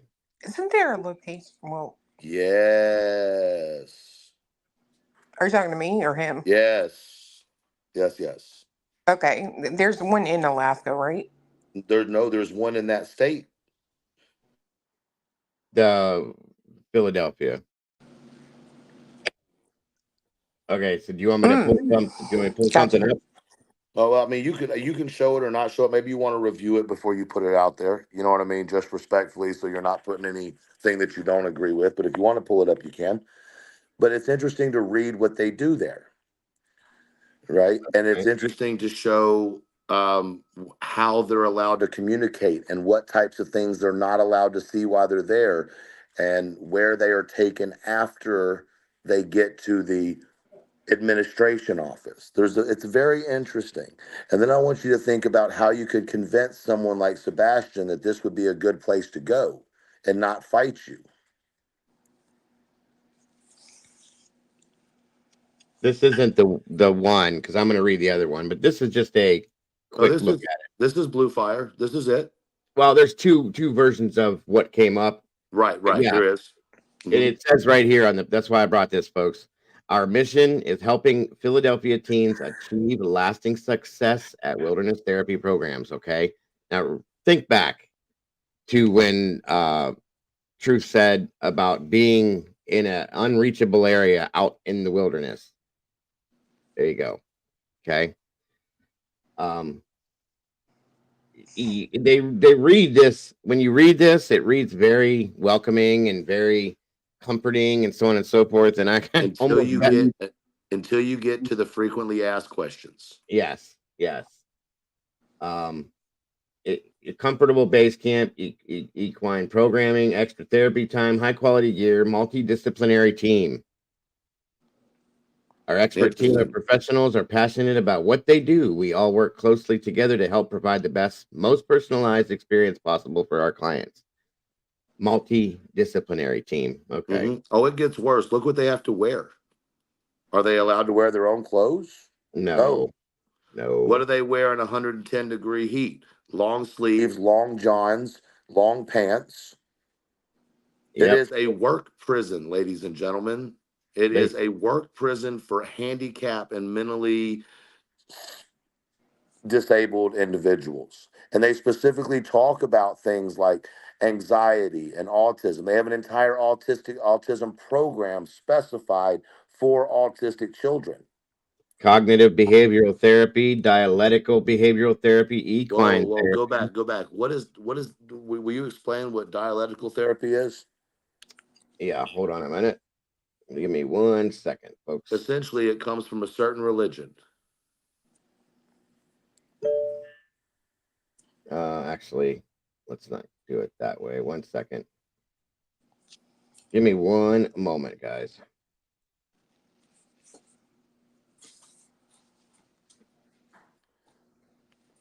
Opionated, that's not how that works. Once you go onto the website and you realize how they funnel the kids out of the base camp and into wilderness-based open camp areas, it's hard to explain. You have to go on there and take a look and actually read through the article.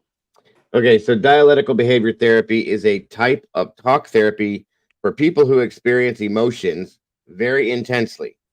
It's a common therapy for people with borderline personality disorder, but therapists provide it for other mental health conditions as well. Okay. It's again, it's a talk therapy, and as it says up here, somebody that experiences their emotions very intensely. Okay. So let's think about that. Sebastian, how he would pertain to this, they stated that he's known to bite himself, hit himself, or throw himself to the ground if he's upset about something. Correct. Okay, so that's an intense emotion that you're feeling. Correct. In this therapy, they say it's a talk therapy, but that it would be a way that they could talk him through that per se. Okay, but there's other. It all links together with cognitive behavioral therapy. Specifically adapted for people who experience emotions again very intensely. So it's a big deal right there. That in itself describes this child, okay? And maybe borderline personality disorder, self-harm. There it is, self-harm. I'm not saying all these things pertain to him, but that's a big one right there. Self-harm, non-suicidal self-injury disorder, throwing yourself on the ground, biting yourself, hitting yourself. Period. It is what it is, So if somebody believes that, and like I stated when he was looking for what he was looking for, the generation before us, they don't believe. I know for a fact because my mother had to be talked into this with my son, and my father definitely did. Okay, my father was raised on a farm, baling hay, raising cows. There was no autism there. Okay, and to explain to them this is what is wrong with your grandchild. No, it didn't work that way. I'm just telling you, it didn't. So grandparents, that's why I'm saying grandparents, that generation will look at this and go, no, he just needs to get out there and get in the sun and cut the grass and clean the driveway. He'll get through this. He'll learn. It'll teach him some self-discipline. That's how they look at things. So seeing something like this, I could very easily see how this could be something that they could look at and go, this is what he needs. Okay, and this makes some sense. It does. Oh, it keeps really does make going sense. deeper. Keep going with it, because then it starts making more sense when you talk about what they do, the procedures, the field time, the trail time, and then you understand that one of the things they promise is swimming and outdoor activities, and they make it sound like a summer camp. In fact, it is just a work prison. You know what I mean? That's what it is. To the point where now that you've done that, put that same name in and put reviews.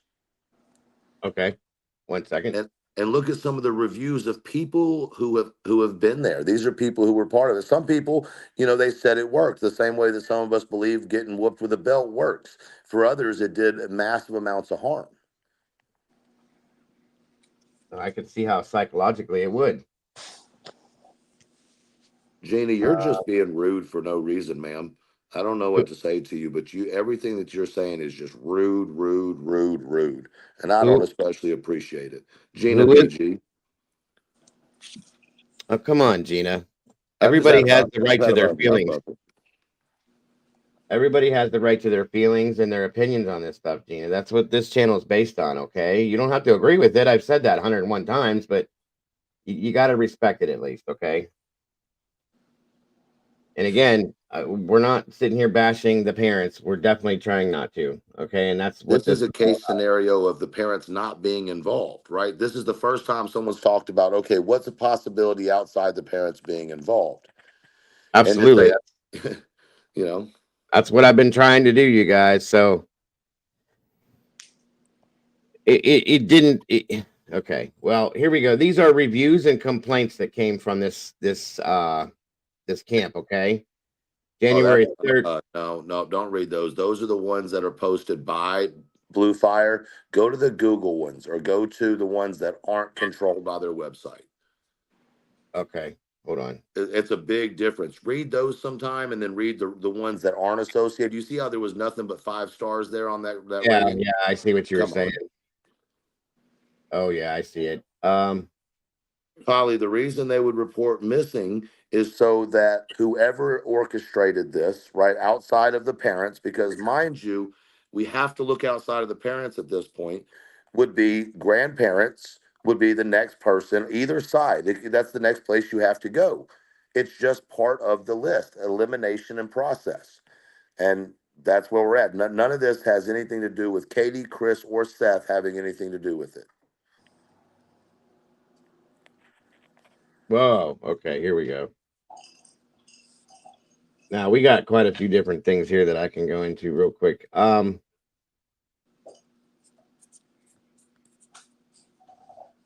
second here.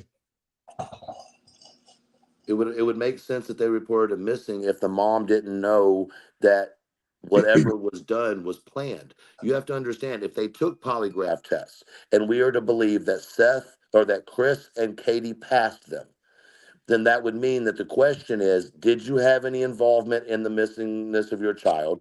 Did you know who was involved in it? So if she passed all that and Chris passed all that, then somebody would have had to have done it against their knowledge. Right. And then you have to think who has access to the house and to be able to get into the house. And you have to think about who would Sebastian trust enough to say, hey, let's go somewhere.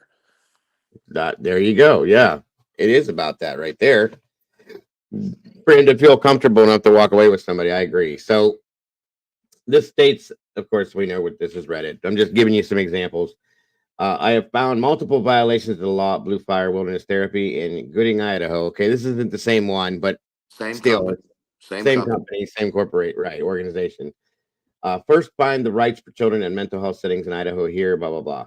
I have called the director of admissions asking the following. Can children make calls to their parents, or can they call them to make sure they are okay?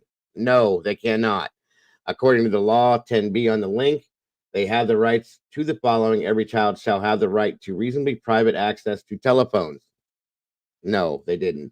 Including the right to make long distance calls to the extent he can arrange for payment for such calls. This was a direct violation of rights. Can children wear their own clothes? No, we require them to wear long pants, long sleeve shirt, and long johns, and long underwear year round. Wow. In the middle of summer? That's insane. I replied, so they can't wear their own clothes? Correct, sir. Is this all year? Correct. Can they shower daily? No, they shower once every other week. What? Yes. Oh, that's just nasty. You gotta watch that documentary, Dago. That's insane, folks. And it says it. This is inhumane as they cannot wear their own belongings, which again is a direct violation too. Wearing this heating clothing that can cause like heat exhaustion too. Like that's dangerous as shit. A friend of mine died from that was a football player, and it does happen. During 110-degree summers are inhumane. I agree. Being in a place where they cannot shower daily or even weekly is inhabitable and inhumane and unethical for children. This all violates 3 from the article. Healthful and humane environment. Every child shall have the right to a healthful and humane environment. Every facility shall provide a clean, safe, and comfortable environment in a structure that complies with applicable licensing requirements governing physical facilities, nutrition, health, and safety, and medical services, and for aspects of care for which there are no mandatory requirements. Consistent with the generally accepted professional standards in Idaho, in addition, every child shall have the right to a humane psychological environment that protects him from harm or abuse. Now, see, these things, folks, can cause, if you send a child like this into this situation, that's going to cause them to digress. Okay, it maybe in a bad way. Can children speak with a public advisor, request a clinical review, lawyer, or counsel? Answer: no, they cannot. They can't make outgoing calls unless for family therapy, and no visitors are allowed. That's scary, right? That's not no. I am unsure about clinical review in Idaho, but in many states they can request one. Here, they deny all of these rights, which is a direct violation of 14 from the article as well. Access to counsel. A child may at any time have a telephone conversation with or be visited by his lawyer or any employee of his attorney's firm or a representative of the state protection and advocacy system. So what did I do? I found the senator for the district in Gooding, and she will know next week and visit the facility and interview the staff and children, which hopefully will prompt some of their rights being denied, being voiced out more and more. If you look up the place on Google, Blue Fire Wilderness Therapy, there is even abused talk about this place is horrible. Good God. If you'll go back over to that website again and go to frequently asked questions. Yes, sir. Yes, sir. And once you get to frequently asked questions, we'll go through those and see if any of those seem to be pertaining to something that would be interesting. And I know a lot of people are saying, oh, this is a crazy theory. But is it? And y'all are saying things like, well, they could get in trouble. Once again, when and if this became what they decided to do, right? And this is a theory. They never expected this type of coverage. They expected to call, report a runaway. They come out, take the report. It's done. Then the court case happens. Seth and Katie get Faith, and then boom, Sebastian comes back. They call the sheriff's department. They report the runaways over. The boys back home. That's it. That's all they expected. They didn't expect for all of this to happen. So if they did go through all of this, when he reads these frequently asked questions, you're going to see exactly why the counselors wouldn't know he was missing. The kids that were there wouldn't know he was missing. Nobody would know he was missing. Hold on a minute. I don't know what just happened. Give me a second. Are you there? The Matrix got you. That was weird. I don't know what just happened. I told you mine did something crazy earlier. That's what happens when you don't have a Mac. Yeah, you're the one that told me that, aren't you?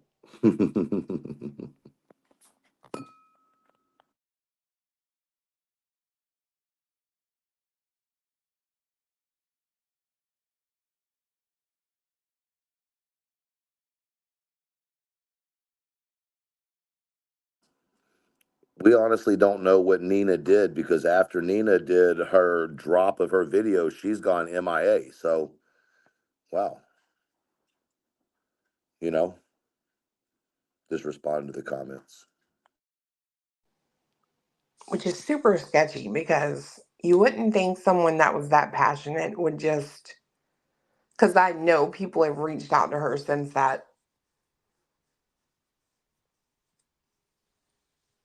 Did he go? I don't know. He may have to restart his computer. I'm surprised it didn't kick us off.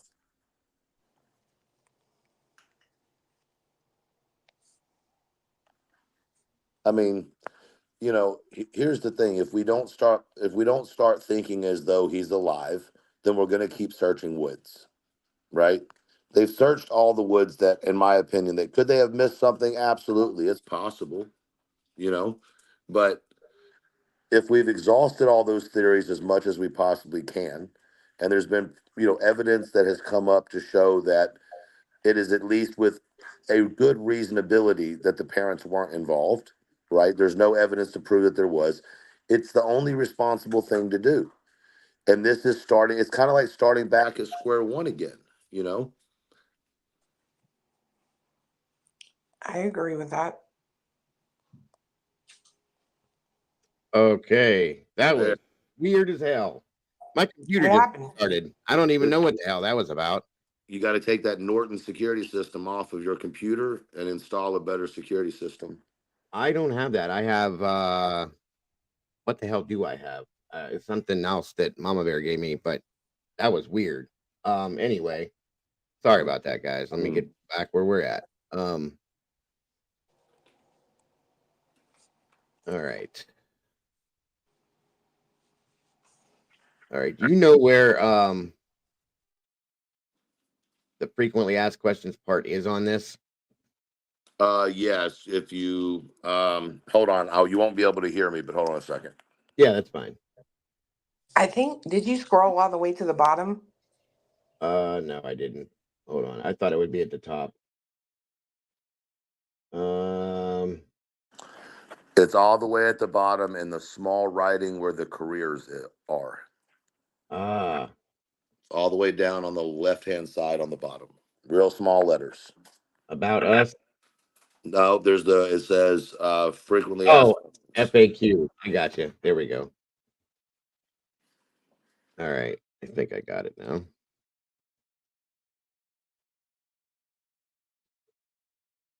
That look right?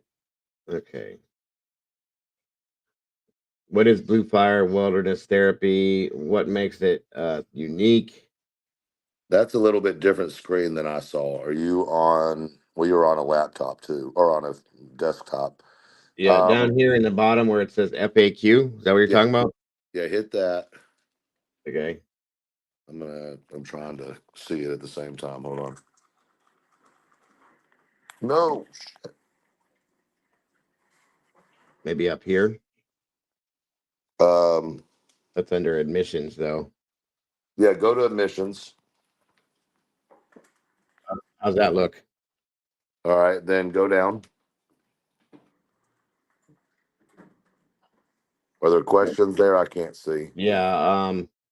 Why wilderness? Is it All right, therapy? yeah, go to is wilderness therapy safe? There we go. It says safety is our top priority. We integrate the latest emergency safety systems with 24-hour backup, on call, and 24-hour communication with headquarters and/or emergency services. We hire highly experienced clinical and field staff who are trained wilderness first responders. We also hire people with expertise in our adventure activities, including rock climbing guides and boating instructors to assist in adventure experience. Our medical director provides all physicals and consultations. Okay. Then go over to what will my contact be with my child in treatment? If it was right where you were at. Over. 1 second. There Right it is. There it is. Read that. To get the most benefit from the program, it is important that the child experience life without technology for the most part. No TV, computers, internet, or cell phones, except for treatment and communication with family. This means that their communication with you will need to be coordinated accordingly. You will have weekly calls with their therapist at some point. You will have family therapy via secure video conferencing. We use the newest technologies such as video journals from your child, which are a pretty great way to connect. You can send and receive letters with your child and be able to see your child during the family program. Please also see Keeping Connected. All right, go up to where is now. If you were going to look at before you click on it, if you were going to look at where someone was located, you would expect to see an address, right? Yes, sir. Tap where is Bluefield located? Blue Fire is located in south central Idaho, approximately 45 minutes from the Sun Valley Haley, Idaho airport, and 1 hour and 30 minutes from the Boise, Idaho airport. There are direct flights to Boise and Sun Valley from major airports. There is no address to pinpoint the location. You're on the Idaho site. Go to the Pennsylvania one. It should have been the second one in your search. Okay. You have to put in Pennsylvania with it. My point is, none of their locations, and I've gone on to look at as many locations as I could find, ever say anything about an actual address. And the Pennsylvania one says that they are, after they get to the main headquarters, they are sent out within 2 miles of the facility. And then it talks about them being gone for 2 weeks at a time before they come back to the main area again. How can you be in any communication if you're out on a trail for 2 weeks? Right. So, and at the end of the day, it specifically says they're not, them nor the staff are allowed any type of communication with the outside world, including internet, newspaper, news, TV, any of that.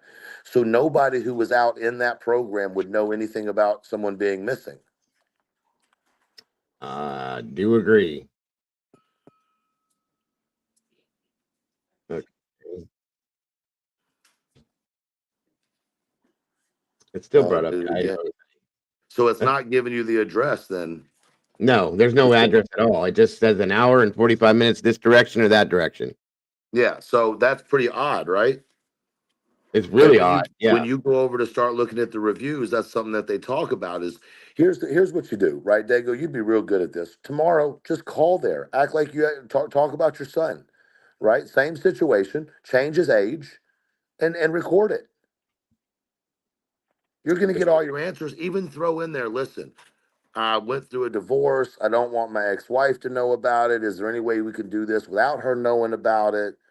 Do I need to get my parents? What if my parents brought him in as opposed to me? Would that keep me out of the loop? Ask Mm-hmm. questions like that and see what they say. I don't know what state you're in, but make sure you're a one-party state before you do it. I'm in Ohio. Okay. Well, then you're good. Yeah, we're good. But that's going to give you your answers. Don't do it on live. Play it on live later, but this is going to give you a lot more personal. And after you do it, if you think it's an absolute reach, then maybe I'll even step away from it. But I would It's tell really you that. even at that point, even without even doing that stuff, it's really not that far of a reach, honestly. It does make sense to me. Yes, Kim, I do believe that they purposely made sure that he had an autism diagnosis. 100%, I do believe that. It was in October of 2023. There's not enough time between them and the time that he went missing to even perform an IEP. I keep talking about these IEPs because they're necessary. If he was diagnosed in October, the way the school system is, he wouldn't have an IEP until February or March of the following year. And more than likely, he probably wouldn't have it until midway through his freshman year. It took us 4 years to get my son's There you IEP. go. So if he already had an IEP, I would have questions about that. No one has said anything about him being in or having an IEP or going to any meetings that include an IEP. And when you talk about that award that they gave him, there was somebody that said you have to do like 180 hours online in order to get that Green Hands Award or the Green Thumbs Award. Yeah. Unless it is given under the IEP, which means that as long as he participates from the outside, very similar to a high school diploma for someone who didn't meet the criteria. Absolutely. Absolutely. That makes perfect sense. Yeah, it took 4 years because they said his IQ was too high. We fought that. And it said the IQ has nothing to do with this. It doesn't.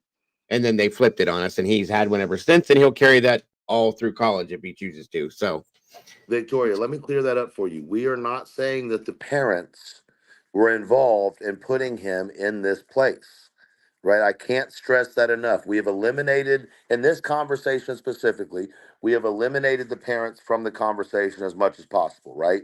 We're saying that there's other options of admittance. And let's just say it's not this program.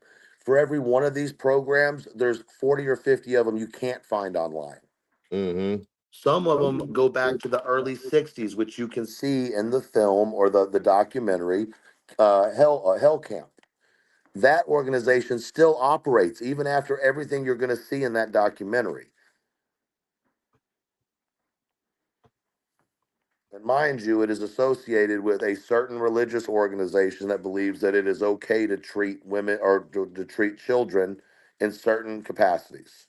and And mind you, remember, Chris is super religious. I'm throwing that out there. Everything keeps going back to religion, religion, religion. That seems odd to me. Yeah, that I did notice that there was a lot of religion talked about during the interviews. And if he's like that, then his mother has to be like that, respectfully. That's where he learns it from. Yeah, I agree. Correct. Welcome, Beetlejuice, and thank you for that, Beetlejuice. Appreciate you. Clue, I don't know if you dropped on purpose or what happened, but the link is back in the chat. So yeah, guys, if you want to check this out, by the way, it's on Netflix. It's called Hell Camp: The Untold Story. Okay, go check this out, folks. I watched pieces of this one time before, and I never got to finish it because I was doing a bunch of stuff while it was on. I need to go back and watch it now. So I probably will do that tonight, to be honest with you. What I saw of it in the beginning and a couple little pieces here and there, it's pretty wild. But I did state before that I never got to finish it, so I'm going to be going all through the whole thing and watching it piece per piece.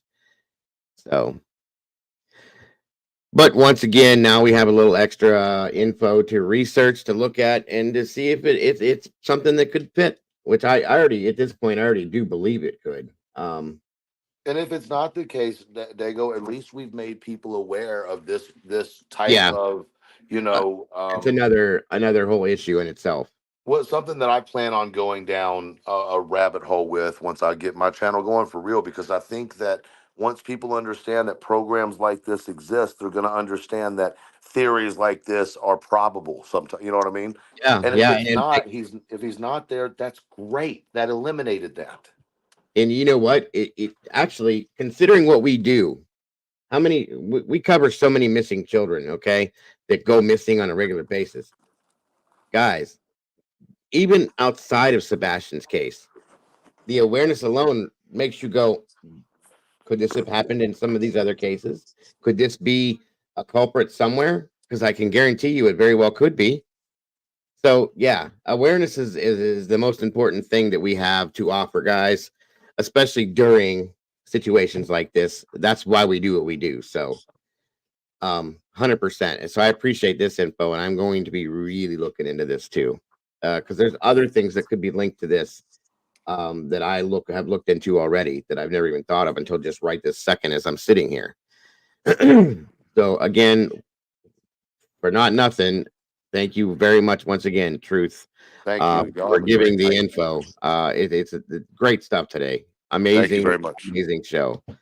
And I would love to have you back, sir, at any given time, for any reason, in any case that we talk to. If you have an interest in it, I'd really love to hear your insight in it. So, if you want to jump back up here, you're welcome to. If not, thank you, sir. Thank you, Clue. Mine and Monsters, thank you for jumping up here as well. And everybody else that joined us tonight, God bless. You guys are amazing. And I really appreciate the info, the insight, and giving me some homework to look into, guys, because it's really good stuff. So besides that, guys, I think I do need to bring it down. We're at 4 hours plus now.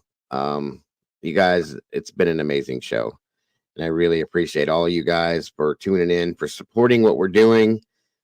We tried the best we could, guys. We did pretty good with staying on topic, from my opinion. Okay. Miss Delta, thank you. And thank you to anybody that may have donated to support the channel in this sense with these 3 links. It is very much appreciated. It helps keep me going. So thank you all for that. If anybody did. And again, if you didn't, no worries, folks. It's not by any means expected. It's just greatly appreciated. Yes, Molly, we do. So that being said, folks, once again, thank you. I cannot express that enough for all being here and supporting this, guys. Please don't forget to love yourselves and to love each other. And please, please, please don't change a thing about yourselves, guys. You are the beautiful people and the reason why I do this. Everybody have a great night. Good night, everyone, and God bless. And I will see you all very soon. Bye now.